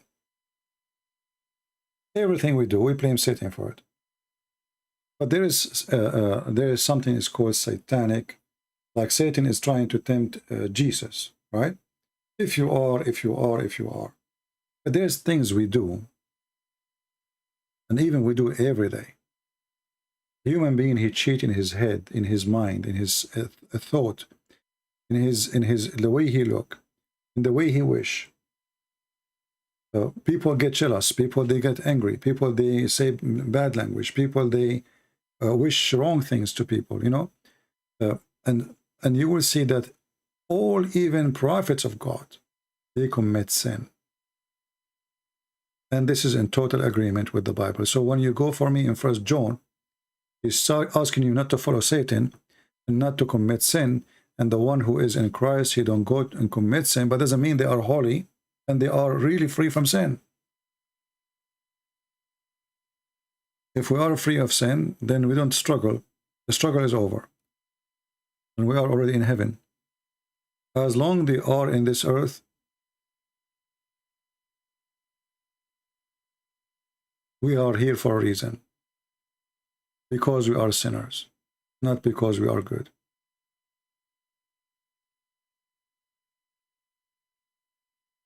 All of us, we are sinners. No exception. And the one who claim they don't commit sin, they are just hypocrite liars. And the proof actually that we commit sin, that all of us, we die. What is the wage of sin? Death. Why Adam he died? Because of sin. Right?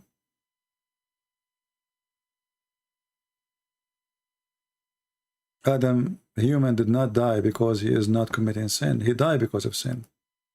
And we die, all of us, we die.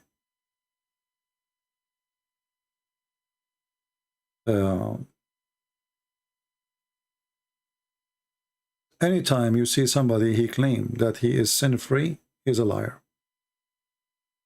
I assure you.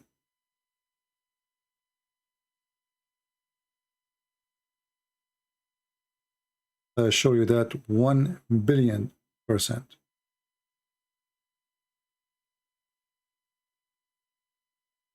That's absolutely false. And actually, this is how we examine the one who is truthful and the one who is a liar. The one who claimed that he is pure person, he don't commit sin. He is claiming to be from above, like Jesus. I am from above, you are from below.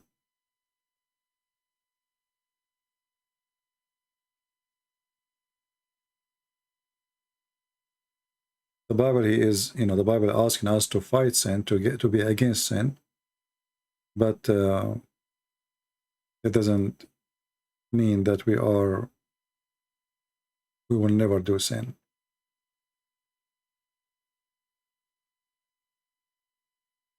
People are weird,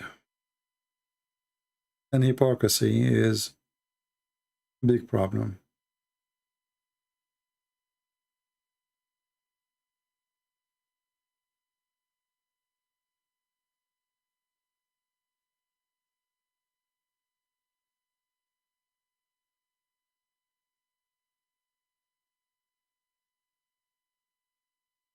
Actually, in the same 1 John, it says, the one who practices sin is of the devil, for the devil has sinned from the beginning. The Son of God appeared for this purpose, to destroy the work of the devil. To destroy the work of the devil.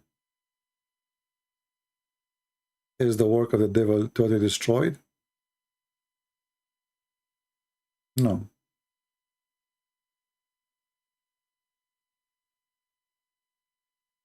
And the proof, people commit sin every day. So people, they can read verses as they wish, and they try to bend the meaning of them as they wish.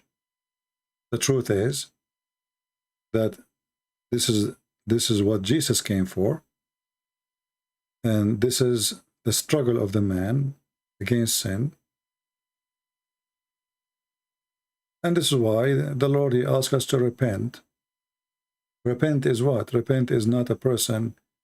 When somebody here repent, let us, if you go and study the disciple of Jesus, did they repent for the previous sin before they become disciples? Obviously they did.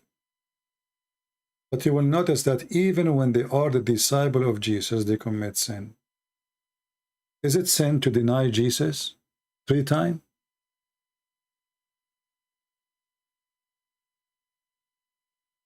What do you think, guys? Is it sin to deny Jesus 3 times? Who denied Jesus 3 times?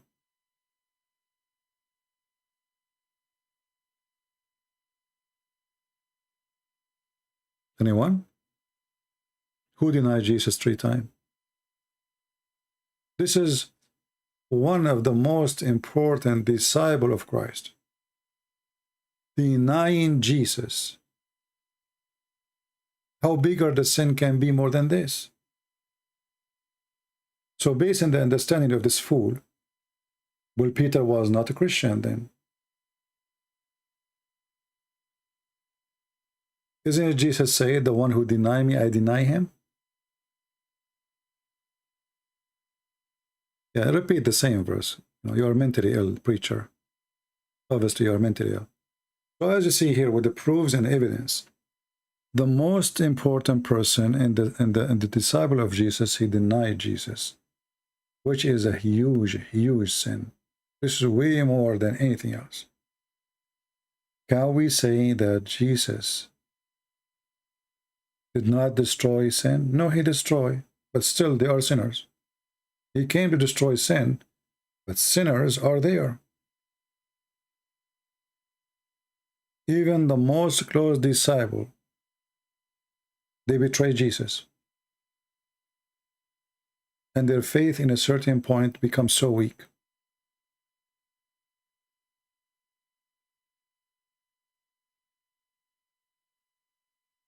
So do you see how we prove you as a fool and as a liar?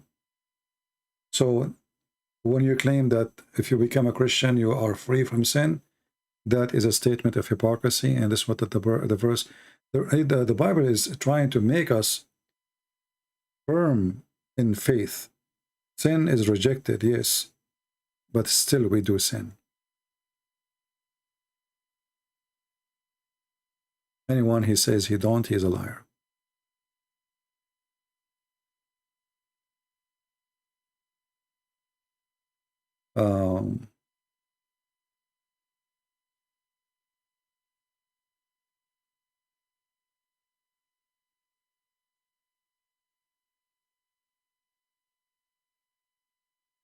When you are going to debate with Uthman, well, when he get a penis and he dare to debate me, I will debate him.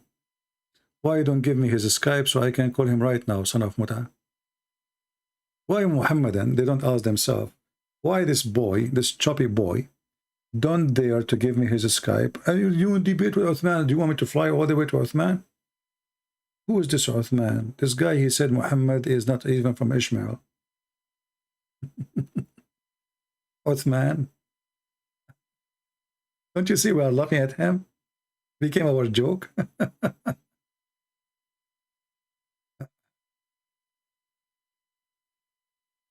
All right.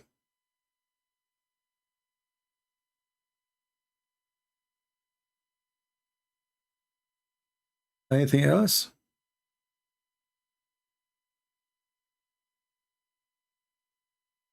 Yeah, exactly, Laser. You know, we as a Christian, we are saved by the grace of the Lord, not because we are not sinners. You see, actually, first of all, the second you commit sin, you are a sinner, even if you don't do sin after that.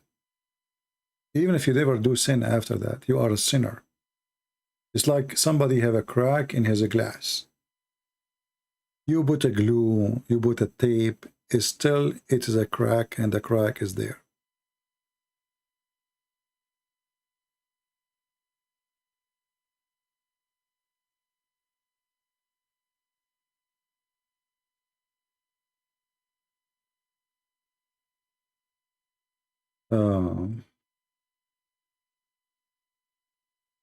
And when somebody, he come to you and he says, I don't commit sin, he's a liar. Never believe him.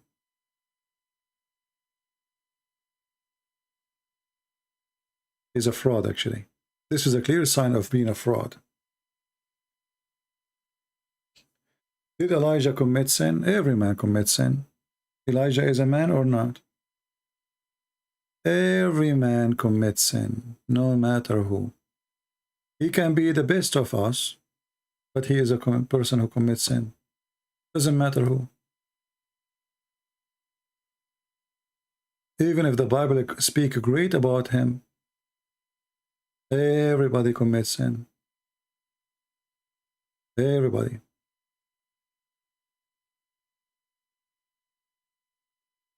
Prophets, disciples, everybody.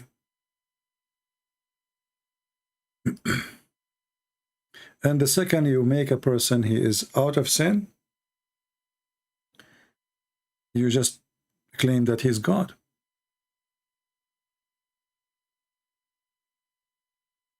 This is the difference between God and a human. God is perfect. He don't commit sin. He don't do wrong.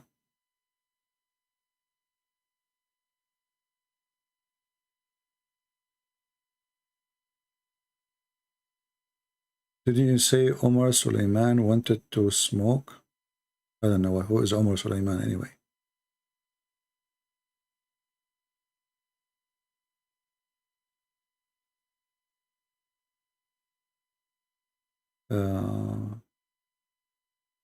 Did Jesus' mother commit sin?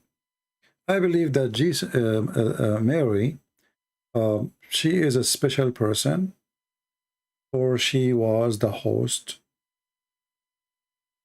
So by nature, as a human, she should be a person who commits sin. But I believe because she is a special person between all human, I believe that Mary, not because of her nature, but because she is protected by God himself, she did not commit sin. But not because of her nature. The nature of a human being is nature of sin.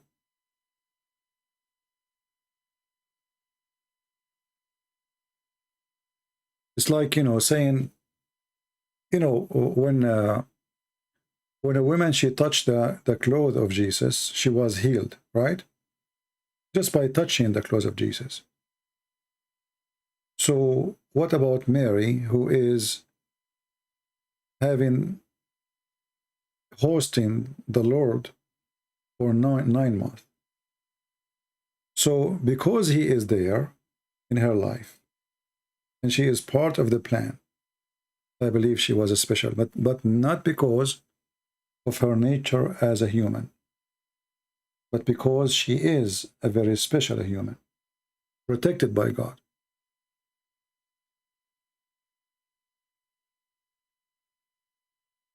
Do Christians believe in rebirth? No.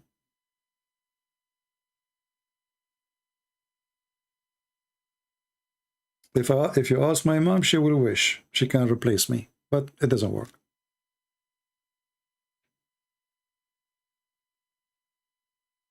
The idea of rebirth is a silly idea. So like today you are born as a human, tomorrow you are born as a chicken. Well, good for you. At least we will make you barbecue in the future.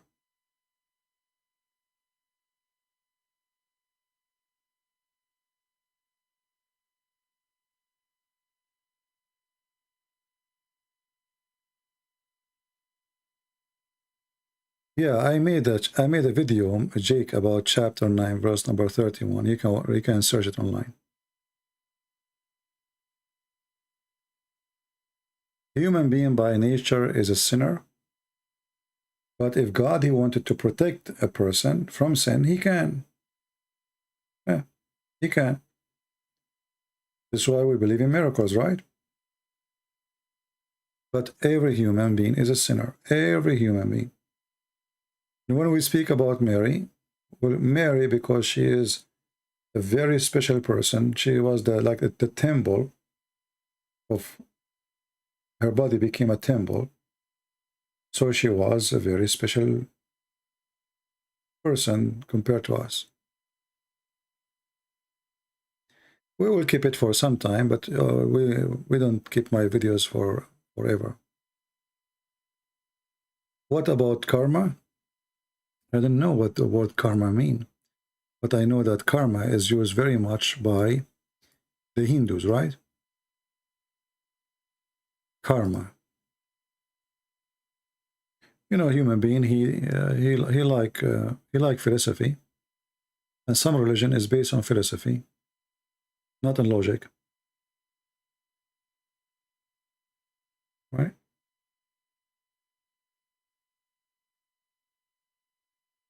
With the karma, according to the Hindus, that what you do today decide what you will become tomorrow.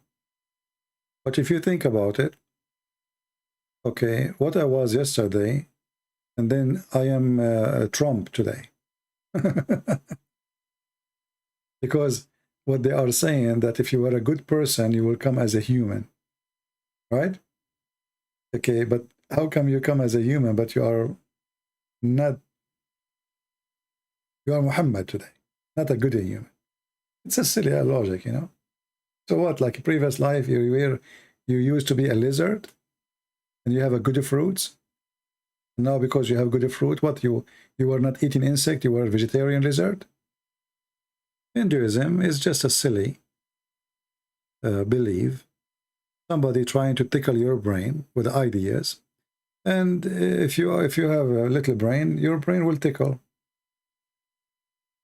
Like the whole major faith of the Hinduism, that you are vegetarian. Very important for them to be vegetarian.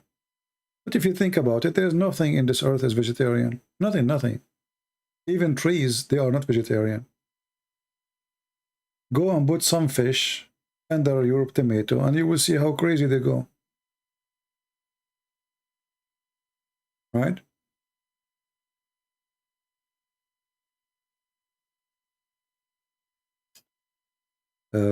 Questions are flying east to east.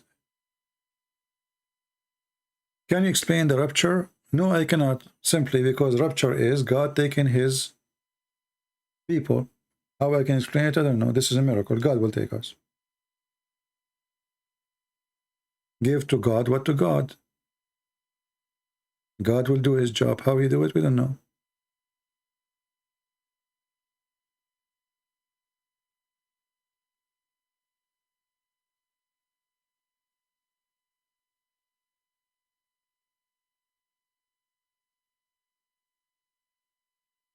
Yeah, but you see, if you go in details inside some belief, you will see how funny it is.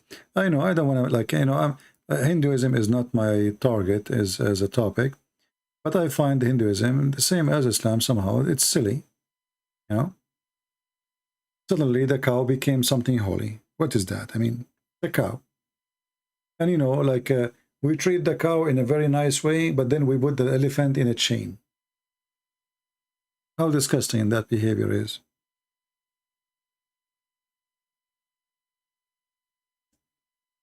Right? We are nice to the cow can go in the market and can eat our vegetables and nobody kick the cow away. Why? And then we put a very sensitive animal like the elephant in chains. This is a very ugly slavery, you know. Like, you know, somebody asked me why you don't go to India. Obviously in India there's a lot of things I don't like to see. What is this?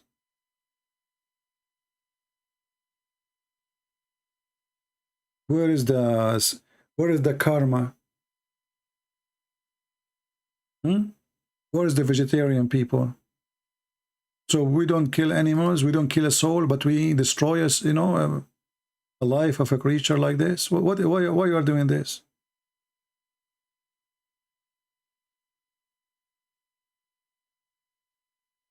Karma. You know, talk is cheap. Reality is ugly.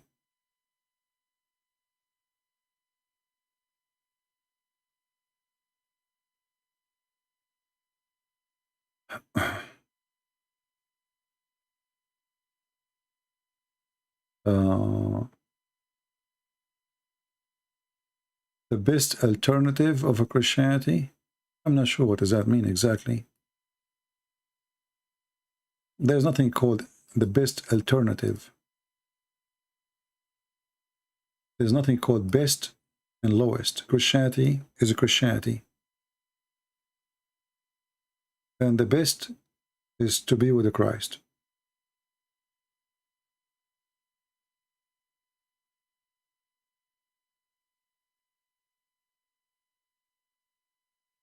There's no other. It's not like one thing is more important than the other thing. Either you are with or against. Either you are with Christ or against Christ. There's no so-so. All right.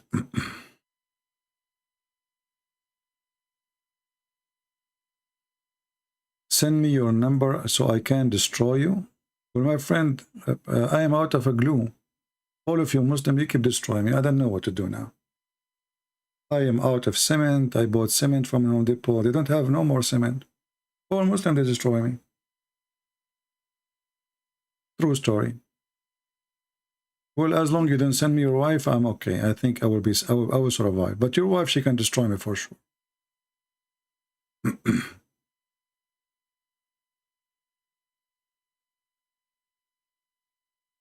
You know, a Muslim, you have a God. You have a God. When you mention his name, Shaitan fart. And you want to destroy me. I mean, even Shaitan, he fart at your God. What kind of religion this religion is? Shaitan, he fart at Allah. Is that true? Here we go. Without getting the phone number of Allah. You say Allahu Akbar, Shaitan fart. Who destroy who?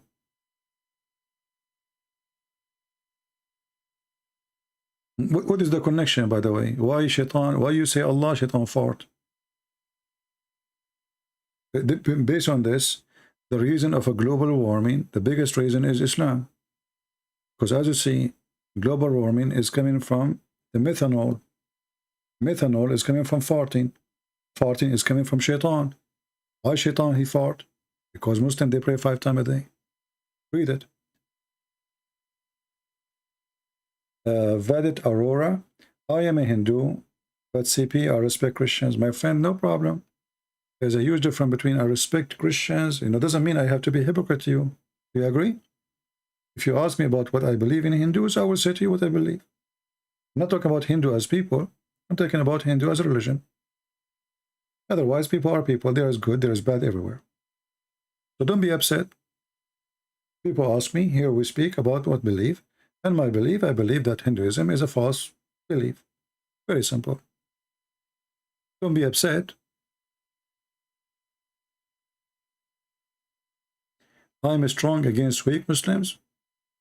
Well, I'm strong against weak Allah. Let me ask you, was Allah weak or was Allah strong? Let me prove it to you. Allah, he sent 124,000 messengers. Where are their books? The Muslims, they say Allah was so weak to protect them.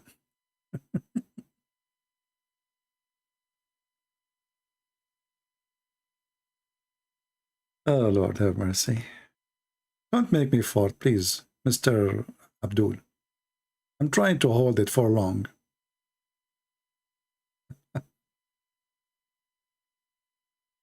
And this is my advice to anyone. If you don't like to hear something will hurt your feeling, don't ask me. I am straightforward. I don't care. If you say something to me, I will shoot back. I don't care. You like it, you don't like it, I don't care. And if I'm wrong, no problem. You can say I'm wrong. You can laugh at me. But still, I will say it as it is. And actually, I believe all of you are here listening to me because I say things without sugarcoating. Why Islam created the strongest empire? Islam never was the strongest empire. When the Caliphate Uthman was killed and the Muslim, they chop his head and they play with it volleyball. Is that the time you were strong? The Caliphate Umar was killed. The children of Muhammad, they slaughtered. Fatima, her house was burned. And then the Turkish and the Albanian, they took over you. So you were not, this is not Islamic empire. This is the Ottoman Empire. They use religion to control the Arab. Stupid religion. You never have an what empire? What are you talking about? Where is your empire? And the one who protect your Kaaba is the American.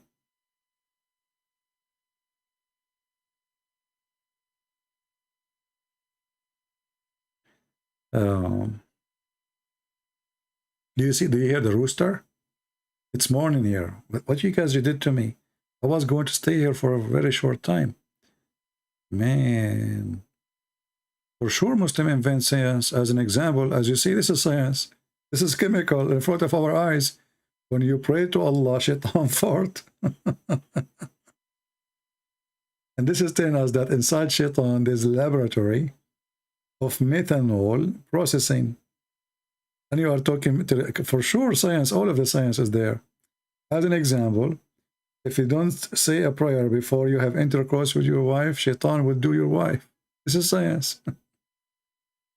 The first one who created condom is the Prophet Muhammad. Shaitan is a condom. By the way, why people get AIDS if shaitan is rounding himself around their penis? What the heck? Listen carefully. If you don't say that prayer, shaitan round himself around your penis. Therefore, you should not get any sexual disease, brother, because shaitan is surrounding himself there. Science. And shaitan, he sleep in your nose, and he piss in your ears, and he jump inside your mouth and laugh at you. This is science. And why a human being he have a belly bomb? Shaitan, brother, He wanted to spit, and he spit at Adam, and then the spit fell on his stomach. Science. I have to agree with you. Islam is full of it.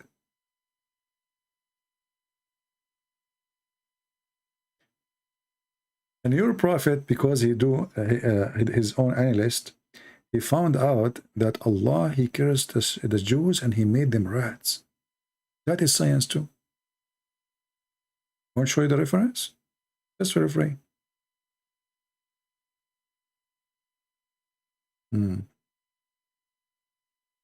Well, we have to agree, Islam is full of it. I'm not going to say what. A lot of science. Oof,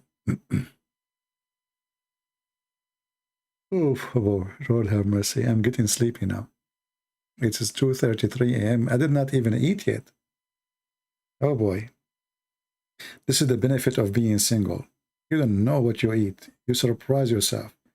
So now I guess I'm going to make, like, I'm going to slaughter some eggs. Whew, that's good. The fastest and the easiest. Who need a wife, man? Here we go. Break some eggs. Fry them. Everything is good. Bingo. Oh boy.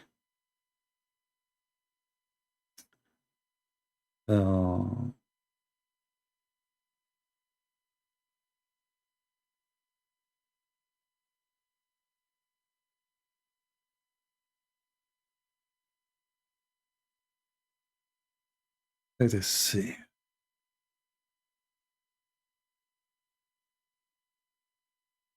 Yeah, you see here, you see those are people who they are satanic. They come here, they are mostly Muslims.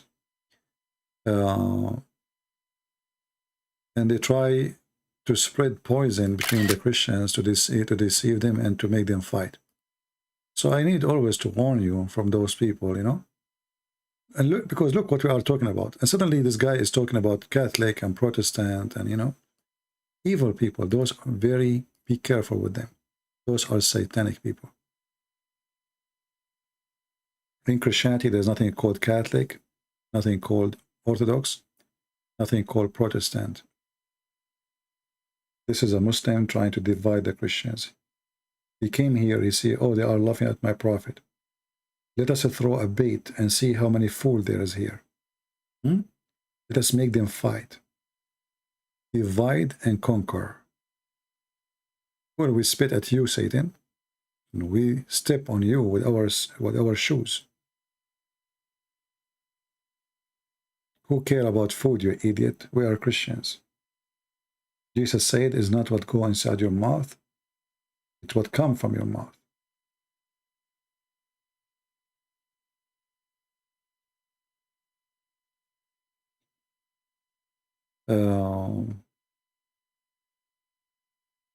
Always I want you to remember one thing. When somebody tries to divide you as a Christian, he is serving the devil, even if he is claiming to be Christian. Even if he think he is a good person, because some didn't know they are serving the devil, you know. How we know that? Remember chapter 5, verse number 14 in the Quran. Always remember that. This filthy God, Satan, Allah, he promised that he will spread hatred and enmity between the Christians until the day of judgment, until the day of judgment. And I'm very sure he will be successful. And there's many, they will serve the devil, yet they claim to be Christians. I always lose respect to anyone who claim to be Christians. He divide the Christians, or obviously he is not a Christian. And he do not know Christ yet. Christ is one, God is one, and Christianity is one.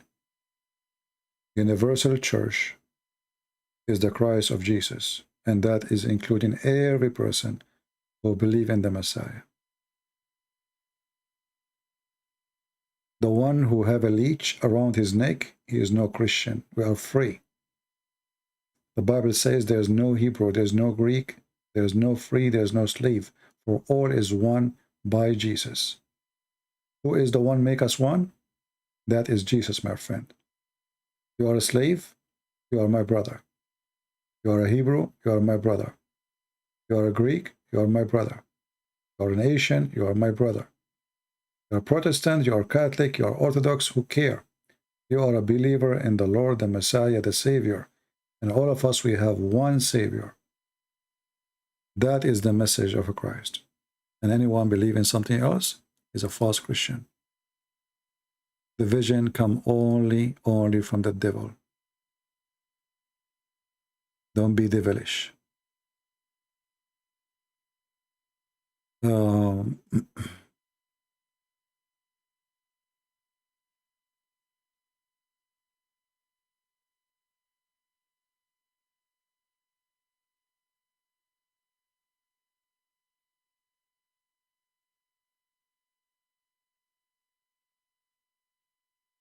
Yeah, actually, this verse in the Bible about and there's no slave, there's no free. Some they say to you, how come the Bible never spoke about slavery or against slavery? Actually, it does. The verse is in front of you. Because when it says there's no free, there's no slave, obviously there's no slave. And there's no free. Both are not exist. So what is exist? What exists that we are the believers. We are one person in Christ. So Christianity destroys all social discrimination made by the man.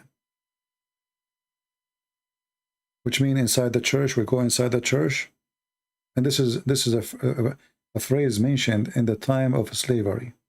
So when we go inside the church, there's a Roman person, which at that time was the highest citizenship. Like now you say American, the most powerful country in the world. But you go inside the church and there's an African, or there's a white man, he is a slave, or African man, he's a slave. In this church, those believers, they believe they are one. There's no slave there, and there's no master. Which means a Christian person, he free his slaves. He don't believe they are slaves. Yeah, today we have a very little number because I'm doing it in the wrong timing. Usually I go in the morning. I don't know if I should keep this video. Maybe I will keep it there for a few hours and then we delete it. So feel free to download if you like to download. Marriage is not for everyone, CP. Are you looking for a wife? I don't look for things. Because if you look for them, they never come to you. Do you know that a human being, life is funny? If you are a person who seek money, money run away from you. If you don't want it, it come to you. And this goes for anything in life. People, they spend their life running after something and they never reach it.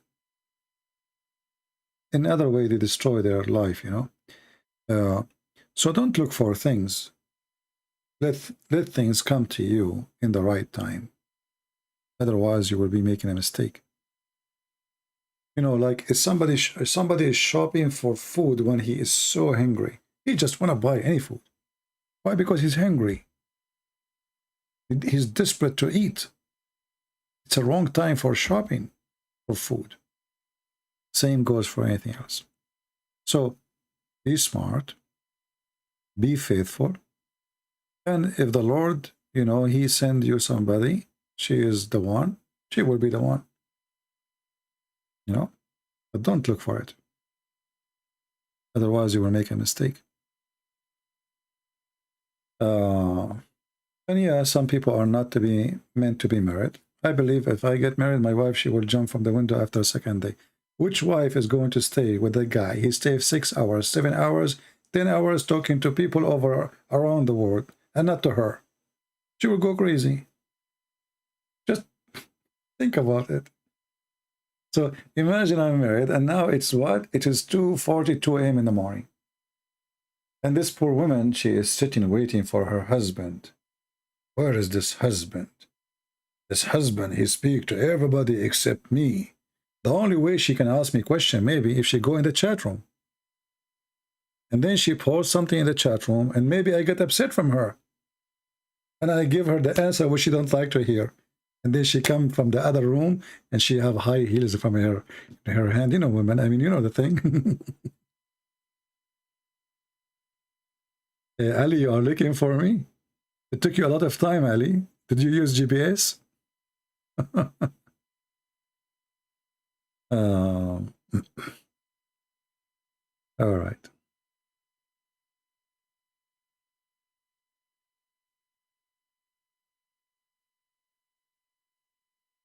Anyway.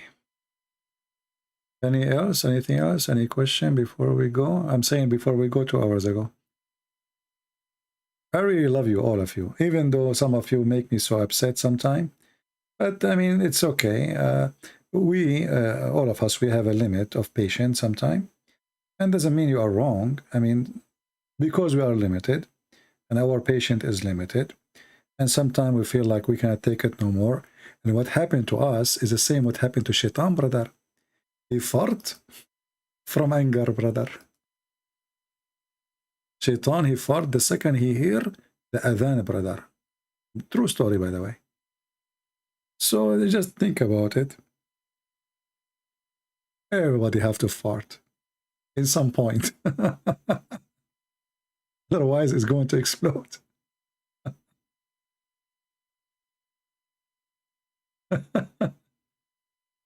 Oh boy. Too much smell will kill you.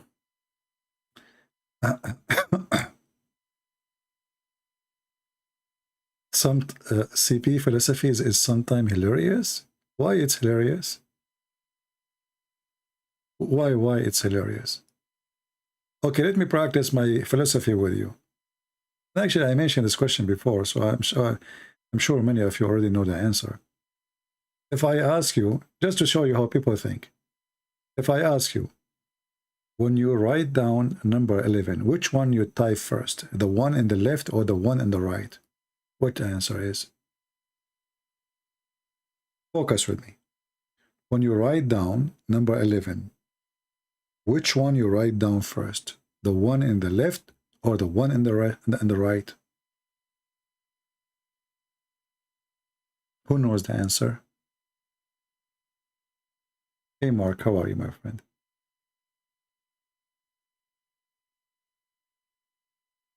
It's a crazy question, isn't it? But in fact, it's not. Who want to give me the answer? Look, nobody dare to give the answer. Look at this. Unbelievable. Yeah, because you need to think deeply, and then you will find that you have a problem here. Which one? Look, Orshid, he tried to save himself, so he said none. So this is where he will be secure. None. The one on the left. Okay, who is else? The one in the left. The one in the right.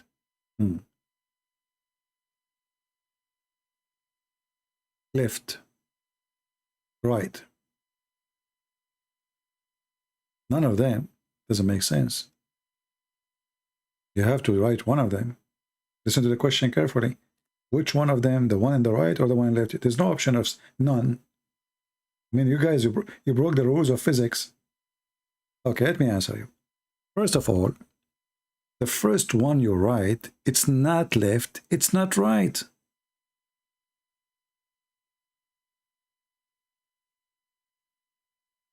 The first one you write, it's not one in the left, it's not one in the right. It is the first one. The second one will be the left or right.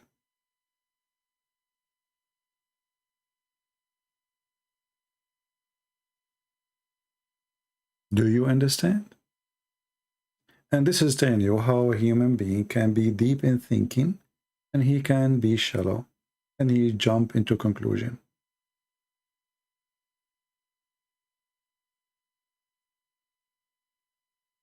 The first one is not left, it's not right. It's the first one. And then whatever numbers after that, they are going to be either in the left or in the right. But because it's number 11, it doesn't matter. So if you write it in the left or in the right, who cares? Still is number 11. So the problem is that, you know, people, they read the question and they try to generate answer from the question, not from their brain. It's somehow the question is leading you to an answer. And this is your mistake.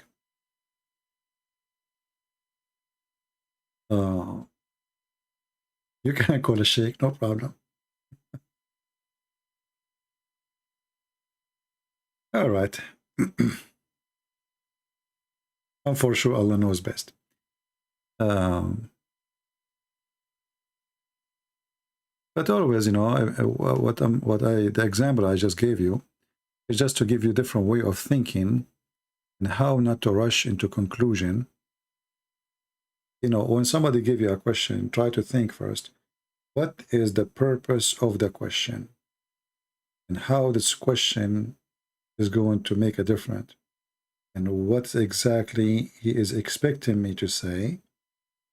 And what exactly I should not say? I mean, where is the wrong? And where is the right? Like, you know, when Muhammad, he says, and both of the hands of Allah are right. How stupid is that? Because if Allah have both hands and they are both are right, let us draw Allah. So this is Allah.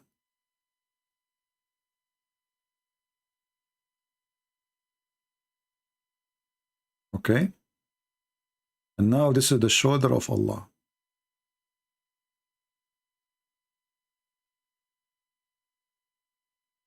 I'm very good in art, as you know, I'm very gifted in that field. So this is the right hand of Allah. How he have two right hand, that is impossible. I'm not saying about how you can put two hands there, but two right hands is impossible because one of them is going to be the left with the other one. So maybe they are in the right side here of Allah, supposedly. But now, because we have one next to the other one of them is going to be left and one is going to be right again. Do you understand? So if this one is right,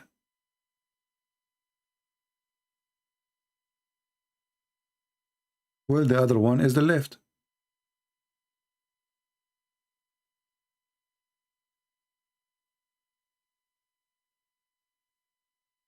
Do you understand me? And this is the way, how, I mean, this is why people, they have different way of thinking and different way of analyzing information and different way of discovering things when you read text or a book. How he can have two right hands? It's impossible.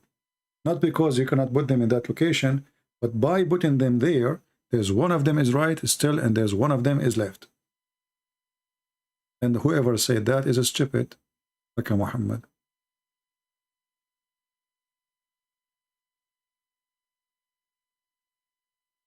The leg is not correct? No. The leg is correct if you notice here, like there's, because you see, Allah is walking. Allah is walking. Okay, let us make some gas here so that, so you can notice that Allah is walking now fast. It's very fast. Very fast, Allah. I mean, from all this horrible picture, you notice that the leg is wrong. It's like the Muslims, they try to prove me wrong. They say to me, who is Umar Murrah?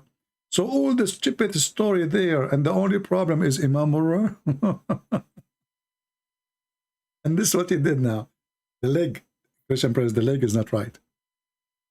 Is Putin Antichrist? No, I mean, he is evil man, yeah. But Antichrist, this is a big word. He is evil man. He is a person working for his own glory. Evil. As all evil men in this earth. They don't care how many people they kill, so they can be glorified.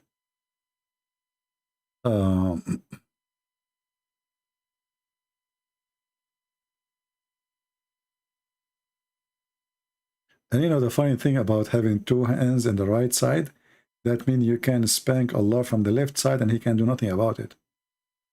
Because his hands in the right side, you know, just to stand in the left shoulder. And you know what the point if you say both Allah hands are right if you have a left shoulder anyway? I mean, stupid religion, what you can say. But Muhammad trying to make it look like that Allah, because he is different, and the right hand mean he is right, you know, not wrong. And they, as an example, there's a hadith that you can masturbate with the left hand, but not with the right hand, brother. What the heck? I mean, how come? Why left hand? I mean, it's a masturbation. So you can hold your penis with left hand, but you cannot. I mean, or Muhammad, he told them, you can wipe your ass with the left hand, but not with the right hand. Okay, what that will do? Aren't you going to wash after that anyway? And are you going to eat only using only your right hand all the time? So what the left hand for is made for washing your ass? Crazy religion.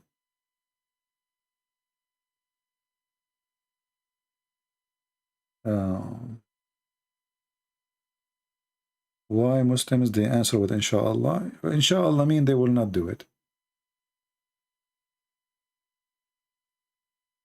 There's a guy, he posts his picture in the internet of him when he was like 7, 8 years old.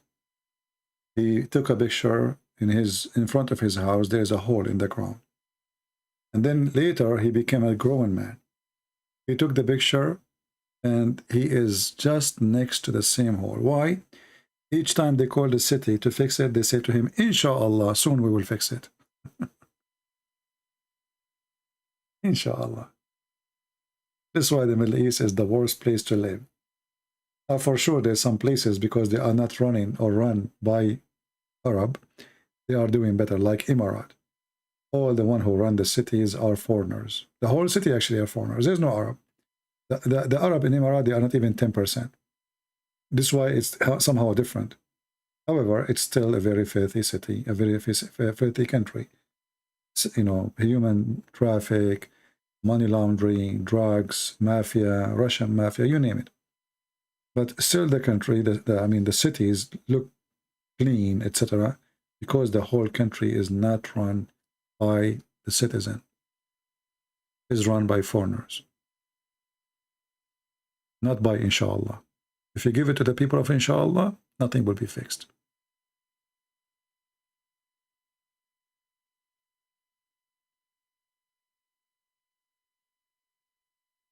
You make a good case, but it is still that many Muslims, many of whom are educated enough. No, you see, the education of Muslims is very limited to the location. You will notice that the same educated Muslims who live in America, the second he go to the Middle East, he's an Arab again. He throw garbage in the street. He throw his cigarette in the floor. So you cannot say they are educated. And the same person, he go to the Middle East, he beat his wife. And he forces a child to marry a very young age. So where is the education? This is education of hypocrisy. When they live in America, they have to behave. The second they leave the country, the story is different. And you know, the Muslims, when they come in the West, they struggle a lot. Why? They come here, they grow up in the Middle East, and then they come here, so they have the mentality of Middle East. And their children, they go to schools here. And then his daughter, she will have a boyfriend.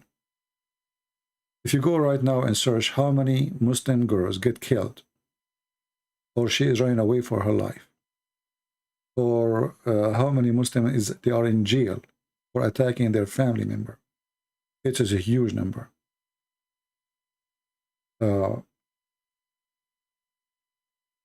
They think they can force their children to be the way they are, or the way they want them to be, if they live in the West. as soon they grow, they are teenage or they are growing, then the girlfriend, the female Muslim, she will have a boyfriend, and the male Muslim, he will have a girlfriend. And they don't care about Islam, they don't care about religion, and the drama will start.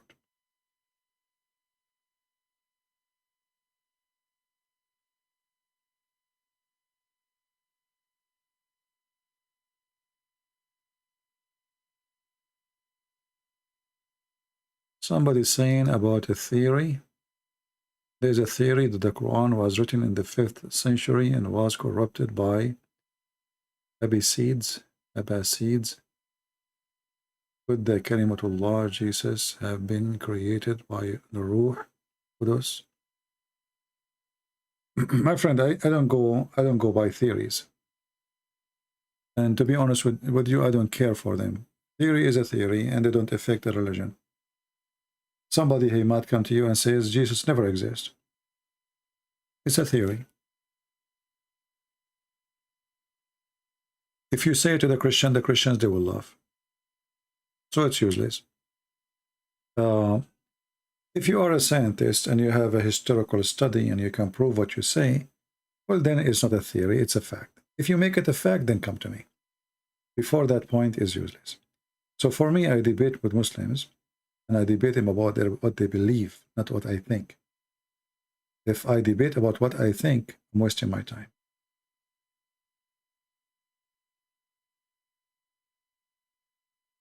I hope you understand what I'm saying. So I see like there's many channels, they have programs, the Quran wasn't like this. Who care? I don't really care. I care. This was your Quran today. Let us love together. And that would hurt.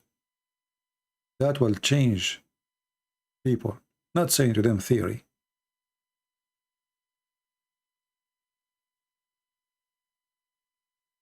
What do you think about Sikh religion? I think it's not a religion really. It's a mix of beliefs. Those people, they are confused between they are being Hindus and they are somehow like, I mean, it's a mix of belief.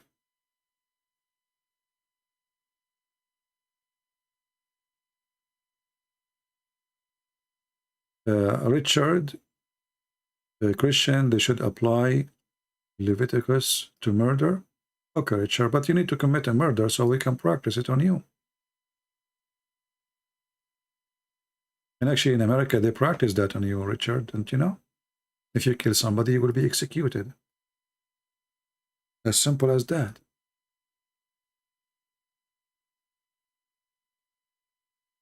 I hope I made you feel better now. Do you think the earth is 6,000 years old? I believe in the Bible. If the Bible meant to say that is the age, then I believe in that age. However, I believe that the Bible never give us really a science or scientific reference. To make it simple for you, do you really think that God, he created, when the Bible says that God, he created this and this day and this and this day, this is what really the Bible want to say? I mean, if you study the eye of a human being, if you want to be a doctor, you have to read at least 60 or 80 books and study them carefully, just to study the functions of the eyes. So imagine if God, he want to write for us how he created the earth with all this massive creation. How many books we should have? Billions. An insect alone need maybe 100 books to explain how it functions, right? So obviously the Bible was not meant to be a scientific book. It's a spiritual book, giving us a message, short message, that everything we have is created by God, and everything we have is coming back to God, from dust to dust. So when people, they focus on numbers, they are losing the meaning of the Bible. The Bible is not about numbers. So when in the book of Genesis speak about the creation, this is just a summary of God's work, but this is not what God did. Otherwise, if God want to give us what he did, we have to read billions of books.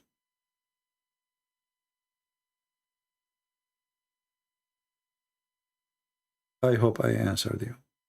But if you are a person who is limited, in your mind, you go strictly, it says the first day, second day.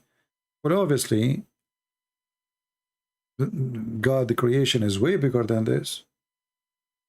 And this is not telling me what God did. It's just telling me that God, he did what we have, not what he did. Otherwise, there's no way you can write it in a book.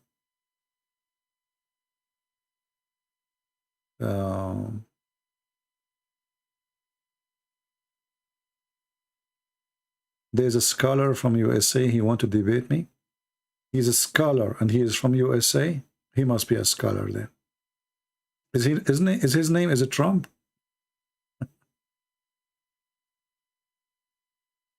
Oh boy.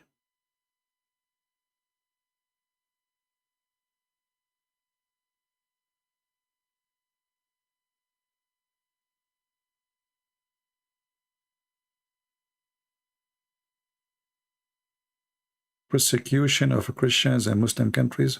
My friend, you see, I'm not really against when the Muslims they do persecution for Christians. Do you know that make us better Christians? Do you know that a person from Pakistan, he have more love to Jesus more than you, the one who live in USA? Do you know why? Because he is paying a high price for his faith. So persecution make us better Christians. It's not the opposite. For sure, we don't seek it, but it's not bad for us. Trust me, it's not bad. It's make us stronger than steel.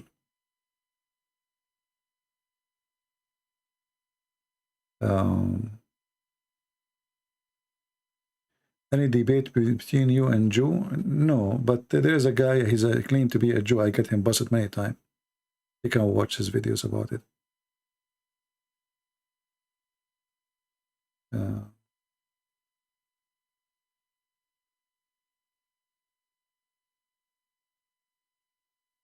All right. Look like we are out of questions.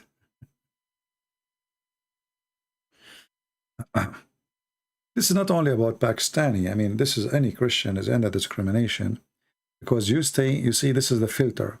Life have a filter. And the filter will drop the one who is not real. So the one is not real.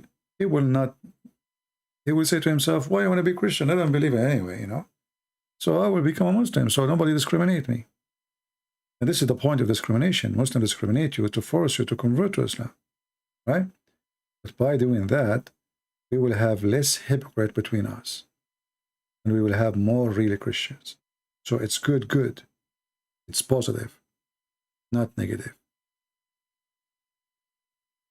Everything in life can be thought about in a positive or negative way. As an example, when you get sick. Sick is not good. But have you ever heard of a person he believed in Jesus because he got sick? Many, millions. But who said sick is good? Never was good.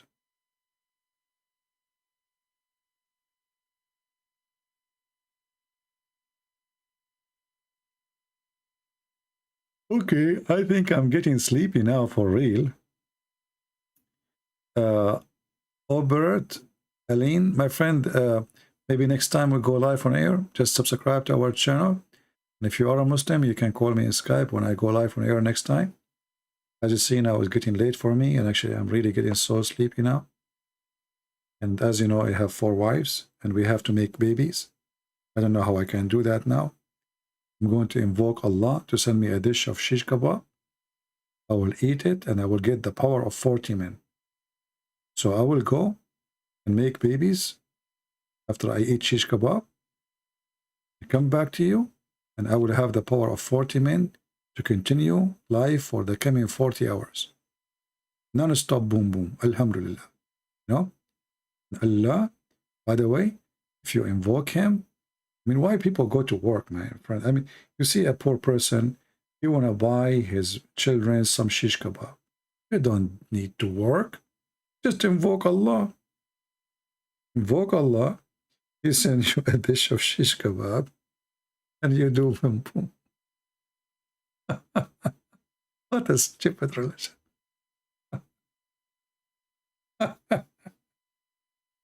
Oh, Lord have mercy. Yeah, it's time for shish kebab. I don't know what to eat, actually. I need to eat. It's too late. It's 3 or 8 in the morning. What I will eat now, whatever I eat is not going to be healthy. If I don't eat, anyway, I can stay without food really for a long time.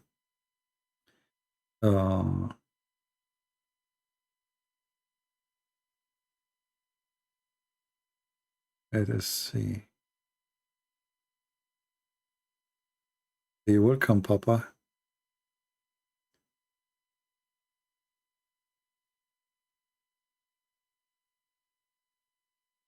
Yeah.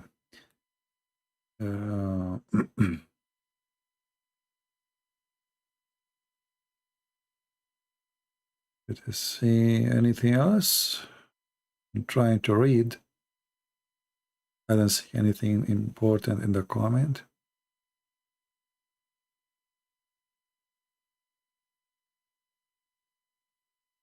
You can't sleep when you are hungry? Perfect. I will make you an admin and we keep the life running. All what we need to do, keep you hungry forever. That's perfect solution. We found a way, you know.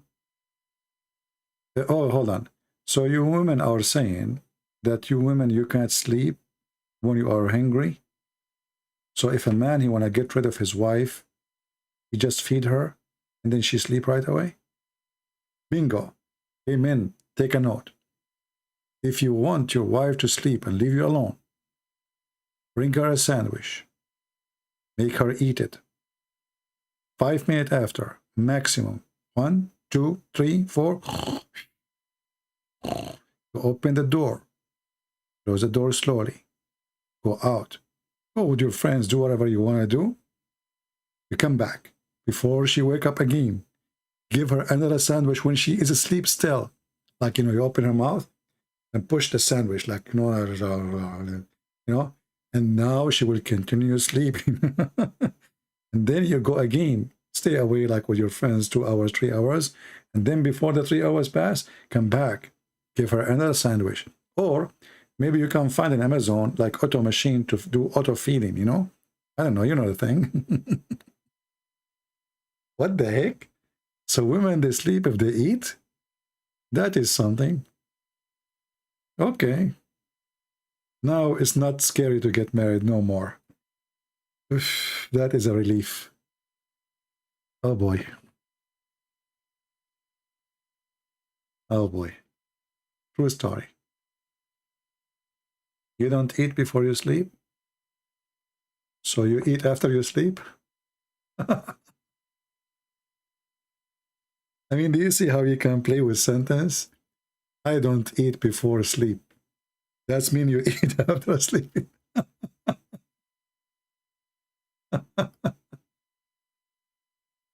Don't be upset, I'm just joking, okay? I know what you meant. But I mean, the language is really funny sometimes. And if this is telling you, if somebody, this is why it's not easy to debate someone. This is what he do, he debate, you know, because he will beat you in whatever you say. What are you saying to me? You eat after you sleep? What the heck? Hey guys, we got a sleep eater. Not sleepwalker. This person is a sleep eater. Sleep, he go to the refrigerator, he eat, and he sleep. This reminds me of one of my cousins. He woke up in the middle of the night. He went to the bathroom. He came back. He put his head in the pillow. He's a very heavy sleeper. And then he remembered something. He said to his wife, honey, when we open the bathroom door, do the light come by itself? His wife, she said, no, honey, this is the refrigerator.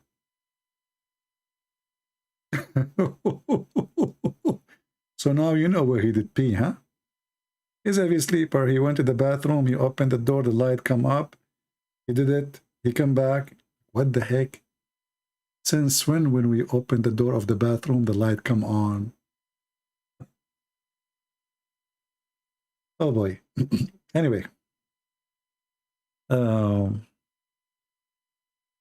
You eat while you are sleeping? Oh, that's good. I can tell from the first time I saw you, you are different. True story.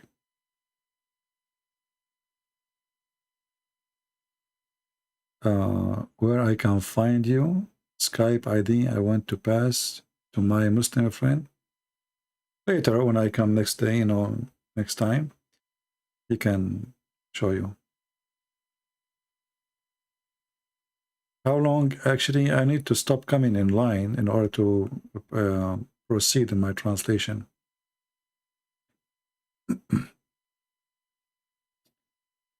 Why you don't give me challenge, CP? Why you don't give me challenge, CP? Okay, hold on. I'm trying to give you a challenge. But I have a problem here with your name.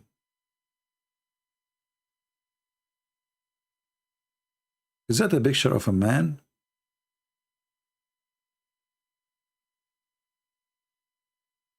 And your name is Latifa?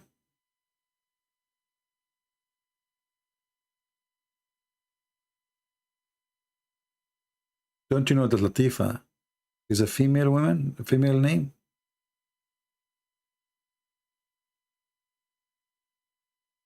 Are you serious? You are a man and your name is Latifa?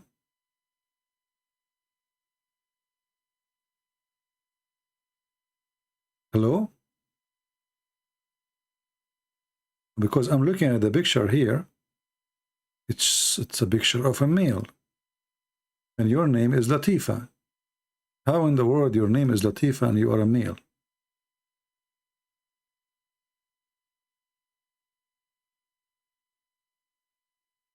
Yeah, but no, this guy is an Indonesian, and Indonesian, they use Arabic name.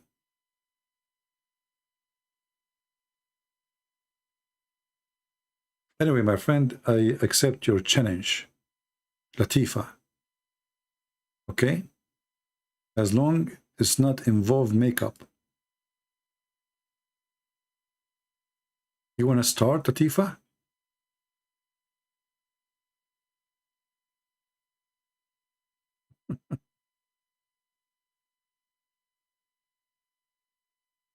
No, I still have a lot of work to do for my translation.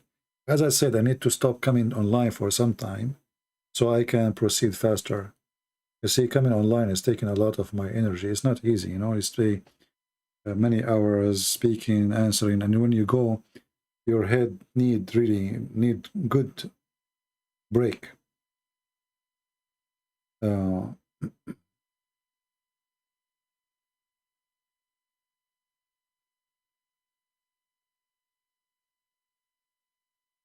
Anyway, this is the one who accused of raping children. So this guy is maybe joking, maybe.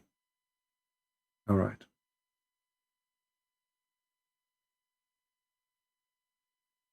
CP, still going, never give up. Give up in what? Give up on what exactly? I mean, why people are saying those things? I don't know. Give up. He is a Malaysian. Yeah. Actually, originally, I'm from Indonesia, by the way.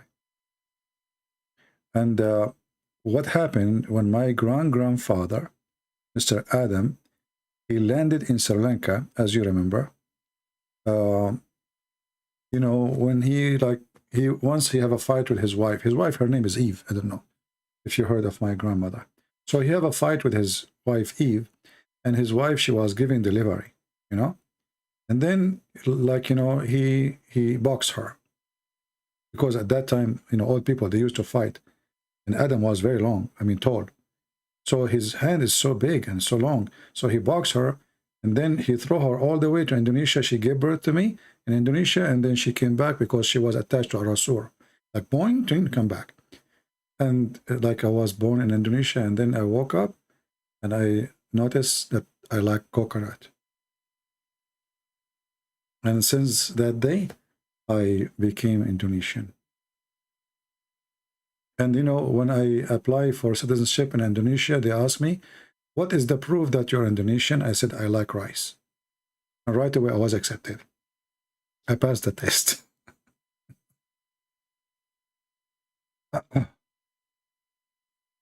Should be to women when women file for Sharia lawsuit. Sharia lawsuit, since when does that exist? Sharia lawsuit, that's a good one. Actually, you know what? I believe that people in Indonesia, they are lucky people, you know? Honestly. You know, like us who they are coming from the Middle East, a desert, ugly land, no water, heat, dust, sandstorms. I mean, a human being really, sometimes you are born lucky. Like, I know that some Indonesians, they think that they are unlucky because they are born in a poor country or economy is not good, or. But the fact you are gifted, you have a priceless gift. You can see God every day with that beautiful nature.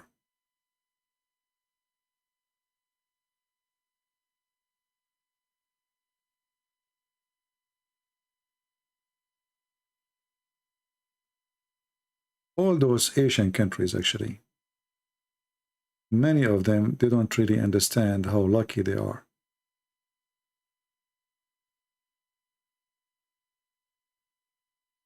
You know, the coming destruction of the Middle East is going to be water. It's already, actually. Do you know that Turkey is sitting is trying to hijack the water around the country around it? Do you know that Jordan is buying water from Israel? Do you know that Iraq is a country which is dying because of no water? Do you know that gas is more cheaper than water in Saudi Arabia? Do you know?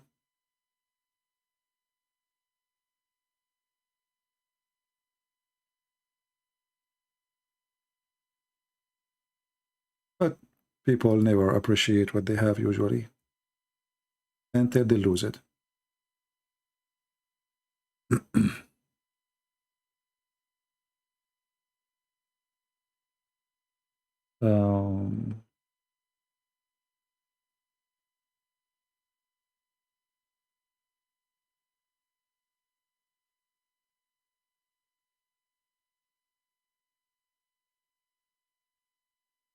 I mean, whatever the reason is for people living as poor, but obviously it's not the country. I mean, the country should be worthy because you have all the resource to make this country worthy. You know, you can feed the world. I mean, a country like Holland, it's a very tiny country, is giving cheese to the whole world. You go any store, you find cheese from Holland. Any store you want. How? You know, small tiny country is feeding the world with milk and cheese.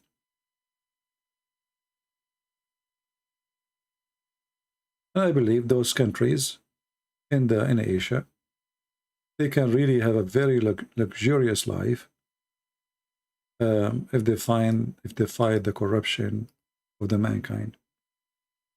I believe those countries are very, very wealthy countries, not poor.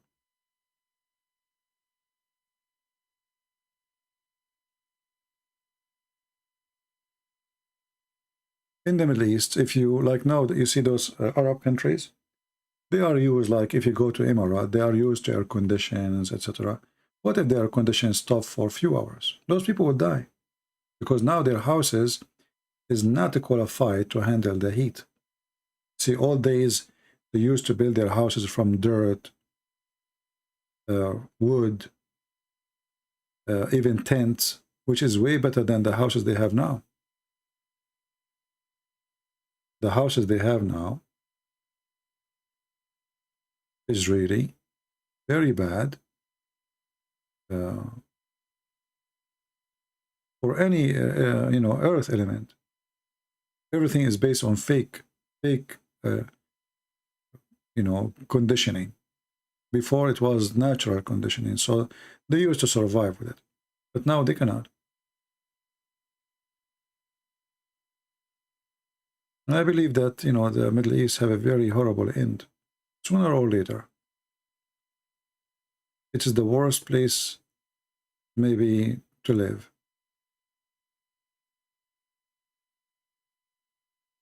And this oil will not continue. I mean, everything is changing fast.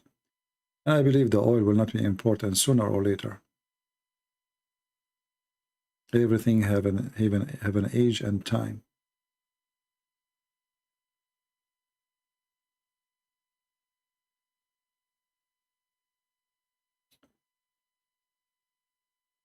Yeah, look at this. I just searched for pictures in Indonesia.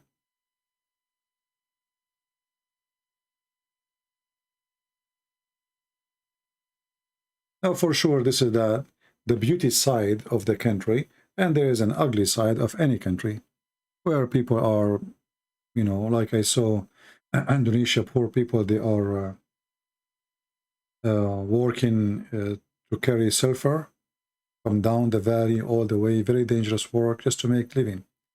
So the country is so beautiful. It is, you know, there's a lot of resource, but obviously life is not easy in those countries.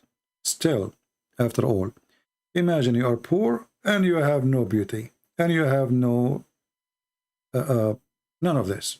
You have just a plain desert, nothing. Then things is more horrible and more ugly and more disgusting.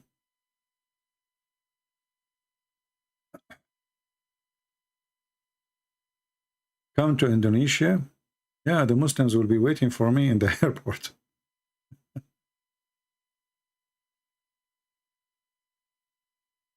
Yeah, Memory TV video, actually, their project is very old and they are doing a great job to explain Islam, yeah.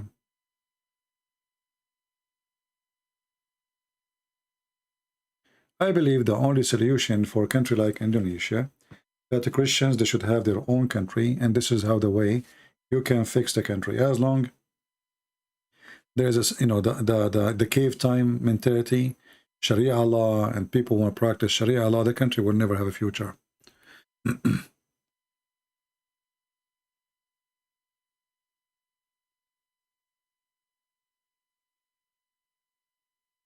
Come to New Zealand. I mean, I don't know why when I come to New Zealand. Is it in the news? New Zealand. I don't know why they call it New Zealand. That's a good name. Actually, I saw New Zealand. It's beautiful too. And it's a very small, I mean, it's a very huge country with very small population. Yeah. Memory TV is a Christian TV. I don't know who owns it. I have no idea. But obviously it's not, it's doing work against Islam, exposing Islam. What Memory TV does, they just translate Muslim videos. That's it. Expose what they say. The Muslims, they think because they are speaking Arabic, nobody will know what they are saying. Please come to India. Well, I don't know.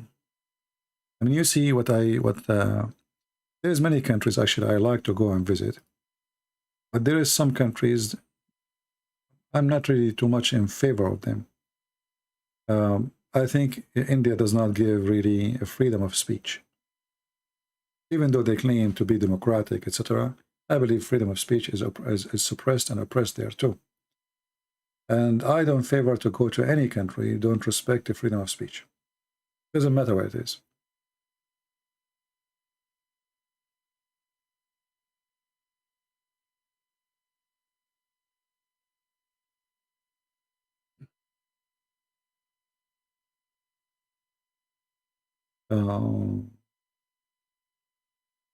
People are talking about how many hours. I'm here for 5 hours and 51 minutes.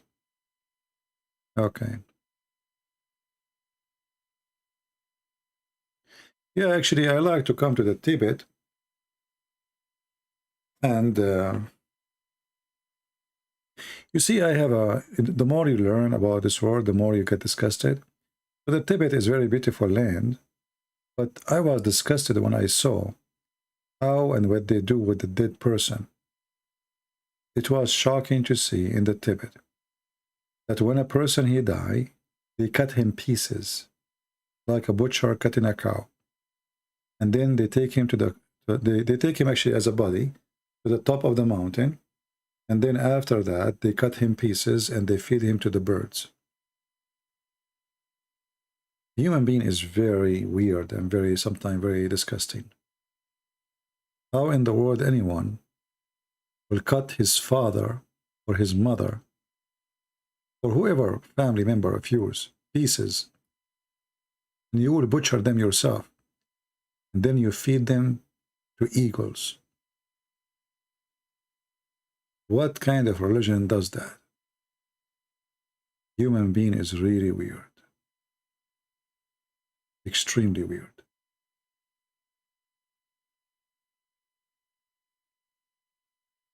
This is why, because we are discussing of a human being behaviors, many of us dream one day we'll live in a small island, there's nobody there, no human there. Why? Because we are truly disgusted.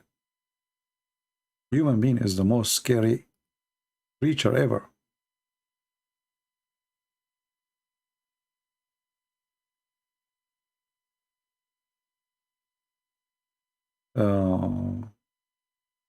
Yeah, I am sleeping,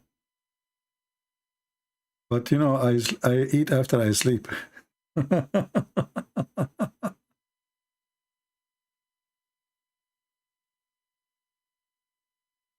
No, I can go to the Tibet. Maybe we can, you know, you see, sometimes you do a little journey, and the journey can make a big difference and change a country. If you go and see how people of Ethiopia became Christians, or how people of Egypt became Christians, or even Indian in India, how long time they became Christians, you will not believe it. It was one person visiting a country. So in order to make a change, you better work for it. What do you think about the future of Islam? Today is the future of Islam. It's dead. There's no future. It's already dead. Islam have a future as long you are ignorant, as long you are silly, as long you are stupid. The second you are not, Islam has no future. Do you accept that Jesus is Al-Rahman, as mentioned in Titus 2:11-14? First of all, Ar-Rahman is not an Arabic word. It is an Aramaic word. And therefore, the origin of Ar-Rahman is not really Islamic. The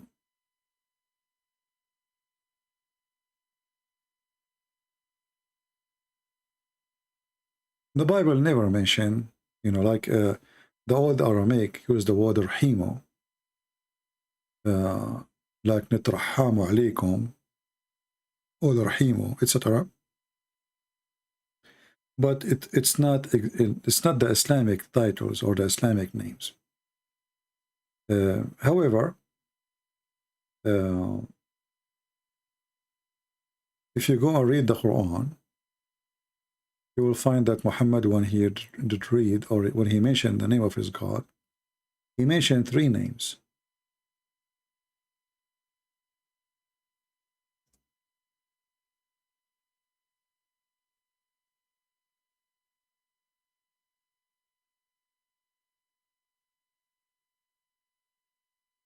Allah, Ar-Rahman, Ar-Rahim.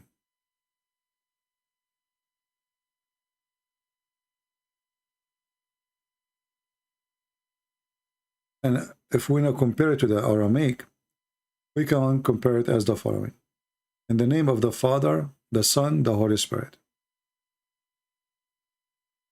So it is possible that Muhammad, he stole those words from the Aramaic people, and he used them as part of his religion. However, if you remember in the Quran, there is when Muhammad first time he used the word Ar-Rahman. You see, when you see the Quran today, it says it chapter 1, verse number 1. So right away you think, oh, so this is from the beginning of Islam. Muhammad is using Ar-Rahman and Ar-Rahim, which translated as the beneficent and the most merciful, which is false, by the way. Ar-Rahman is the mercy. Ar-Rahim is the merciful. But the fact it is that Muhammad never mentioned those names before. How we can prove that?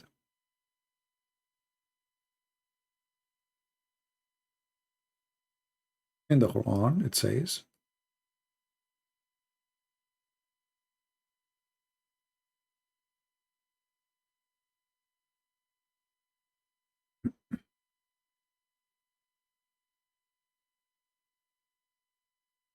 as you see here,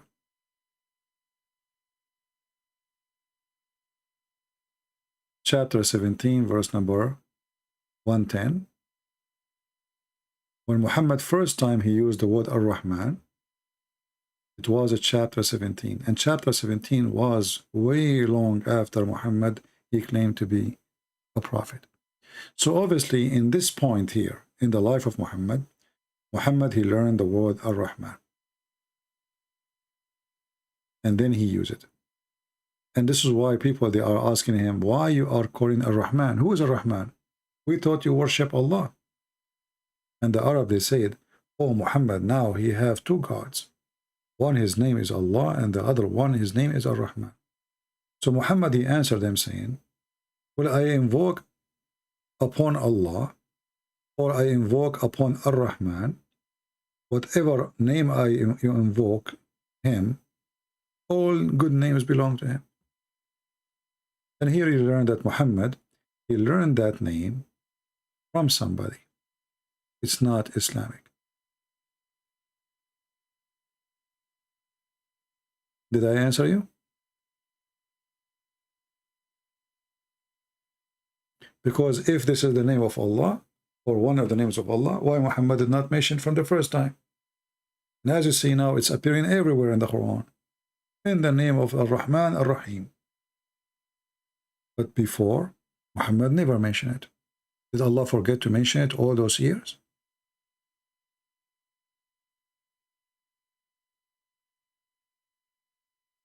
I hope I gave you the answer.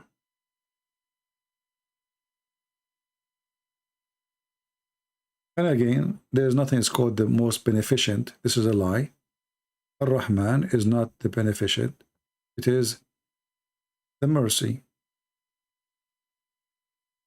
Sorry, Ar-Rahman can be translated as, the mercy, the merciful.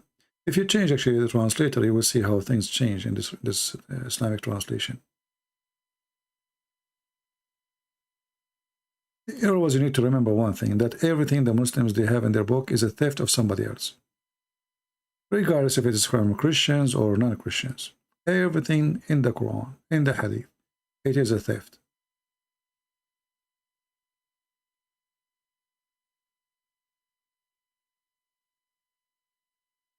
See here the translation different, not the beneficent, the most merciful, Ar-Rahman.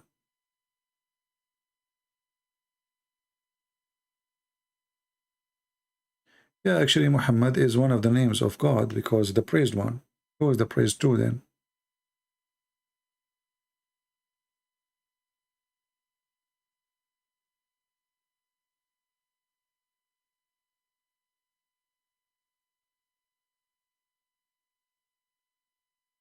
Well, I think it's better not to give me the questions now about Bible or Quran because I am out of gas.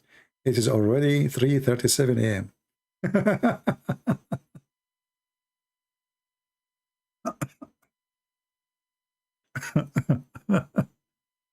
So I will stop answering questions, sorry.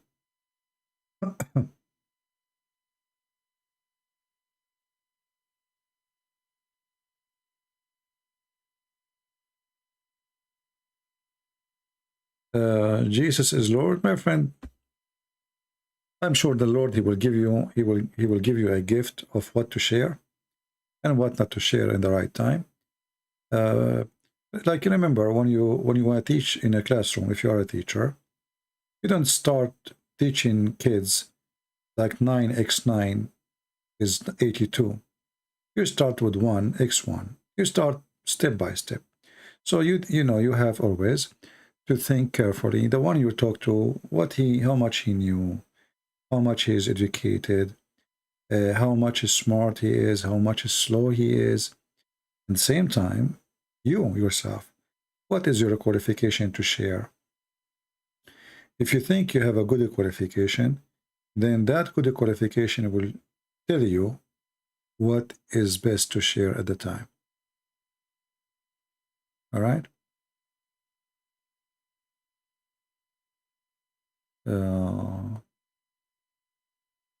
Why Muslims declare their beard red? Because Muhammad, he wanted to be blondie. So he used to color his beard red. And his head too. He was older than Muhammad, not bigger. Older.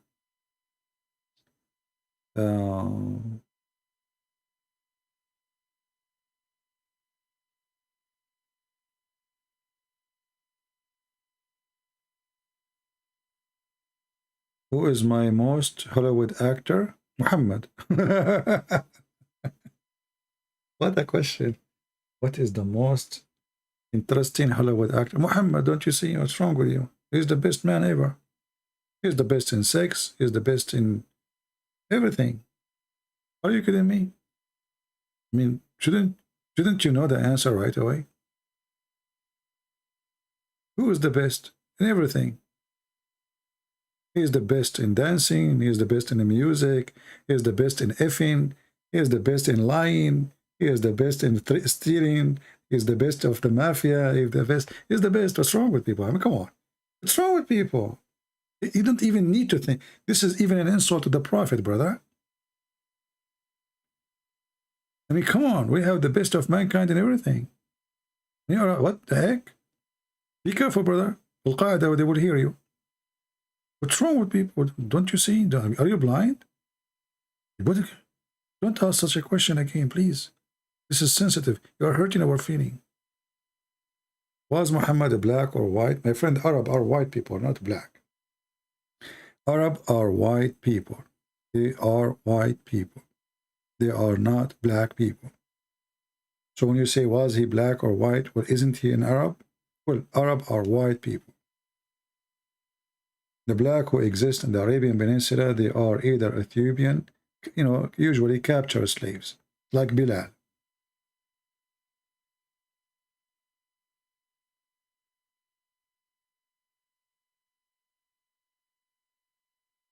Welcome, my friend Naz Tau. Wow.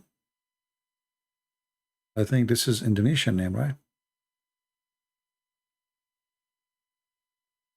Well, Muhammad, he wanted, obviously they are obsessed with the blonde. They are white, but they are not blonde. This is why when Mary the Copt, Muhammad, he received a gift from Egypt. And the ruler of Egypt is a Roman.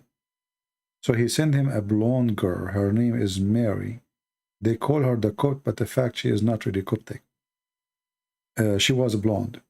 So when she arrived to town, even Aisha, she was so upset because she is very white and she is very blonde.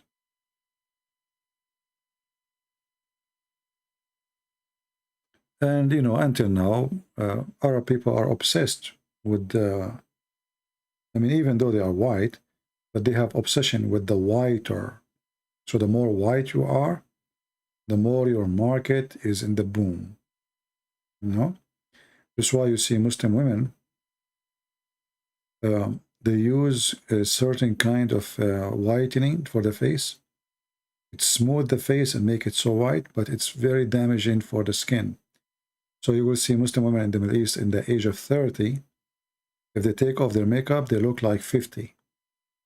When they are 50, they look like 80 for this cream they use, which is handmade made. I don't know if they still use it now. Very damaging. It have a material, it's called the zinc, which is really poison and very bad. What it does will make your skin like a baby skin. All of this to make themselves look white. And actually, I don't know, I noticed that all Eastern cultures, they are obsessed with the white skin. As an example, in Asia, there's many, they buy cream to make themselves white, which is I find very, very bad. And it's, you know, this is not the right thing to do, but they do. I don't know, they have, some people, they have their own way of thinking about beauty, you know, because who said that if you are white, that make you beautiful? You can be a black woman and you can beat every white woman easy. So what beauty have to do with being white?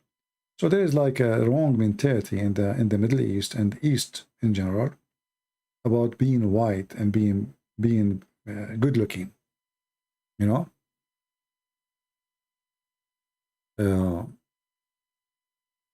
I find that this is very deceiving of a beauty.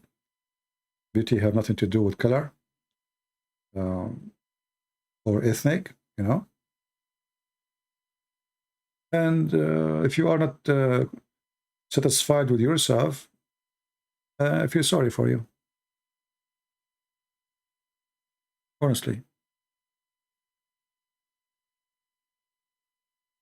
Later, GG, about Nisa'i, maybe next time.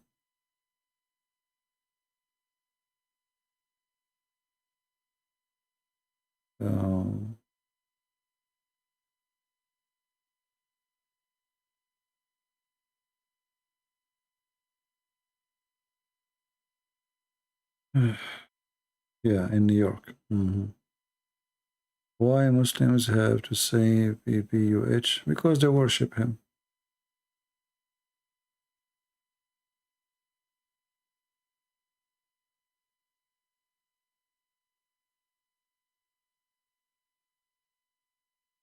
Are you a white guy, CP?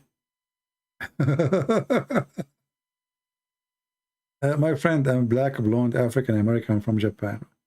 Who care about colors? You see, you see your color only if you think about color. If you think about yourself as a human, I don't see a color. Depends how you think of yourself and how you think about others.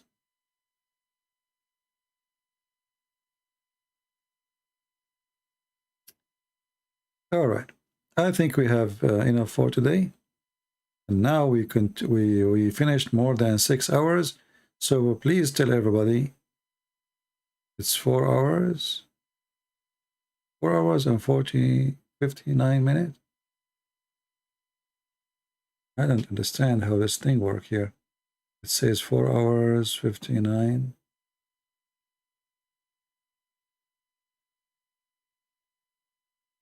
Huh. If you go here, yeah. All right. I will keep this video for a day, maybe until tomorrow or day after. I don't know if you can download all of it. Maybe I should not keep it. I don't know because it's so long. But you can cut it pieces if you wish, as you wish. I want to say thank you all for being here. I wish I can stay ready. It's already 3:47 a.m. in the morning. And I better go. Otherwise, this will be endless. And people never stop giving questions. Always remember one thing. That there's many people, they are trying to share the truth with you. And there's many people, they are trying to deceive you. And the Bible says, always you have to examine the spirit. Examine the spirit. And the spirit which is coming from God never will promise you heaven of sex and child abuse. The God of Islam, he promised you women who they are created just for your sexual pleasure. And this is against justice, because a human are a human, and women are a human. And if this God, he don't care how this a human feel, and he decide to make her, create her just to be sex toy, what kind of God this God is? This is not justice. Why the God don't create for the women 72 men to sleep with her? Because this is an Arab men mentality, where the man, he can F as he wish, but women, they can be F'd by one man, no matter how many. The Arab man, God, is designed to fit with Arab people of the desert, who dream to have sex with white women, for their skin is so white to the point you can see the marrow of their bones. Examine, my friend, the teaching, examine the spirit, examine the purpose, so they cannot fool you and they cannot deceive you. The devil is waiting for you, the same as a spider waiting for an insect. He make a web not because he like to give you a bed, soft bed, but because he want to capture you, and then he want to suck your blood.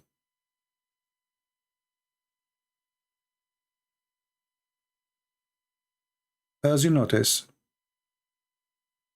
we say and we mention many times, don't talk about your name of your church, otherwise I will block you. And until now, we have people here who come and they do stupid things. Very stupid people. What we can say. Christ don't like to live with the stupid ones. Stupid ones will end in hell. And this is why they are called stupid, because they choose the stupid choice. Smart people don't choose the stupid ones, or stupid God, or stupid belief. So you choose who you are smart or stupid. Thank you all for being here. May the Lord bless you. Until we see you soon again, Christ is Lord, Islam is false. And thank you.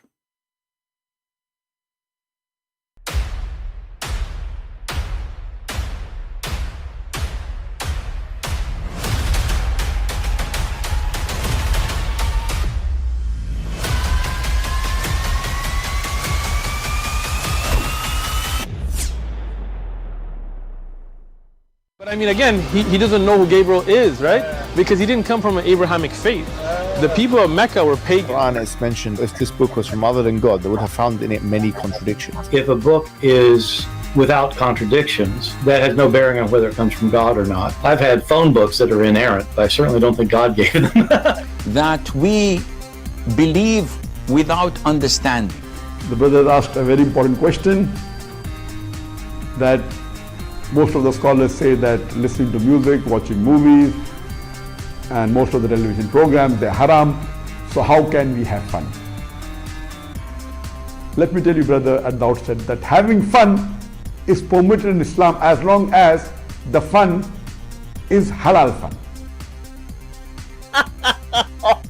That the standard narrative has holes in it. The Prophet tells us because Satan or the devil sleeps over our nostrils. Those who oversleep and not pray Fajr on time, Satan urinates in their ears. I really do think Jesus was crucified and that he really was dead and buried. He thought that he was a son of God in the sense that he was specially chosen by God. I think Jesus really did think he was going to be the Messiah, the future king of Israel. I mean, that is, after all, why they crucified him.